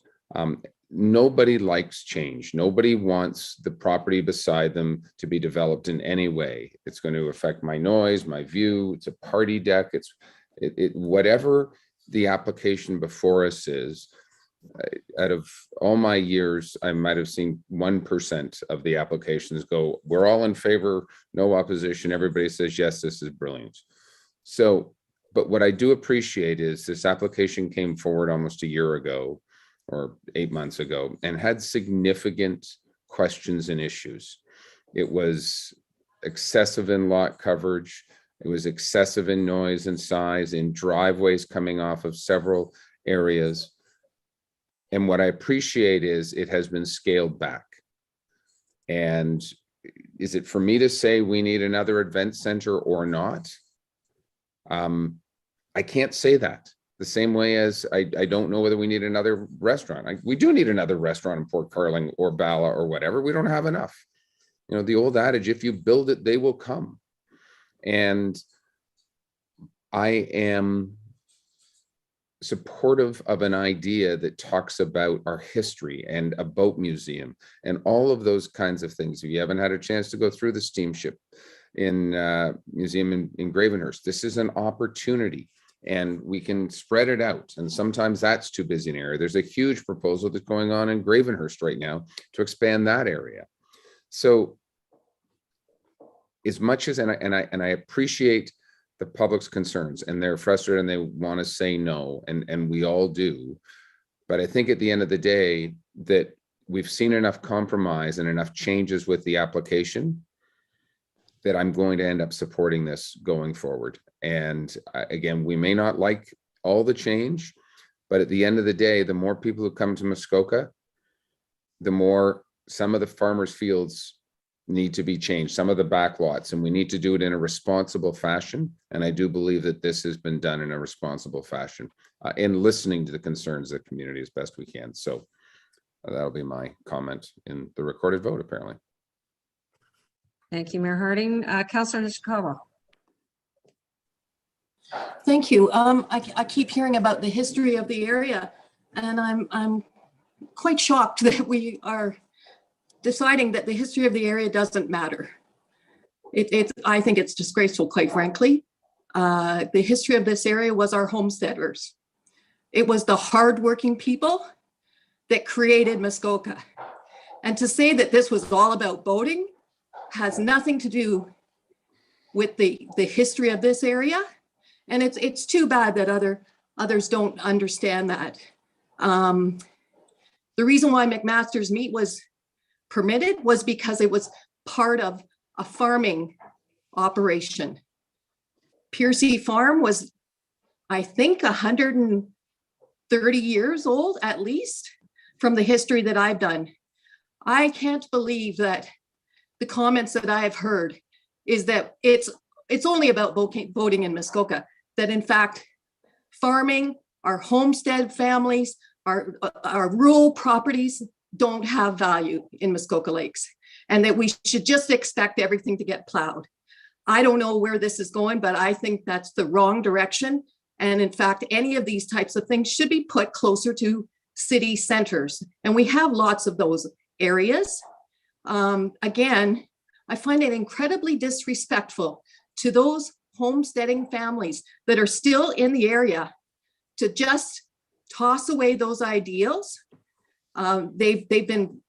It's a lovely drive to come in to see that that is part of what our culture is. It isn't just about crowding people into shopping malls and everything else, but that's kind of the direction that I just heard we might be going in, and we're supposed to just accept. Again, I would be voting against this, but I'm very, very disappointed that people are not respecting the history of this area, or the people that live there, or the animals that still reside in the area, because they will be affected, and others may not agree, but you might want to do a little more research other than just about voting. Councillor Mazan. Thank you, and through you. I do have a question for staff, and I wanted to pick up on one of the delegations questions. I think it was Mr. McKenna had asked about the septic, and I was trying to follow the question along. Could you kindly, and perhaps if Director Pink is available, could you kindly help us understand or respond to Mr. McKenna's comments about the septic or the sewage application or permit? Mr. Pink? Thank you, through the chair. I can't recall the specific question. I know Mr. McKenna referenced that he spoke to me. I believe he's mistaken. I don't believe I spoke. People are pointing at their ears. Can everyone hear me? There's a strong echo. Hopefully everyone can hear me. I don't believe I spoke to Mr. McKenna. I believe he inquired to gain access to the septic permit. I believe he has obtained the face of the permit, but may have been inquiring to see the entire file. I believe he may have spoke to Mr. Schneider, and if I could ask Mr. Schneider perhaps maybe elaborate, or if someone can refresh me on Mr. McKenna's specific question or concern. I think he alluded to the belief that perhaps the septic permit may have been issued in error. I'm not sure how he's basing that decision or on what grounds, but staff would be happy to elaborate if we have further information. Thank you, Mr. Pink. I think if we could hear from here's Mr. Schneider. Thank you very much. Yeah, could you all hear David? I don't know what that is. There's an echo. There's also air. Well, maybe it's air conditioning. I had everything turned off. I know that. So do you want to repeat that then, Mr. Pink? And let's see if everybody can hear you. Okay, I'm good. Try that again. Is this better? No. David or Barb, can I just ask a question? Mayor Hardy, do you have a Is your speaker on your computer? That's where the echo sometimes comes. Where No. Okay, it's just David's speaker. I was completely off, so I don't know what's. I mean, we've been doing the same thing all day, so I don't know what's happened.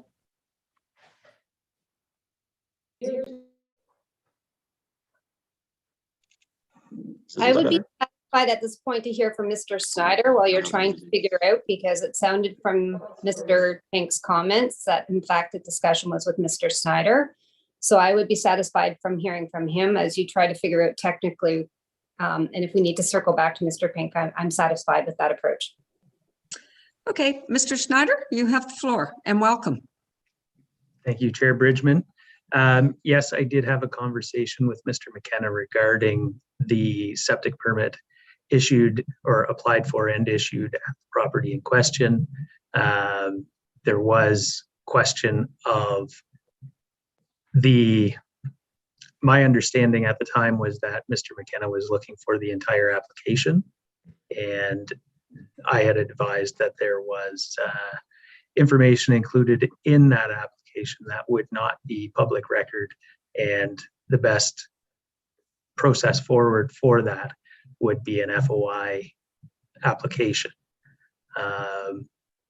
Mr. Pink mentioned that the face of the permit may have been presented to Mr. McKenna. I do not know if that has been the case. It wasn't presented by me. So I think that was the primary question. I may have missed a little bit more, so please forgive me. Thank you, and perhaps I could just have a supplemental. I'm wondering what the standard protocol is in this regard. I just want to make sure that, what I heard was quite passionate, and I just want to make sure that information has been shared. That would be a normal standard of action. Okay, so Mr. Schneider, if it's all right with you, I think Director Pink would like to chime in on this, and we'll hope that everybody can hear him. Right, again, I'm not sure. Again, thank you, Chair. I see a lot of shaking heads. Keep going, David. We'll just listen. Okay, we're going to part 2.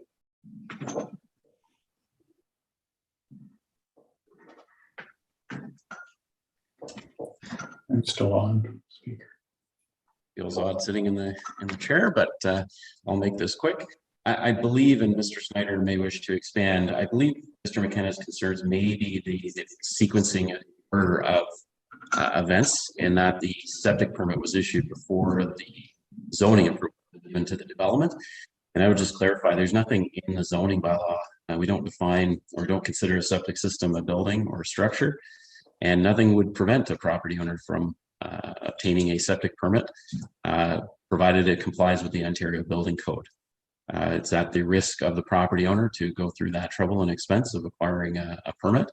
It's at their own risk if that zoning is ultimately approved to permit a septic system, but there's no way of preventing an owner from obtaining a septic permit in this case. And I think that was Mr. McKenna's concerns. Thank you. And thank you, IT support.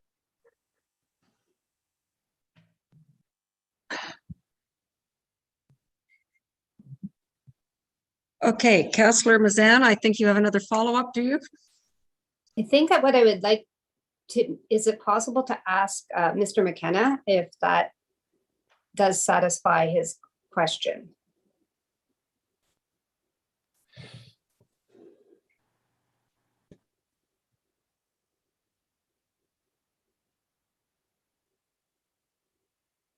We're just checking technically.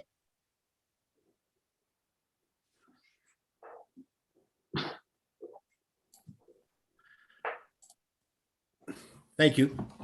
Okay, we're going to bring Mr. McKenna back in. Our councillor has asked for that. So, Mr. McKenna, there you are. So, Councillor Mazan, what are you seeking here from Mr. McKenna? Well, I was trying to follow Mr. McKenna's question during his delegation. What I heard was that he had some questions as to the process and needing to go through the FOI, or Freedom of Information. And I wanted to be assured that from our end that he had access to the appropriate information. So I simply am just, that's what I heard. I just want to be circling back with our delegate to ensure that staff's response is that we've answered the right question. Okay, Mr. McKenna, did you hear all of the responses? Yes, I did, Madam Chair, and I do apologize, Mr. Pink, Mr. Snyder. I was driving the car at the time of the telephone call, and I not 18 anymore. I can't remember exactly who I spoke to. With regard to the access to the permits, I wasn't shown anything. And there is no position anywhere in the province of Ontario under the provincial planning policies whereby an incorporated company has private information on an application to an incorporated municipality. There is nothing in that application that is deemed legally sensitive. And I would defy anyone to prove that. Therefore, there has been no answer as to why the Township of Muskoka Lakes refused to show me the application and the permit. There is no rationale for it. There is one point that it's very strange to me. And I did speak with many engineers on this, and I can bring them in. The septic field, which is actually in the industry, I'm in the industrial industry, is called a leaching field. It goes right up to the edge of the top of bank of the water course connecting the two ponds. So liquid leaches to the lowest point, and whatever's coming through those tile beds is going to leach down into that water course between the two ponds and eventually end up in Lake Muskoka. And I don't understand why that was permitted, because under the environmental application and survey study, is done by Mr. Walker's consultant, it specifically states to mitigate any potential, I'm sorry, the dogs have seen a bird or something. To mitigate any possible contamination of the ponds or the waterway, there would be a 15-meter setback from the ponds and waterway. And yet on the illustrations showing, the leachate field goes right up to the edge of top of bank, guaranteeing there will be contamination, fecal contamination of the waterway. I will commission one of our engineers to go out and do a full study if the municipality wishes. And I will allow them to give you a reliance letter on that point.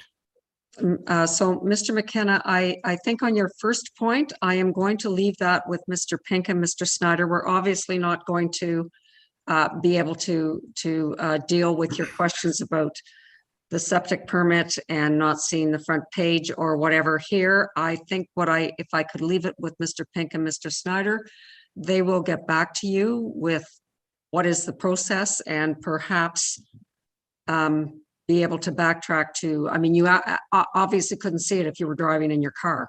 So I don't know what the background of that is, but I'm going to ask maybe Mr. Snyder, would you connect with Mr. McKenna to see if you can help him understand what we can and can't do? Thank you, Chair. Yes, I presume that we have Mr. McKenna's contact information and we can reach out to Mr. McKenna once we've determined the appropriate action. Okay, thank you. Thank you very much. Okay, so Mr. McKenna, we've heard you. I'm going to go on now with our other counselors and see if anybody wishes to comment on what you've said. So Councillor Zavitz. Thank you, and through you, I guess a couple of comments and then a question of David at the risk of stressing our technical bounds. A couple of things that I would say, and if I could, to other councillors. So Councillor Edwards, talked about why don't we have this over in Bala, and we did get our own hydro plant, and that was always about not in our backyard, not in our front yard. That's not what this is, and I think Bala would welcome something like this. But my point greater than that is to Councillor Nishikawa, through you, David, is can I, in good conscience, as a planning committee member in the Township of Muskoka Lakes, refuse this this ask on the grounds that I don't like the idea of the history of this place changing from some 100 years ago? I mean, are we not to contemplate the project in front of us at this point in time? Mr. Walker has inherent property rights. I've heard our mayor say this for years. I'm a little confused by that. And I wonder if David could spend a minute talking to us about, where are the fences here for us? So Councillor Zavitz, I'm not sure that the history of a place is is the planning. I hear what you're saying. If we have That's a trouble, good point. well, I'll invite Mr. Pink back into the chair's chair. Just a sec. Is this better? Jeez.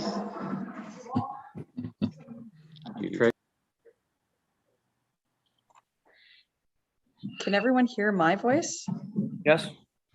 Okay. Perfect.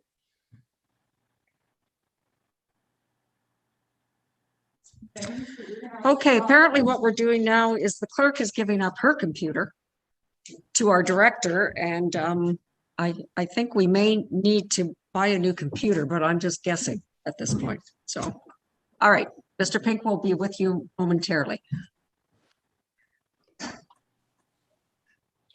And while he's getting ready, just again, if I might, I just interpretive from that perspective. I'd like to know what my bounds are so that I mean, I kind of led off with rah, let's go on this thing. I respect the people's words, and I, for years, did what I did in Bala to fight what we fought. I understand what the emotion of this, I really do. And I'm torn with it, like I think we all are. Would I prefer it? No, it's here, it's in front of us. And I think it's a viable alternative. It's an option, and I don't know how to say no to it. David? Okay, David.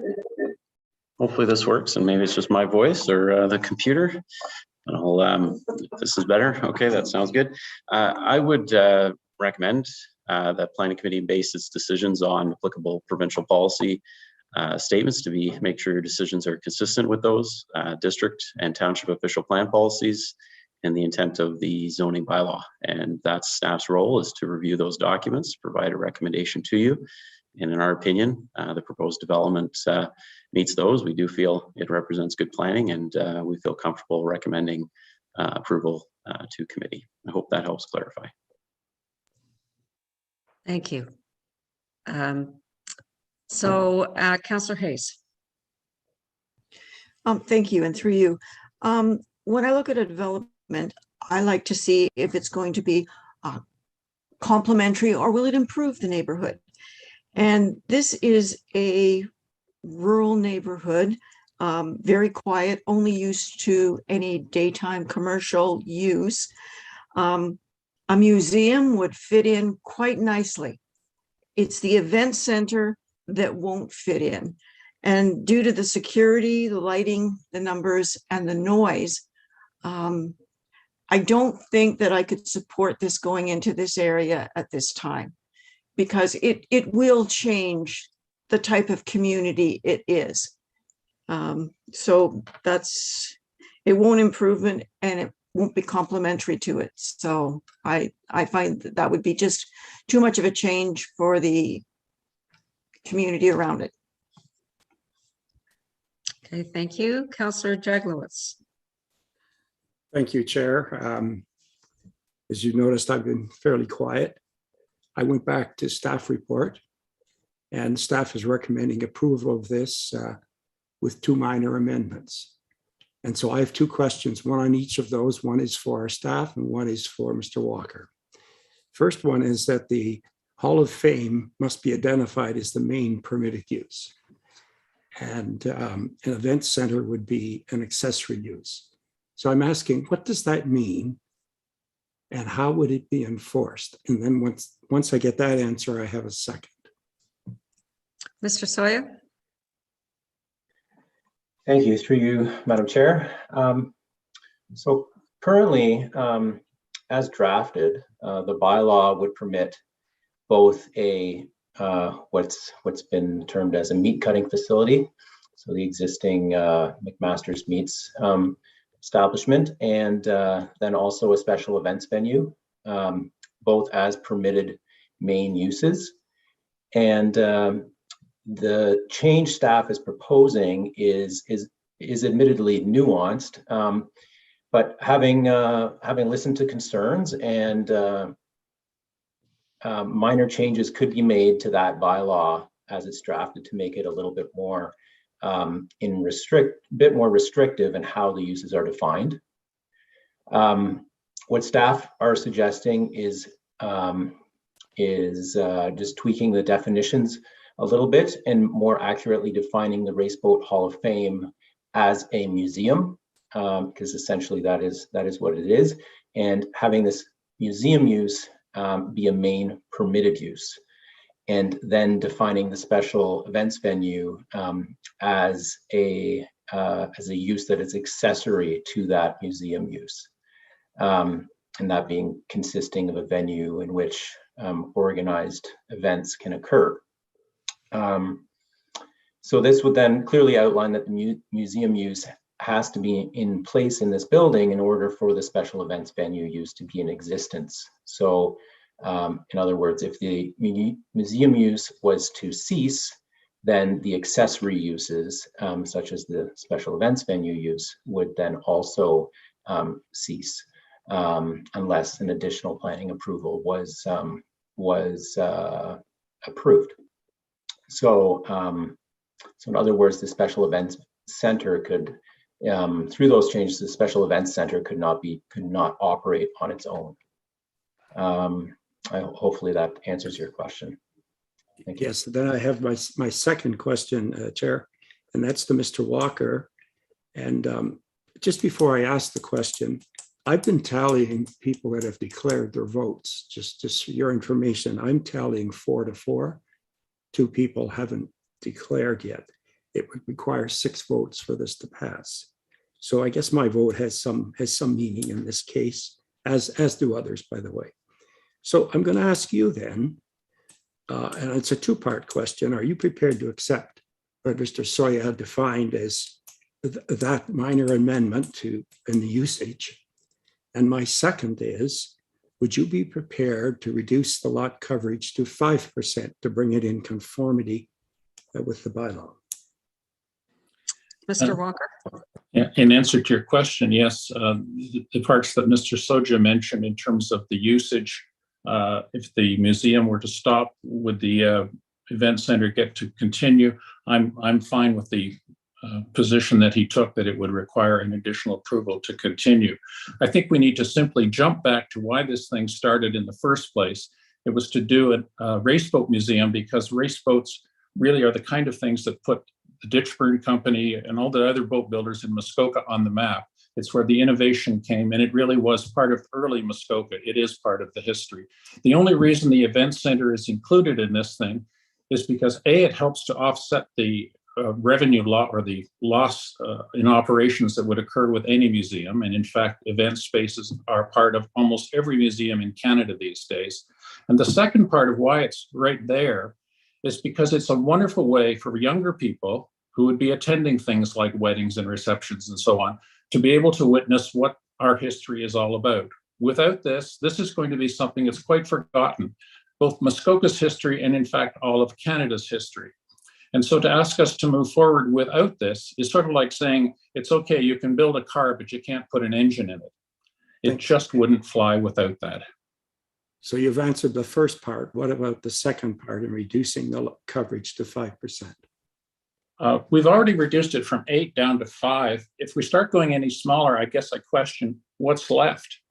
We've made a huge reduction already in this. I understand that there's all kinds of precedent in the community where something that's very close to, or even in some cases quite far from what the allotted use is, that it does get approved, that we're really something like 5.8 or 5.9, if memory serves me correctly. I mean, the question is, how close do we have to come on this? If this was unacceptable at this number, why didn't the township planning people mention this? I don't think we're that far off in asking this. We've made arrangements to have this reduced, but quite frankly, we're running out of space of what this thing was originally intended to do by already making a huge compromise. So is the answer no? The answer is no. Thank you. Hey, Councillor Roberts. Just very quickly through to Director Pink, part of the planning decisions is character, I think. And so that's basically the character of the area. Correct me if I'm wrong. Thank you. Director Pink on your new computer. Formerly chair, now clerk. Yes, the character is certainly referenced at length in the official plan, and it is an important consideration. I think certainly character is a bit subjective, and we may have different opinions, but this area certainly does have a small sense of a commercial node built up. There is a resort across the street. There is a commercial operation currently on the property, and it is somewhat of a more built up area than other rural areas of our township. And planning staff feel, especially through the site plan process, that we can further look at appropriate landscaping and buffering if needed, in order to ensure that the future development remains in character with the area. Okay, Councillor Roberts. Okay, so I have not, I know as chair, I'm supposed to wait till the end. So Councillor Jaglowitz, I was trying to do my job here, but I am going to weigh in now. It was huge for me in my decision that the patio was removed in terms of noise at night outside. And with the outside patio gone, I am in favor of this. I believe most of the noise will be contained inside. So that's where I am sitting. Councillor Zavitz. Thank you. Through you, to carry on that dialogue that Councillor Jaglowitz has talked with Murray about, is the McMaster property, which, as I understand, is going to be coexisting with this new development. Is that part of the consideration of the 5% lot coverage, or is that a totally separate entity? I believe, sorry, was it a question directed to me, Mr. Zavitz? Well, sorry, it might be to David. I don't, or to Bryce. I'll let David take that one. I think it goes to planning, and I think I see Mr. Sharp here. Mr. Bryce, sure.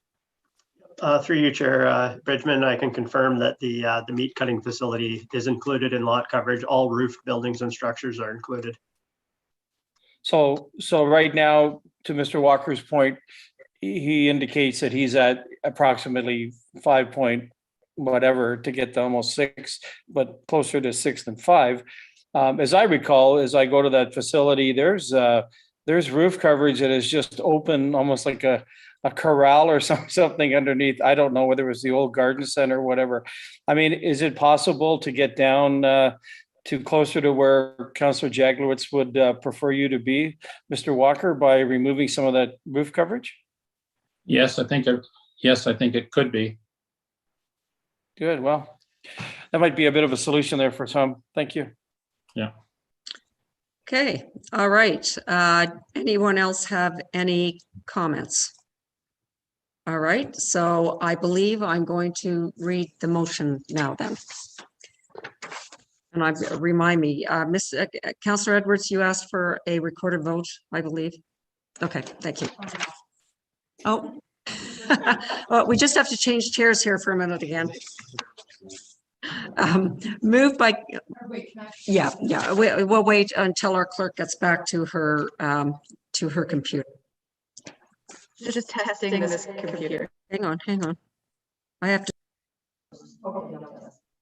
Can everyone hear me on David's computer? No.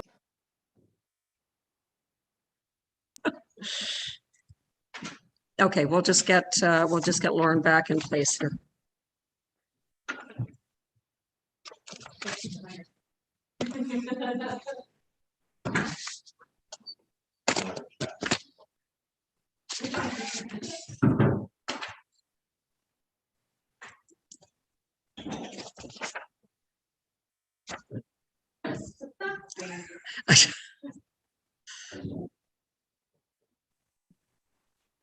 All right, do you need your title changed before we do this?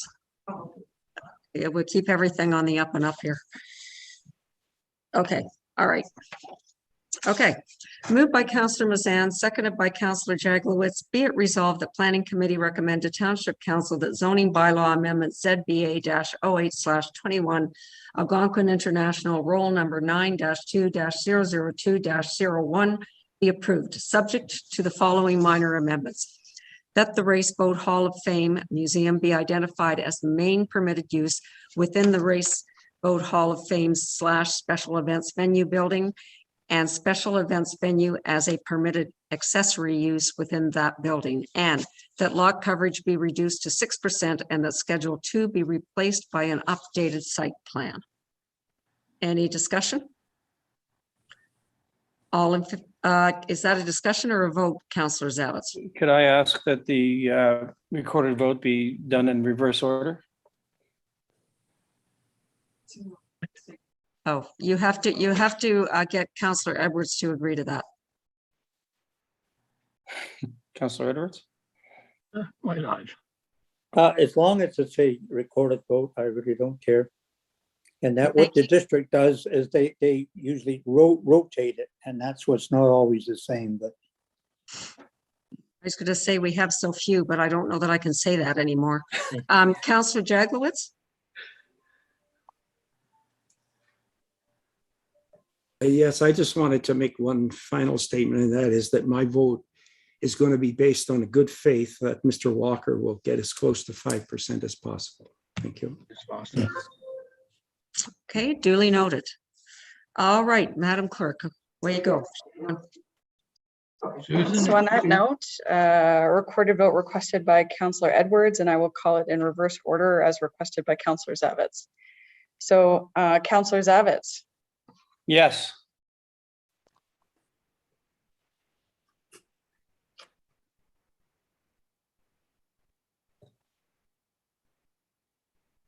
I'm just going to ask again. Sorry, we're having some. Sorry, we're having some technical difficulties. So I'm going to ask Councillor Zavitz, and then Chair Bridgman's going to unmute if you just give us 1 second. Yes.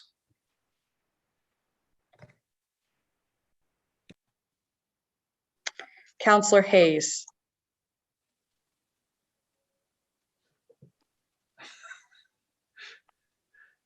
Madam Clerk, I might suggest that you use your speaker. It'll make life Nay. easier versus the chair going back and forth. It was complicated yesterday.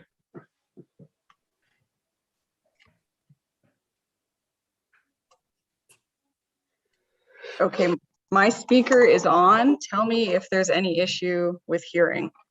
So I'm sorry, Councillor Hayes, bear with us. Thanks for your patience. Can I just ask for your vote one more time? Nay. Thank you. Councillor Roberts. Nay. Councillor Nishikawa. Nay.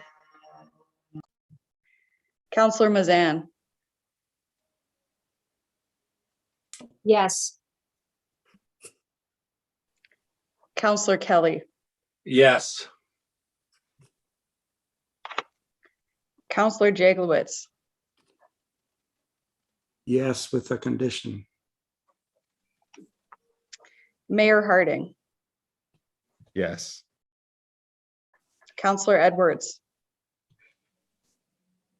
No. Chair Bridgman. Yes. That's 6 in favor and 4 against, so that's carried.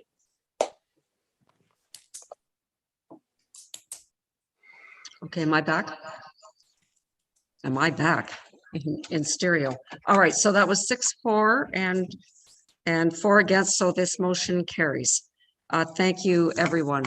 I know it's 2:50, but we're almost finished now. Do we need a 5-minute comfort break before I know our CAO wants to update us on his discussions about with the health unit this morning. So do we need just a quick 5-minute break here? We do? Oh, we did? Sorry, Councillor Edwards, do you need a break? Okay, I think we're going through. All right, so I'm going to I think it's under new business. Oh no, the Ripplewood Road, forgive me, but that shouldn't take very long, I don't think. I think you all read the report on the Ripplewood Road. I am simply going to read the motion. Moved by Mayor Harding, seconded by Councillor Kelly. Be it resolved that a bylaw be approved to assign the name Ripplewood Way to the proposed access to 156 Medora Street. Any comments? All in favor? That's unanimous, Madam Clerk. Okay, great. And so now we can move on to new business, and I'm going to ask CAO Hammond. Councillor Roberts, you look confused. Do we not have another delegation? Did I miss I'm something? sorry, we do. I missed it, and my apologies to that delegation. So I am going to ask for I am going to give a 5-minute break for everybody because it's an important topic and we want to be on our toes. So it is, if we could be back at 2:45, that would be great.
Okay, if everybody could come back, please.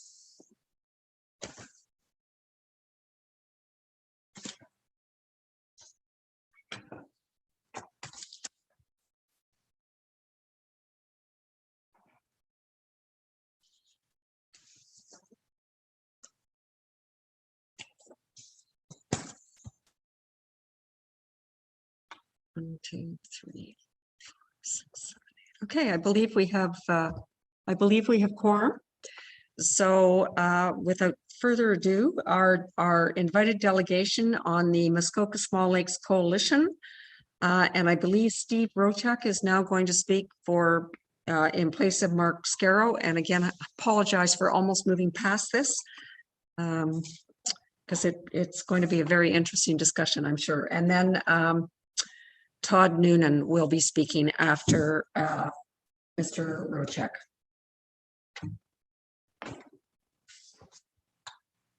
Road. What's that? No. Yeah, they're not for me. Because I'm on. Okay, we're good. Nobody's frozen again anymore. Mr.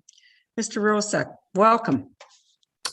Thank you very much, Madam Chair. And I'm Steve Rochak, 1138 Leonard Lake Road, number 2, and in Toronto, 68 Overbank Crescent, M3A1W2. And good afternoon to the committee. I'm here representing a newly found coalition of 5 lakes called the Muskoka Small Lakes Coalition. Founding members include Skeleton, 3 Mile, Camel, Brandy, Little Long Lake, and Leonard Lake. This group is in its infancy and formed as a result of a need for a group to focus on small lakes issues. Although we've only had a couple of meetings, I will say it's encouraging to know that we share common priorities and values. 4 of the members of the coalition have lake plans before the township, which now form part of the current draft new official plan. 3 of the 4 lakes would like to explore having their lake plans embedded in the current official plan, with the view of migrating the lake plans in due course to the new OP. With encouragement from the township and the district, lake plans in question and their members have expended considerable time, effort, and in some cases scarce funds toward having their lake plans completed and presented to the township. In addition to extensive stakeholder consultations each association undertook to develop their lake plans, there have been several public meetings and other open forums for public input related to the new OP, and there have been no comments on these embedded lake plans from any members of the public. So in addition to widespread support the plans had within their own local lake communities, the wider community has accepted the plans to date. Our concern is timing. The coalition believes there's a likelihood that this council may not be in a position to have the new official plan passed prior to the fall election in 2022. All lake associations would benefit from the adoption of their plans as soon as possible. That said, we would appreciate the committee's thoughts on the ability to achieve the current new official plan schedule and vote on the plan during this council's term. We also understand that even if the new OP obtains township approval, it still requires district approval. Should there be delay in approving the new OP, there will be a significant delay in having the protections of our various lakes plans provided from coming into force. The coalition is cognizant of the workload on staff and committees involved, but given the lake plan policies have already been reviewed and redrafted by Meridian Planning, we anticipate this should alleviate some of the workload. It should be noted that some minor changes may be necessary given the lake plan section in the current OP does not have any lake plans. Consequently, there is limited context compared to the new draft OP. In this regard, coalition members have prepared some language for consideration. If this initiative moves forward, we anticipate each coalition member would complete the application for an amendment to the township OP separately, given each lake group has their own separate clauses and language, all of which are crafted in the new current draft OP. So hopefully the work effort to move this into the current OP would not be too difficult. With this in mind, the coalition would be open to ways to help streamline the process. Director Pink has offered to have a call with the coalition members on this topic and to outline the process, and we are grateful for that opportunity, and we'll be in touch with him shortly. Our hope is that because these amendments to the current OP are requested from community nonprofit-based groups without commercial self-interest, that the township could waive the normal fees related to these applications. Our ask today of the committee is to provide your support for this initiative so we can explore this option and its implications in more detail. I will say that it is our preference to continue with the current new official plan process, but we do have an obligation to our stakeholders to look at options if the current process is not viable. We thank you for this consideration, and I would be happy to answer any of your questions. Thank you very much. Okay, and we have one more delegation, Mr. Noonan.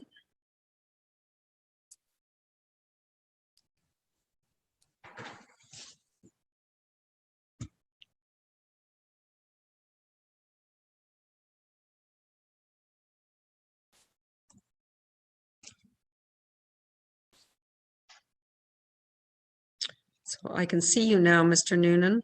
Can you hear me? Can you hear me? I can hear you. Would you have video?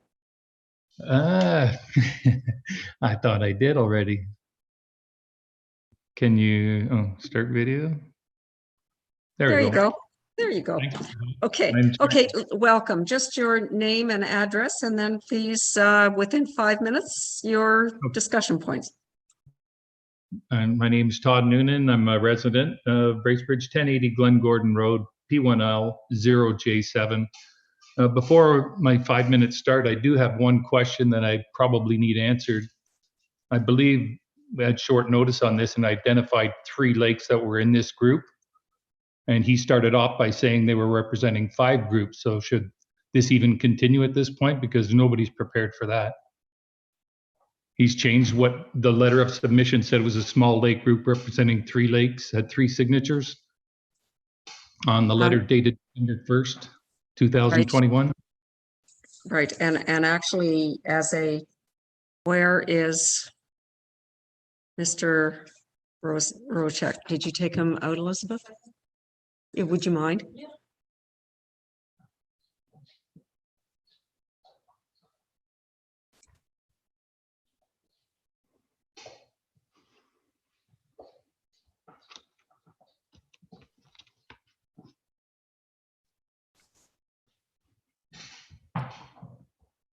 As I back up, Madam Chair, do you want me to clarify?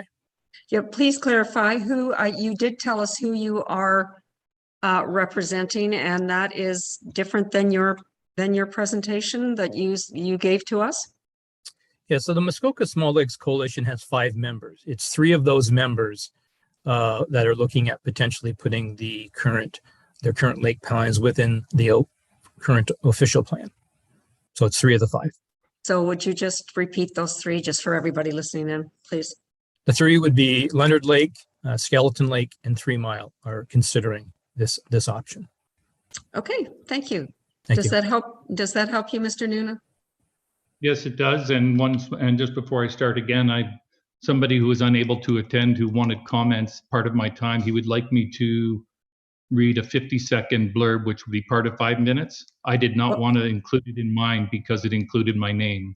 So as a matter of fact, on the supplementary agenda, I believe it's 2 minutes. It is just 2 minutes that you will be allowed. All So right. speak very, very quickly. All right. We do not support the application before you to amend the OP to include these lake plans, specifically the Leonard Lake plan, to which I'll speak.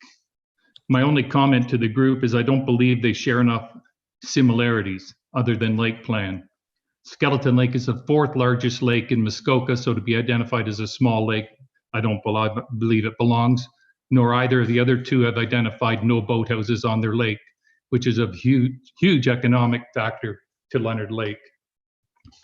We feel this is an attempt to circumvent an ongoing draft OP process with a public mandated involvement. More importantly, the Leonard Lake plan does not meet the requirements to be adopted within the draft OP as outlined in E10.1 of the draft OP. The letter before you dated December 1st, 2021 state the plans are supported by a very high majority of stakeholders. Respect Leonard Lake, this is misleading. Leonard Lake only achieved high majority of those stakeholders that participated, not a majority of the stakeholders on the lake. The Leonard Lake Plan identified 161 property owners, then stated a majority of 76 yes votes in support. On page 15 of the Leonard Lake Plan dated December 2020, a number of 188 stakeholders was referenced from the Leonard Lake Shoreline Assessment Survey report dated 2015. 4 additional lots have since been created, would bring this number to 192. 76 yes votes does not create a majority using any of these numbers referenced by the LLSA. I am now aware of other submissions in opposition to the Leonard Lake Plan drafted by the LLSA that remain unresolved. The LSA to date have not replied to stakeholders with serious and legitimate concerns. As written, the lake plan would affect property values on Leonard Lake negatively as compared to similar properties within the Muskoka Lakes district. This economic value is alarming, estimated in the millions. I do not believe this was even considered by the minority of 76 when they voted yes. The LLSA did not achieve a majority. There is no urgency to have this imposed on the stakeholders of Leonard Lake. This process cannot be rushed. Mr. Noonan, you're very quick. Can you give us 15 seconds, please? To do the right thing. For this reason, I kindly ask that the request before you be dismissed. Okay, thank you very much. Thank you both. So I am going to now turn this back to committee. Can I ask one question? No, Mr. Noonan, I'm afraid you can't really. Okay, it was an accuracy within that he stated there was no comment on the lake plan that he proposed for you. No, you just, thank you. But stay around. There may be questions of both of you. So committee, do I have any comments? Anybody who wants to chime in here? Councillor Zavitz. Thank you, and through you, Chair. Obviously, the whole intent of this is openness, candor, inclusion. So I probably need clarification, perhaps through Mr. Noonan or someone at your discretion, Chair, as to groups working together. This is a collaborative, good thing. That's what it's to be. So to start this thing off like this. I'm sorry, I need clarification just so I understand what I'm hearing. Thank you. Thank you. I believe Leonard Lake has 2 groups that have been formed. Mr. Noonan, is that correct?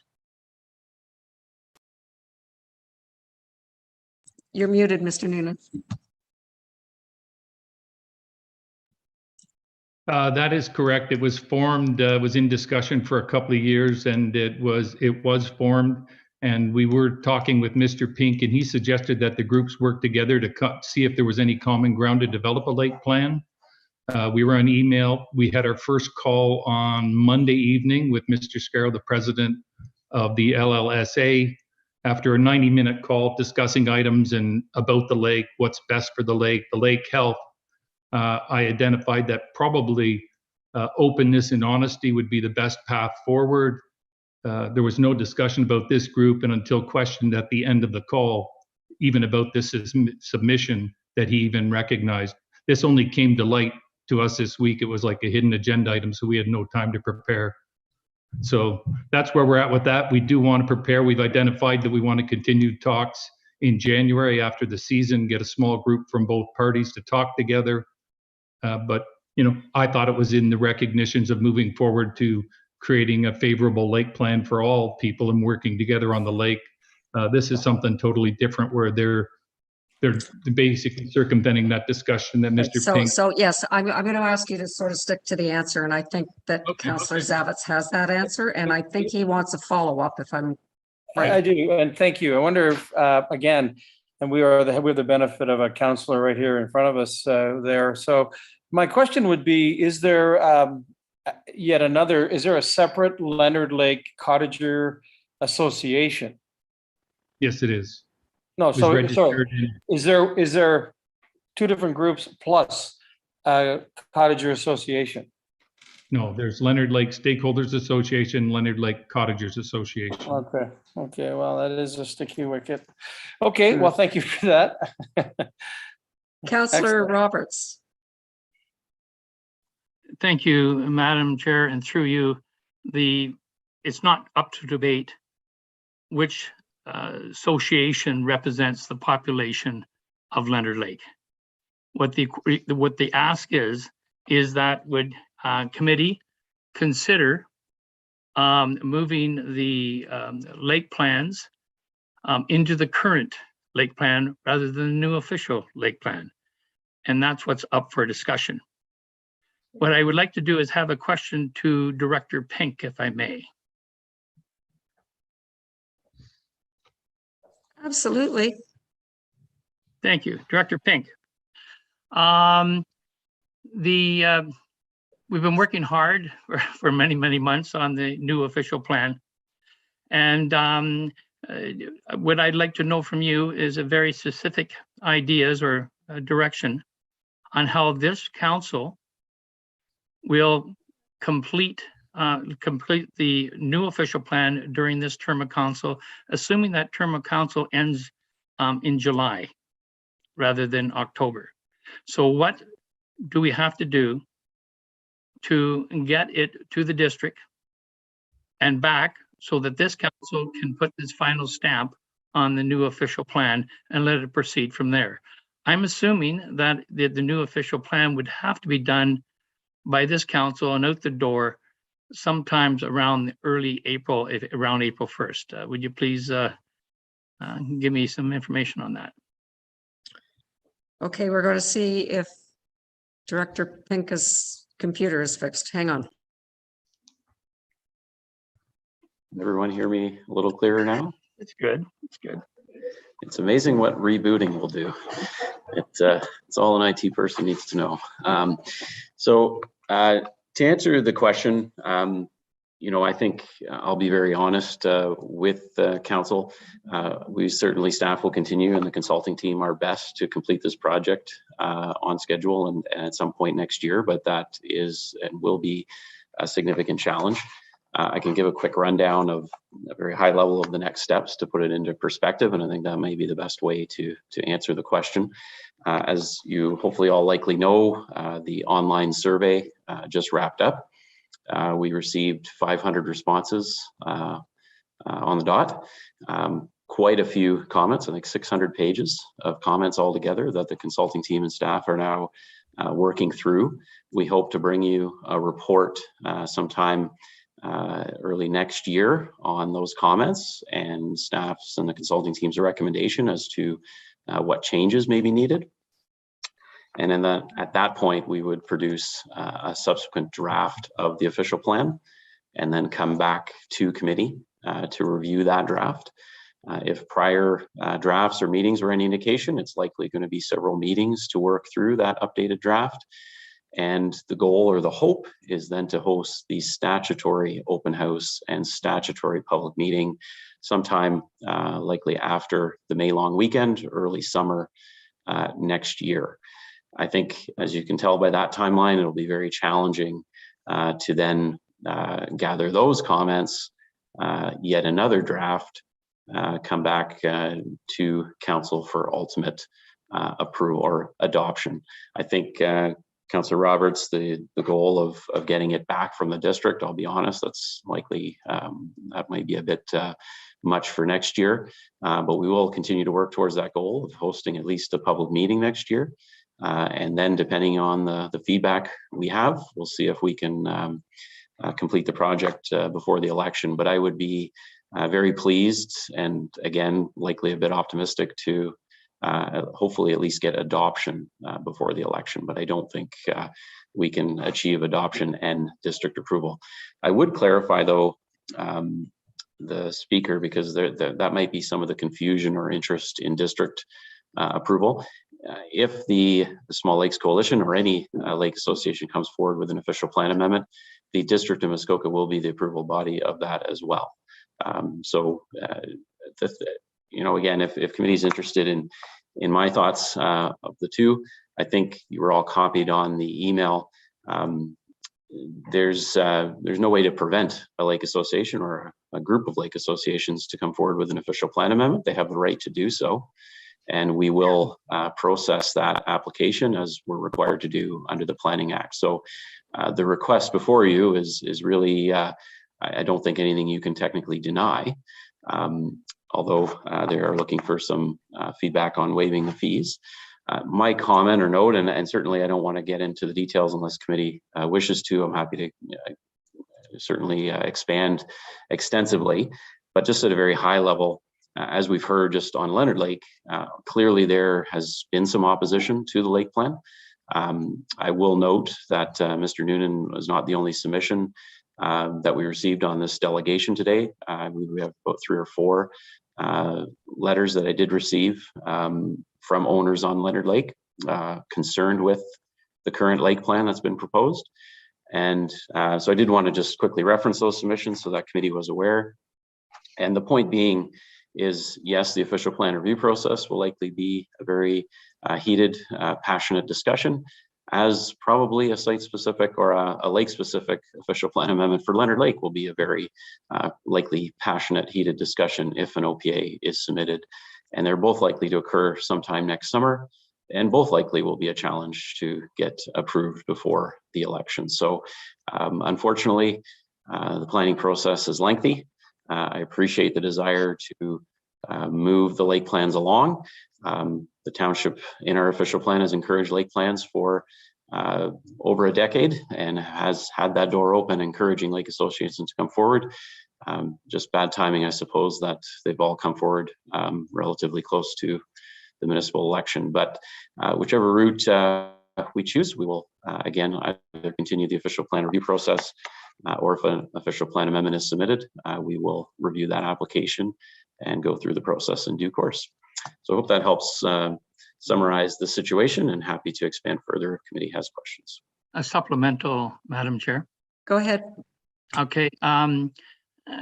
Given the July date for the understanding whether we are a lame duck council or not, could if a council that is in a lame duck status approve a lake plan, or not a lake plan, a new official plan?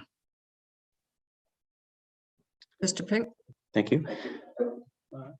Don't profess to be an expert on the lame duck policies, but I'm fairly familiar with them, and I do not believe there's anything preventing any planning decision from being made as a lame duck council. It is limited to financial decisions, hiring of staff, that type of prerogative, but not planning decisions. And I think typically it is much later than July. I think it's after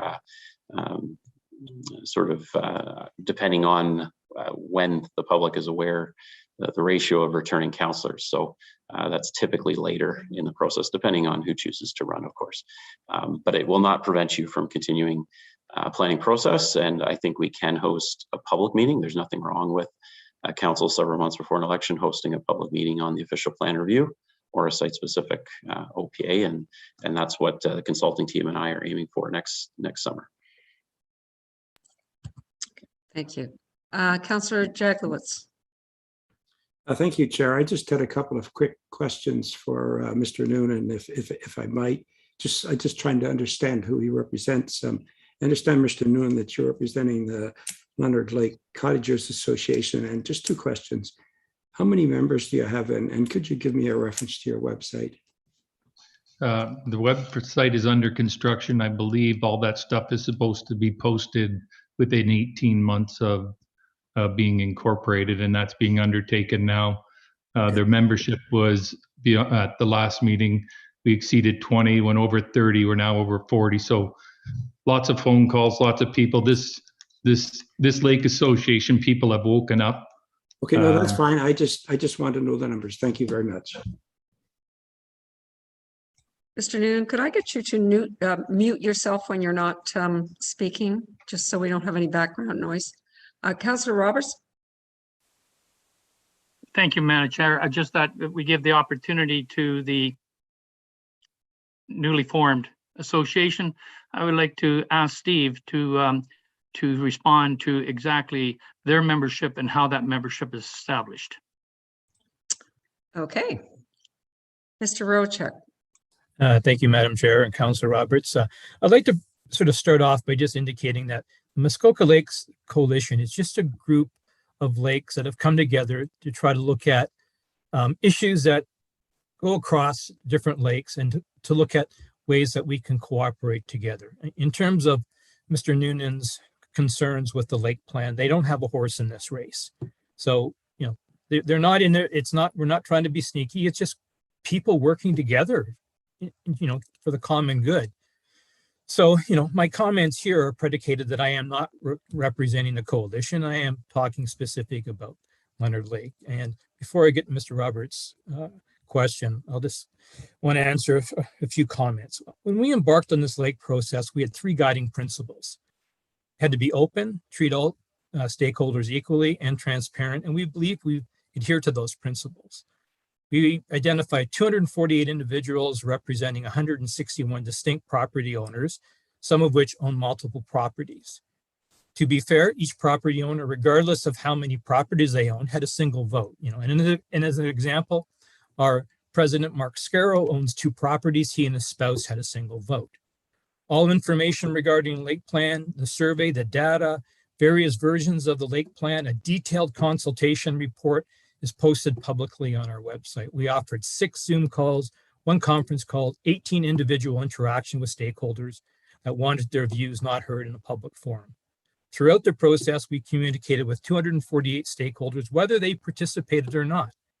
You know, in a public process, you cannot force somebody to engage, only advise them of the opportunity to make their voice heard and participate in a confidential vote. You know, as the saying goes, you can lead a horse to water, but you can't make it drink.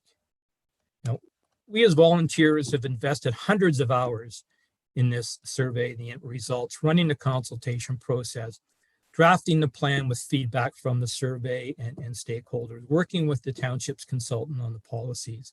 You know, it's frustrating that people who chose not to participate when they were advised. Hey, we're not, Mr. Rochek, we're not going to go into those kinds of comments. If we could just keep it at the business level. Thank you. Fair enough. So right now we have 103 distinct property owners as part of the Leonard Lake Stakeholders Association, out of about 162 distinct property owners, the way we do it. So in the vote, you know, in the process for the lake plan, we had 81 people participate, 76 voted in favor, 5 voted against. You can't force people to participate. We did the best we could. And that's where we are. Thank you. Okay, thank you. So let me just revisit what your delegation is really here asking, if I can, because as Director Pink has said, anybody can put in an OPA. You can do that. And now you come to us to see what councillors think about whether we would prefer to see it in the new OP and just wait and just embed it there, or so I just want to know what your ask is today. It may be information only, but just trying to zero back in on what you really are looking for here. Sure. We're looking if the committee has support to investigate it. We have a lot of unanswered questions and we need to go through to figure out if this is possible. But the concept of taking these lake plans and looking at putting them in the current OP, given that the new draft OP process may not reach a successful conclusion. Okay, I think I understand you. So seeing as I'm not seeing anybody else's hand up, except Mayor Harding. All right, I will defer to you as chair. Sorry, thank you. No, I guess my only comment is, and I appreciate the delegation, and I appreciate your wanting to get this embedded in the current OP because of timing and delays potentially for the new OP. I guess my simple comment is what this council has done and what this council is starting to lay a framework for the future of Muskoka. And whether, in my opinion, I'm sorry, but whether or not the lake plan gets embedded today, 6 months, or potentially a year from now, I'd rather walk slowly, make sure all stakeholders are prepared and get it right. And clearly there's some opposition against it, but I would really like to make sure, and I think as individual lake plans specifically, I love the correlation of small lakes. I love fighting for certain rights that we're going to be common across all. But I'm going to personally suggest that when we start to talk about individual lake plans, that those, again, walk slowly. Let's make sure we get it right, and then we can put it in the official plan when we update it. I personally don't need to rush it forward. That's my perspective. I'm one of 10 votes as this moves forward, but that would be where I would want to go with this. So I just wanted to leave that comment going forward, and I'll leave it at that. Thank you, Mayor Harding. You actually said what I was going to say in terms of my thought process. I would rather see this go into our new OP than have it come forward as OPAs from each of you. Certainly going to look at it if you do that. I'm not sure that it's going to be any faster for you, because the OPA can be challenged at any level by other people on your lake if they're not happy. So there's no guarantee it's going to be a faster process going through an OPA than actually working it in through our official plan. And I have faith that Director Pink is going to be able to work this so that we can get the official plan signed off on before the election. So those are my comments. Anyone else? Well, apparently not. So I'm going to thank you for your delegation. I guess we'll leave you with some of those thoughts. I know Director Pink is happy to work with, well, he's always happy to work with any constituent. So do draw on those resources. And if you want to delegate again, you know you have the right to do that. So thank you very much. Okay, so I think now, CAO Hammond, I apologize for bringing you in and then bringing you out again. But I think we all want to hear what's going on with public health and our new wave here. So please take it away. Thanks, Madam Chair. Good afternoon, members of the committee. You've had a good meeting today, lots of decisions, so that's good. I attended a regular health unit meeting earlier today, and the Simcoe Muskoka District Health Unit Medical Officer Health, Dr. Gardner, referred to Omicron as a game changer in terms of its doubling time, etc. So the anticipation, as you've heard in the media, is that there will be an increase in the number of cases. And he also referred to yesterday as to the Premier's announcement with respect to 50% capacity limits at major sports venues. I think you've all probably heard that in the news. So he didn't give any details, but he alluded to potential further announcements with respect to capacity restrictions. So I just wanted to inform you that should that be the case, staff may need to pivot our operations as applicable. And because we won't be meeting until January, if we do that, we'll report back to you in January as to what actions we took. But just out of an abundance of caution, I wanted to make you aware of that. And as soon as we're able to follow up with you, we will. So that's all I had, Madam Chair. Okay, thank you, CAO Hammond. I don't think you even need direction from us, but certainly support. You'll have to make those decisions quickly. And I know you'll keep us informed as those decisions are made via email or whatever. Yes, ma'am. Okay. Councillor Zavitz. Thank you, and thank you, CAO, for that comment. The comments. I do know that rapid testing as a business is very difficult to secure right now. So you can just tell that things are really ratcheting down. I know we're 2 weeks away, or a week and a half away from getting through the chamber. Rapid testing, the boxes from the government, although they're saying that they're going to be available at LCBOs in the next few days, however quantity that is. And as well, people are encountering problems getting their third shot in terms of delays. So I would suggest if you can get your third shot, you should, sooner than possible. Thank you. Okay, any other comments from anyone? All right, okay, thank you. Thank you, Mr. Hammond. So we are on to other new business. Anybody have other new business? And as general, we've got the OLT update listed here and correspondence from the Climate Action Muskoka letter to council.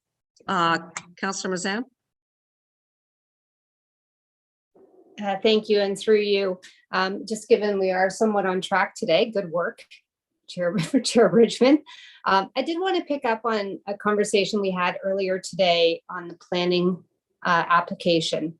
And we had talked about the possibility of an applicant reaching out to the Watershed Council and understanding if they could come and assist with ideas on their Natural Edge program.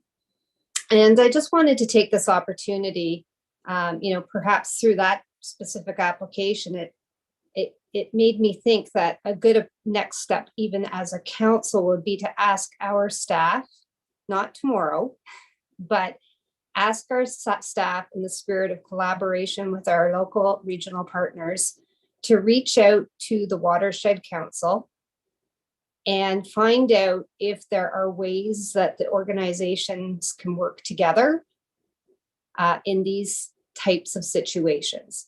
So without having a specific end goal in mind, I do think from the times I've been sitting on Watershed Council, they would be open to working with us and quite frankly, invite us into the discussion and see if there's ways that we could work together.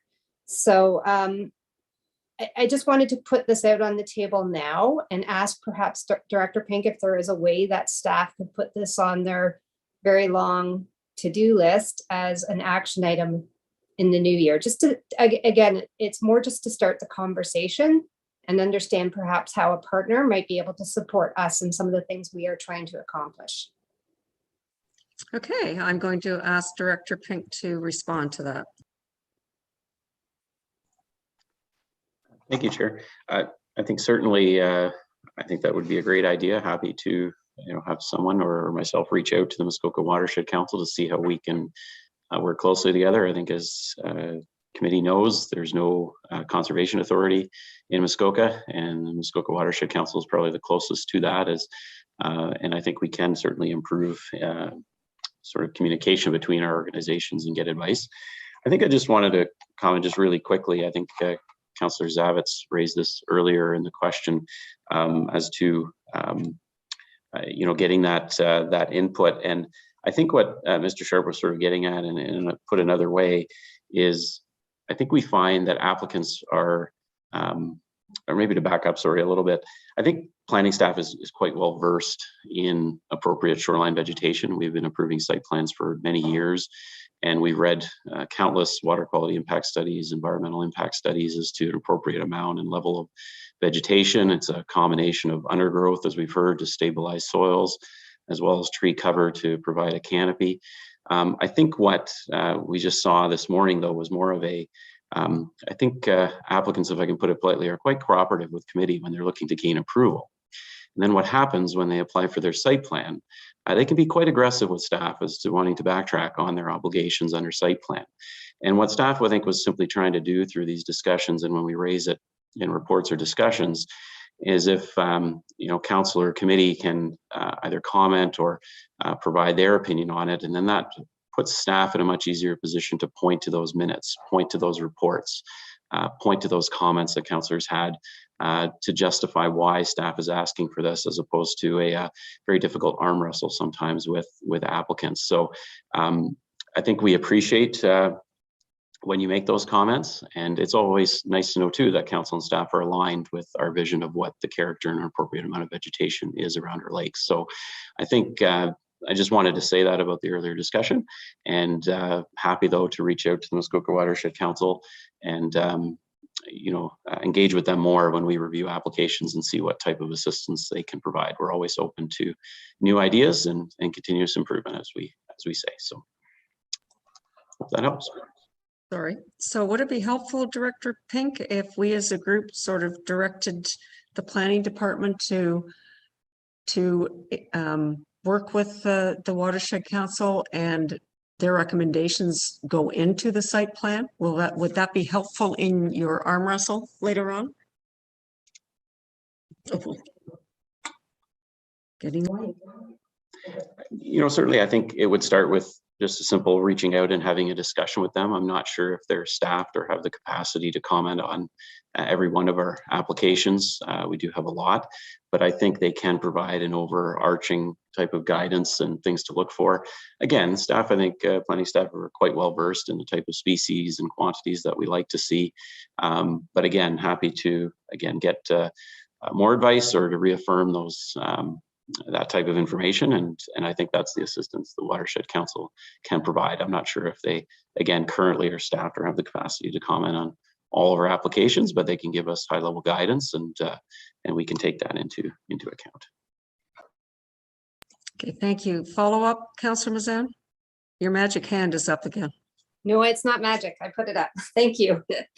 And I think as we were having the discussion earlier today, I don't know that I have the answer, and I do have confidence in our staff that they have the background and understanding and have been doing this a lot longer than us. What I do know though is conditions are changing, and one of the key things we keep talking about is an integrated watershed management and the importance of education and getting more people on board with the things we know and understand.